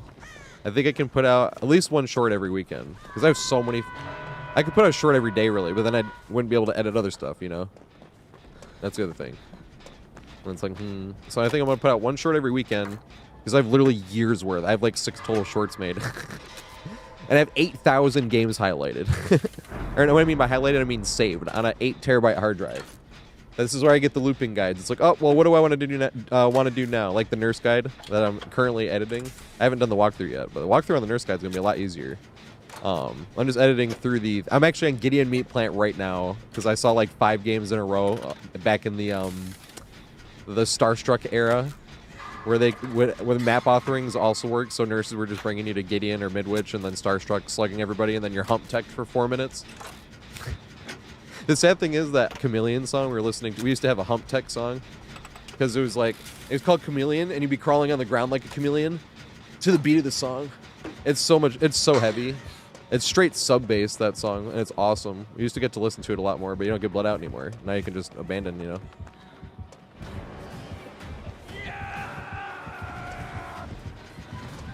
Huh.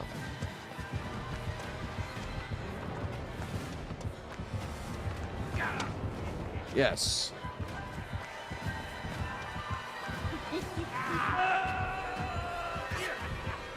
Yes.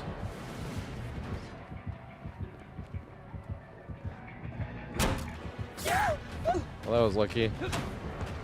We win in them 50-50s.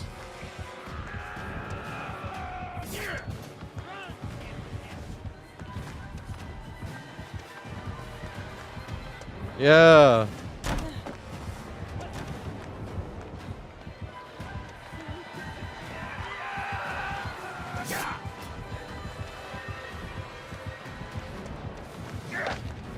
Yes. We're getting super lucky. I was gonna vault the window, but if you didn't know where we went. We just won like all the 50-50s. No!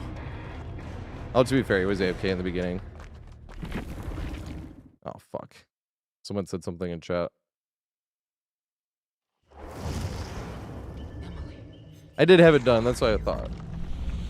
Oh, there's no way I didn't escape 5 chases on that game before. Boo.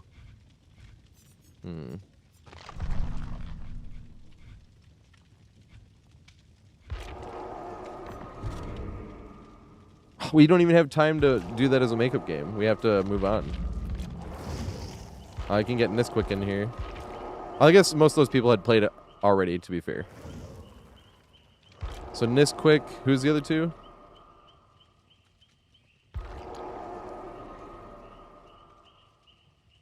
I feel like there was only one juke the whole game, like actual just juke. Because most of it's just greeting a pallet, you know? Or going a different way that you don't think he's going to go. I feel like a juke is like when he's coming at you and deceptively going this way and going back. Most of the time I just assume... Two things. I've either played against a bunch of survivors that haven't done that and you just get like in a muscle memory, like, oh shit, this survivor actually tried something, you know? Number one, that can happen. And number two, if you're on controller, like, you pretty much have to decide early. Mouse and keyboard is such an advantage on Killer. I play a controller on Survivor, but I play mouse and keyboard on Killer. I have a video about that too, actually.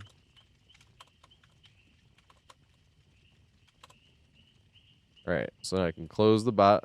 It has been caught up. I remembered to clear the list for once.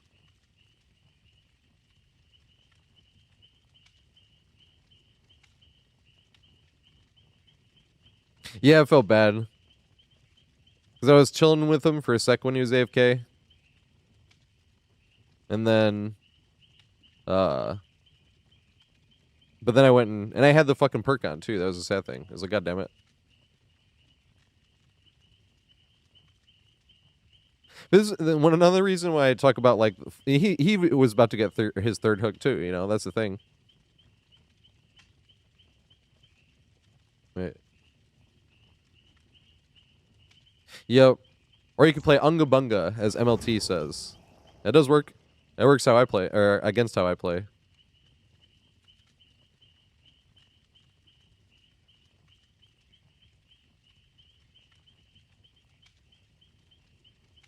Oh yeah, but now that it's an event, the kids did this last year. We could fuck around on killer more because I didn't want to like kill my MMR because we were talking about earlier. If you have a killer on low MMR, super low MMR, you don't even want to kill your survivors. It's not fair. They're adorable too. They're not even evil yet. It's like a good thing to remind yourself. Like if you're like bored of current DBD or this or that, you can still remind yourself by playing a few games. It does get boring though after like a game or two. You're like, all right, letting survivors go. Yeah, they're not bastards yet. Zerk Rock. All survivors are bastards, except then. That's when they're not bastards yet. They're not the bad guys.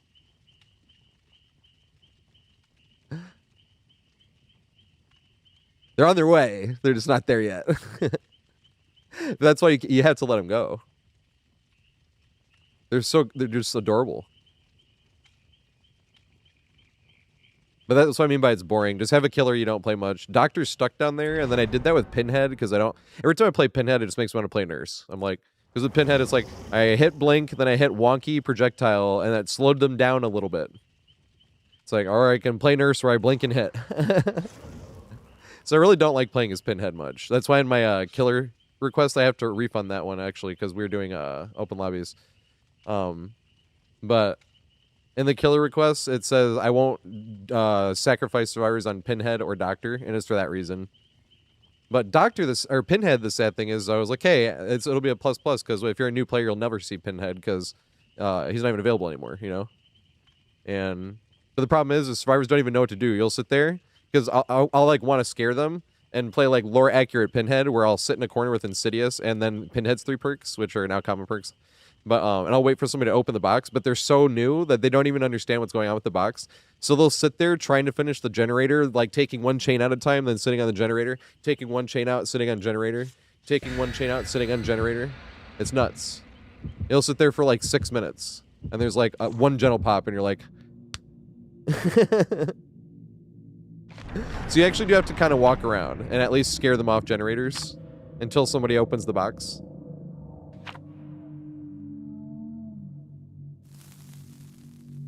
And you do want to get some hooks, too. Because you want them to get blood points. They get a lot of blood points. Because they'll get unhooks, heals. All that type of stuff. Oh, this is War Ensemble.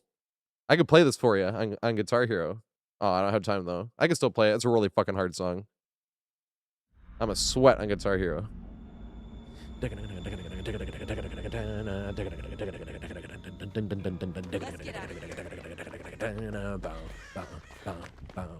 Pinhead. Speaking of which.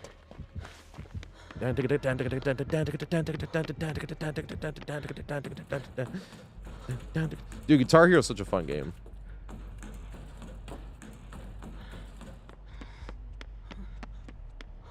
You know what's funny? My Name is Jonas was like one of the first tests on expert, I remember. When you're like learning, because everyone starts on easy.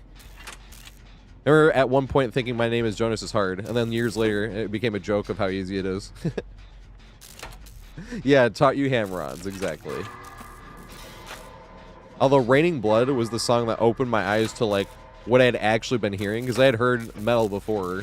It opened my eyes to a lot of new metal. Like I hadn't heard any Slayer before Guitar Hero 3. Just Metallica, really. And Sabbath. Well, not Ozzy, I suppose. But... And no, I hadn't even, I heard of Iron Maiden, but didn't really hear much Iron Maiden until even just Number of the Beast, you know?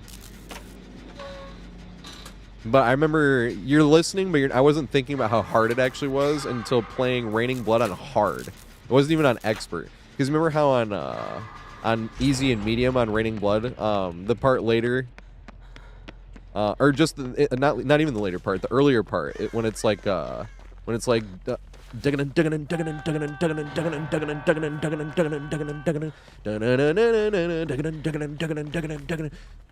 the part that like taught me, because on easy and medium it's not 3 notes, it's just 1 note. Dun dun dun dun dun dun. It's like, yeah. And then all of a sudden you play in hard and all of a sudden it's triplets, and I was like, oh my god, that's what this was. But the cool thing was you were warned, so it wasn't like out of nowhere. What I mean by you were warned was The box. You opened it. everyone face person too. I came. He spawned down low. He did spawn down low.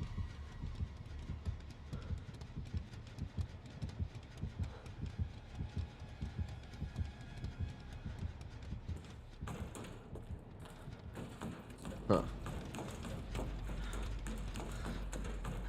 But the cool thing about Guitar Hero 3 was it set you up for those triplets earlier, so you weren't like, it wasn't like out of nowhere from that hard song, Barracuda.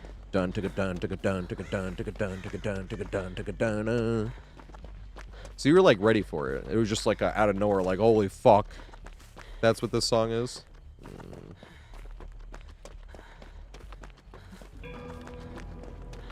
Anyami, that's my secret. I'm always puffin'. Wait till I'm on Hook, and if you remind me, I'll show you my big-ass jars. This is the most weed I've ever had. That's because they're just about to raise the price, the taxes. So I bought a shit ton, about as much as I could have. Got fucking 10 ounces. So how it was in Michigan, right? It's illegal in parts of U.S. as well. No, I got 3 different strands. I got 4 ounces of one, 3 ounces. I got 4 ounces of hybrid, 3 ounces of sativa, and 3 ounce indica. Although I have leftover from the same amount-wise from previous, to be fair. And they gave me some extra weed too, last time and this time. Last time for being honest, and then this time because they recognized me from last time. Because I went there the first time. It was kind of a ways. It's like 40 minutes away, but they had a first-time discount where you get 40% off your first time there, unless you get like the highest grades, which is like I don't even think it's really worth it. If you're super rich, yeah, why not? But so I went and I usually try to get anywhere between like $60 or $80 an ounce, because you can get as low as $15 an ounce. That's not even shake. You can get $8 an ounce shake. It's nuts. Michigan prices are nuts, but this is why they're gonna up the taxes on it. But what there was there's 6% sales tax from Michigan, and then there was a 10% excise tax, which literally just means like extra tax, and we called it a sin tax. But because we were talking about earlier, like because Canada, I remember them calling it a sin tax. There's like parts that tax alcohol a lot more, and they call it a sin tax. But that's the thing is, yeah, you can even get, well, maybe not $400 ounces anymore in Michigan. Because the toppest shelf is like not even that much anymore for an ounce. It's hilarious.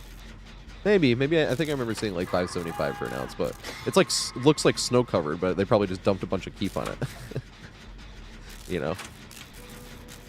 Yeah, so I usually get between $60 to $80 ounces, and because that's what I think is the best quality for price. Because I work my way down, and I'm like, no, I want to get something better than that. No, I want to get something better than that. No, I want to get something better. Hey, this is good. You know, that's usually how I work it. Usually around 60 to 80 bucks. And then because I smoke like 6 grams a week. I don't even smoke that much. That's the funniest part. I smoke multiple times a day, and I start my stream at 420. That's the biggest smoke of the day. But that's the funny thing. Like one of the things they gave me was a pre-roll, and I'm like, I don't know how I'm gonna smoke this because I like would need peeps to smoke it with.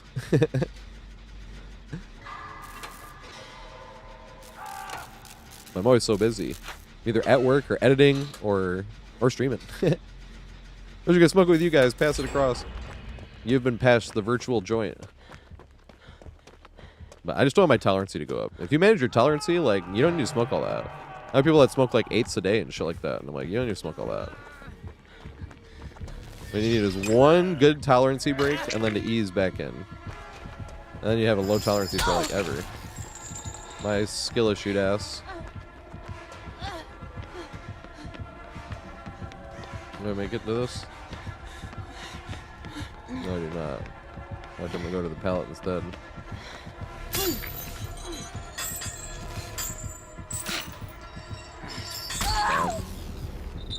That extra chain, you lucky fucker. See, that's what I mean by lucky fucker. I got that extra chain in the perfect spot. Or no, it might be the add-on, actually. Maybe it wasn't lucky. Because maybe I broke one of the chains with the environment. And that was the extra one. Oh, yeah, so what they're doing... See, I misread it at first, right?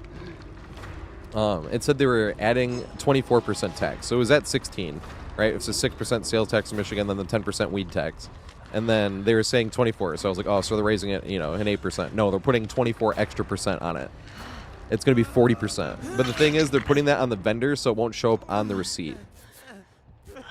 I was like, they want to secretly raise the taxes. I see.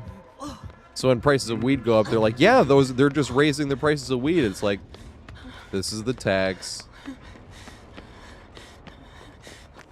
I feel like, I don't know if that's getting political or anything. It probably is. I probably shouldn't even be whining about that. But because I don't know enough politics. We talk about like 15 or 20 years from now. Well, with 15 because we've been saying 20, but I've been streaming for like 5 years, so I'm like, oh, maybe 15. But I do want to have a channel where we talk to peeps because I want to hear from peeps. Because I'm definitely ignorant. I know I'm ignorant.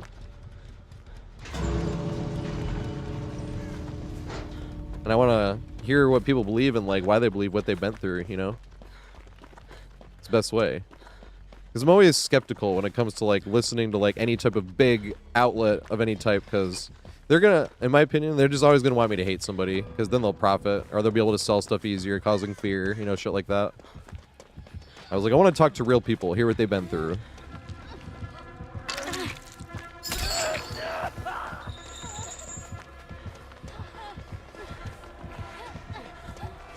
I don't know who to go after. I think it was the add-on.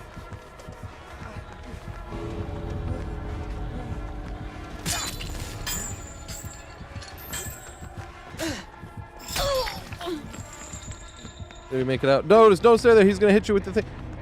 Oh, that hard. Okay. Holy fuck. I hate body blocking, dude. That shit makes me so nervous. Oh, yeah, but here we go. So, this is my indica. It's called Cheetah Piss. This is my hybrid. It's called Perfect Triangle. And then this is my indica, which is called Gary Satan. Oh yeah, but this is gonna last me like 8 months. You know what I mean? Because I smoke less than a gram a day. I grind a gram, but then like at least once a week I have like a whole day where I'm like, I have enough leftover weed. I don't even have to grind any. Yeah, I think Gary Payton had like a stake in the farm or maybe owns the farm or something because there was like 3 weeds there that all were like Gary Payton related and that's just what I figured. I was like, it's probably like he owns the farm or something and just, you know, because like whenever you hear a name like Cheetah Piss, you're like, why would this be called Cheetah Piss? I'm like, he probably has a cat named Cheetah and it like peed around the plant or something. You know what I mean? But it is funny when you hear like the names of weed and trying to think like, why would they name it this? Feels like a full moon night. All right, we got to play one song on Guitar Hero really fast. We got to play that song that we're listening to right now. We'll just play on Guitar Hero. So, if you haven't been here before, like I said, I do start streams at 4:20 Monday through Friday Eastern Time, PM Eastern Time, and we do open lobbies every Wednesday and Friday. If I am actually, let's show you. I was like, I am very consistent on this because this does not even count. What's it called? December, which hasn't happened yet, right? So this is only counting like less than December. Where is it? The Twitch recap. I am very consistent on the streams. Where was the how many streams I oh, look at this. I'm making individual posts. So I made a post on Twitter of just like who I watched the most. I'm going to do like one post a week all of December because I don't want to put them all in one post. I want to like appreciate them separately. So like so on Twitter I did this one first. This one right here. Dresden was my most watched, and then I watched One Pump Willie, then Joey, Potato Salad, then Blue Dream, then Kelly, right? And it's funny because you can see where I end up lurking specifically like with chat sent, right? Like, cause like Blue Dream is late night, so that's usually when I'm asleep. So is Dresden late night, but he's so late night that I can wake up and like send messages. Sometimes I wake up and I'm up for like an hour and I send messages, but Blue Dream's done. That's why he has a bunch sent. Or if I'm like waking up to get ready to go to work, you know, and I'm sitting in bed for half an hour and I'm chilling, you know. One Pump Willie, less chats because I'm usually at work, but when I can pop in when I'm on break, you know. And I thought it was funny. And then Joey is when I'm usually like home from work. Or and I can sit in there for like an hour before starting the stream, and then Kelly's like after the stream, so I have a bunch of messages sent in Kelly's as well. I was like, this makes complete sense. But wait 1 second, I want to show this. So this is cool. I'm gonna make individual posts. I don't know if this is in any order. This can't be in any order. I think it's just. I'm glad about that because I didn't want it to be like somebody gets past at the last second. Because this is a different order than I had. But this is the top 9. Awesome. I'm gonna make a shout out for these peeps as well. Crossovers. Drust rated me the most, and One Pump Willie and Doc. That's the fucking the god from Smash, Smash Melee. If anybody remembers the 5 gods, that's him. Yeah, these were my most the people that rated me the most. I was like, dude, this is epic.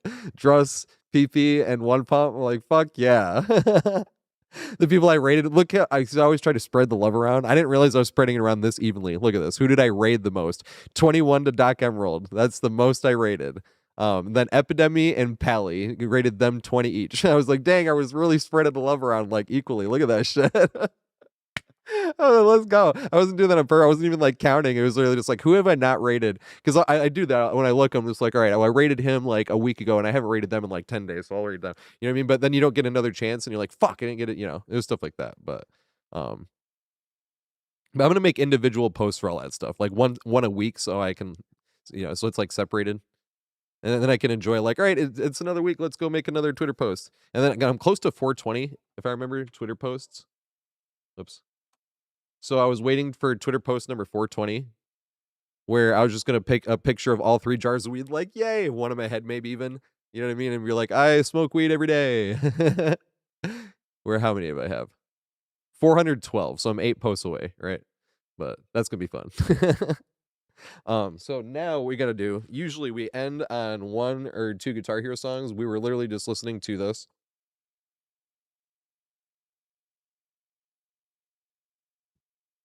This song is hard as shit. It's gonna be a terrible warm-up song. Because usually you want to be warm when you play a song like this. So this is probably gonna go, I might still 5-star it, but at the same time, I probably should do a lot better than just 5-starring it. I'm pretty sweaty on Guitar Hero. If anyone wants to see my very first YouTube video ever, pull this one up too, actually.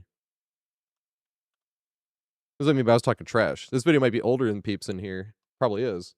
If we got it rated from like Odsdarva, you know what I mean? TatorHead, Guitar Hero, blindfolded. Because this guy was telling me I was hacking, and I told him I whoop his ass with a blindfold on. This is...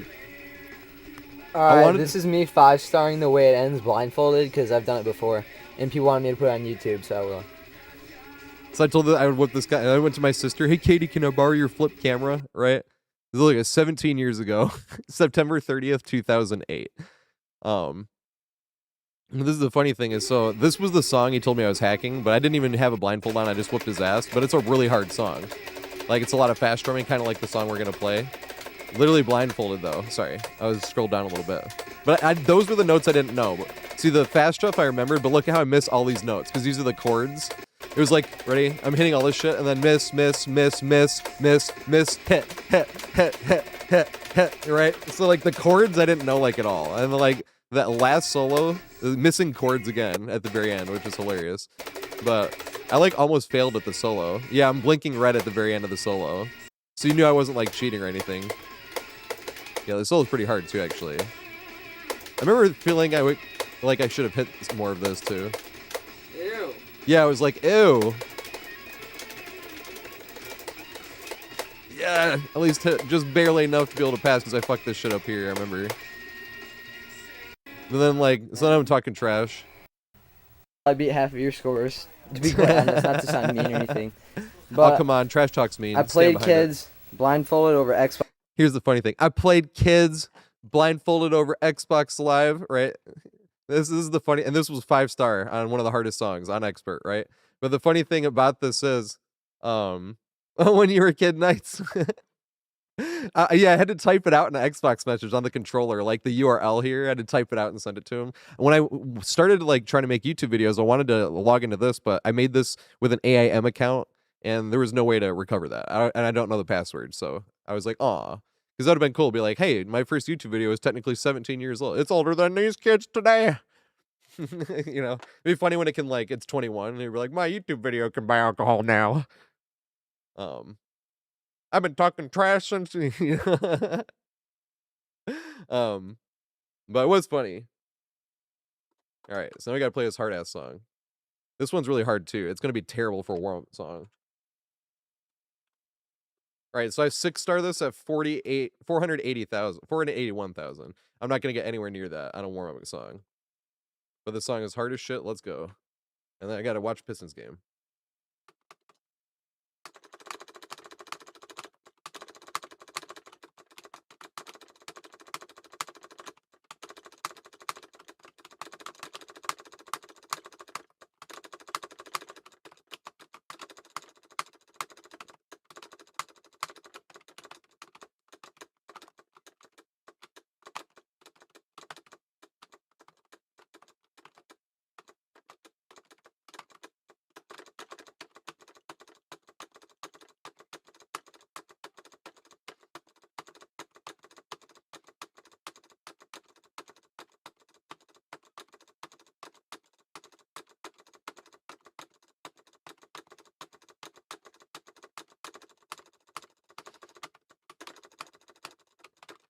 Aw.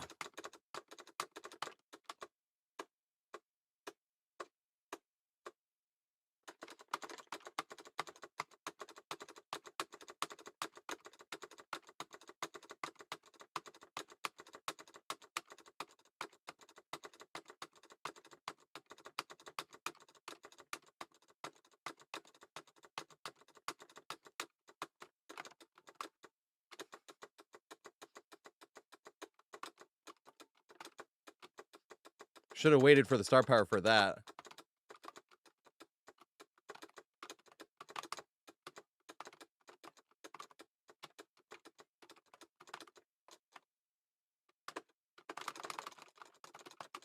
Oh my god, that's terrible.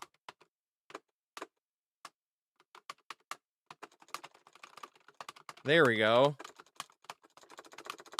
There we go. 84 note streak. 91. 94.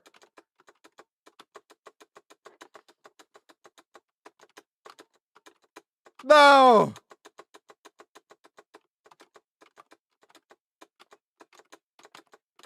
This is a terrible warm-up song. I'm already tired. I hate this part.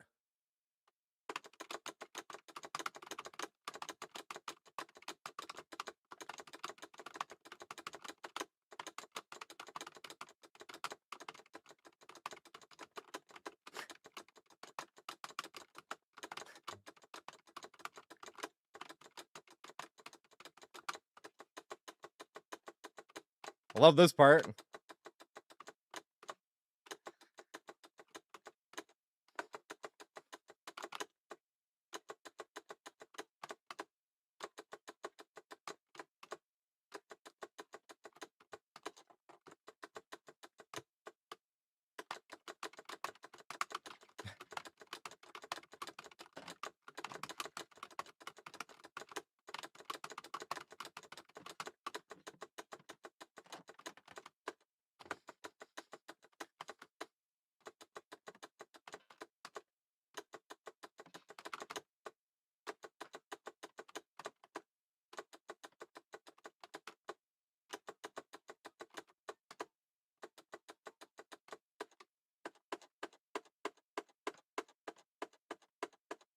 From this to the end of the song is fucking amazing.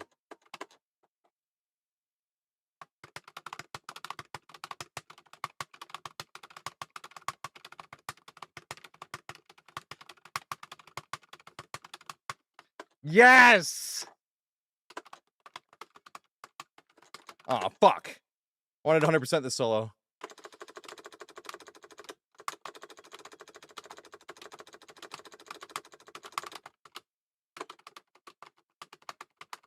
Yes! If I would only hit that one part, that wasn't even the hard part.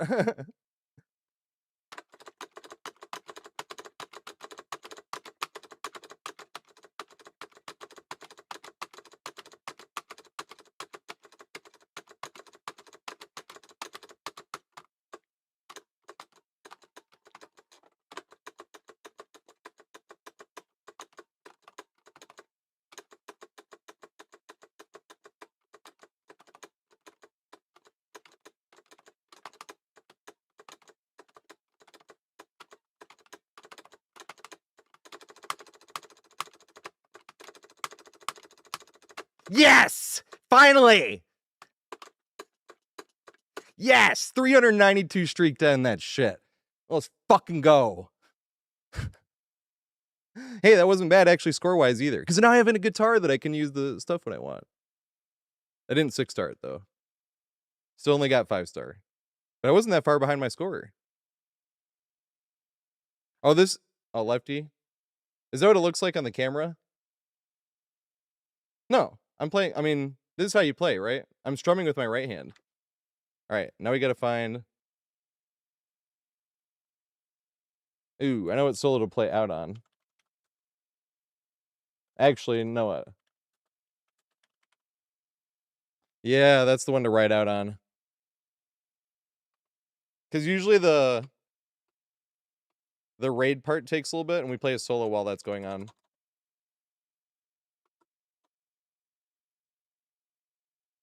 All right, who do we raid though?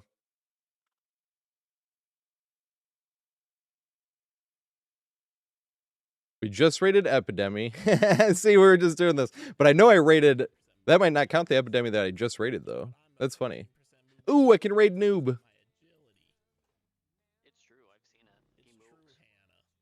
Raid Le Nooberino. Yeah, you thought the same thing, JC? Raid Noob?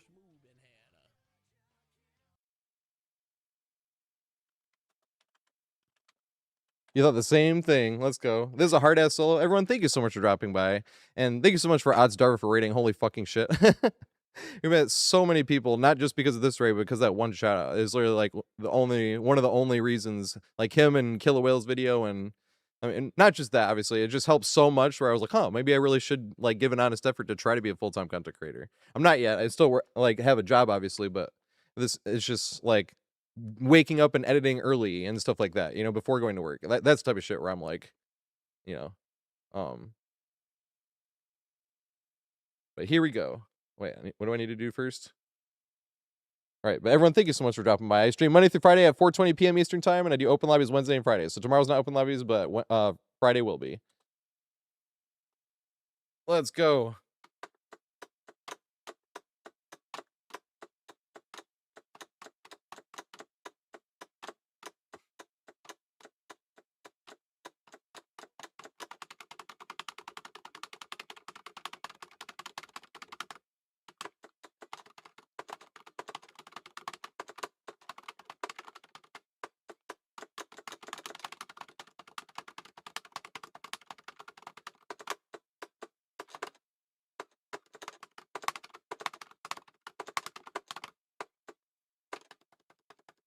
Pinky!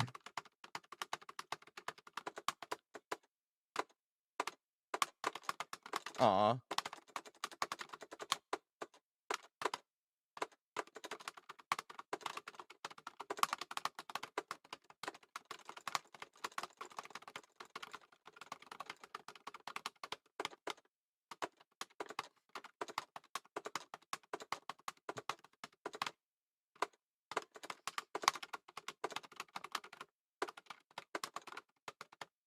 Aw. Oh, I fucked up at the end. Oh, damn it. Everyone have an amazing night, though. I'll see you guys tomorrow at 4:20 p.m. Eastern time. And have an amazing night in Noob's chat. And go Pistons! Hopefully the Pistons win again. So I can play that damn song the next day.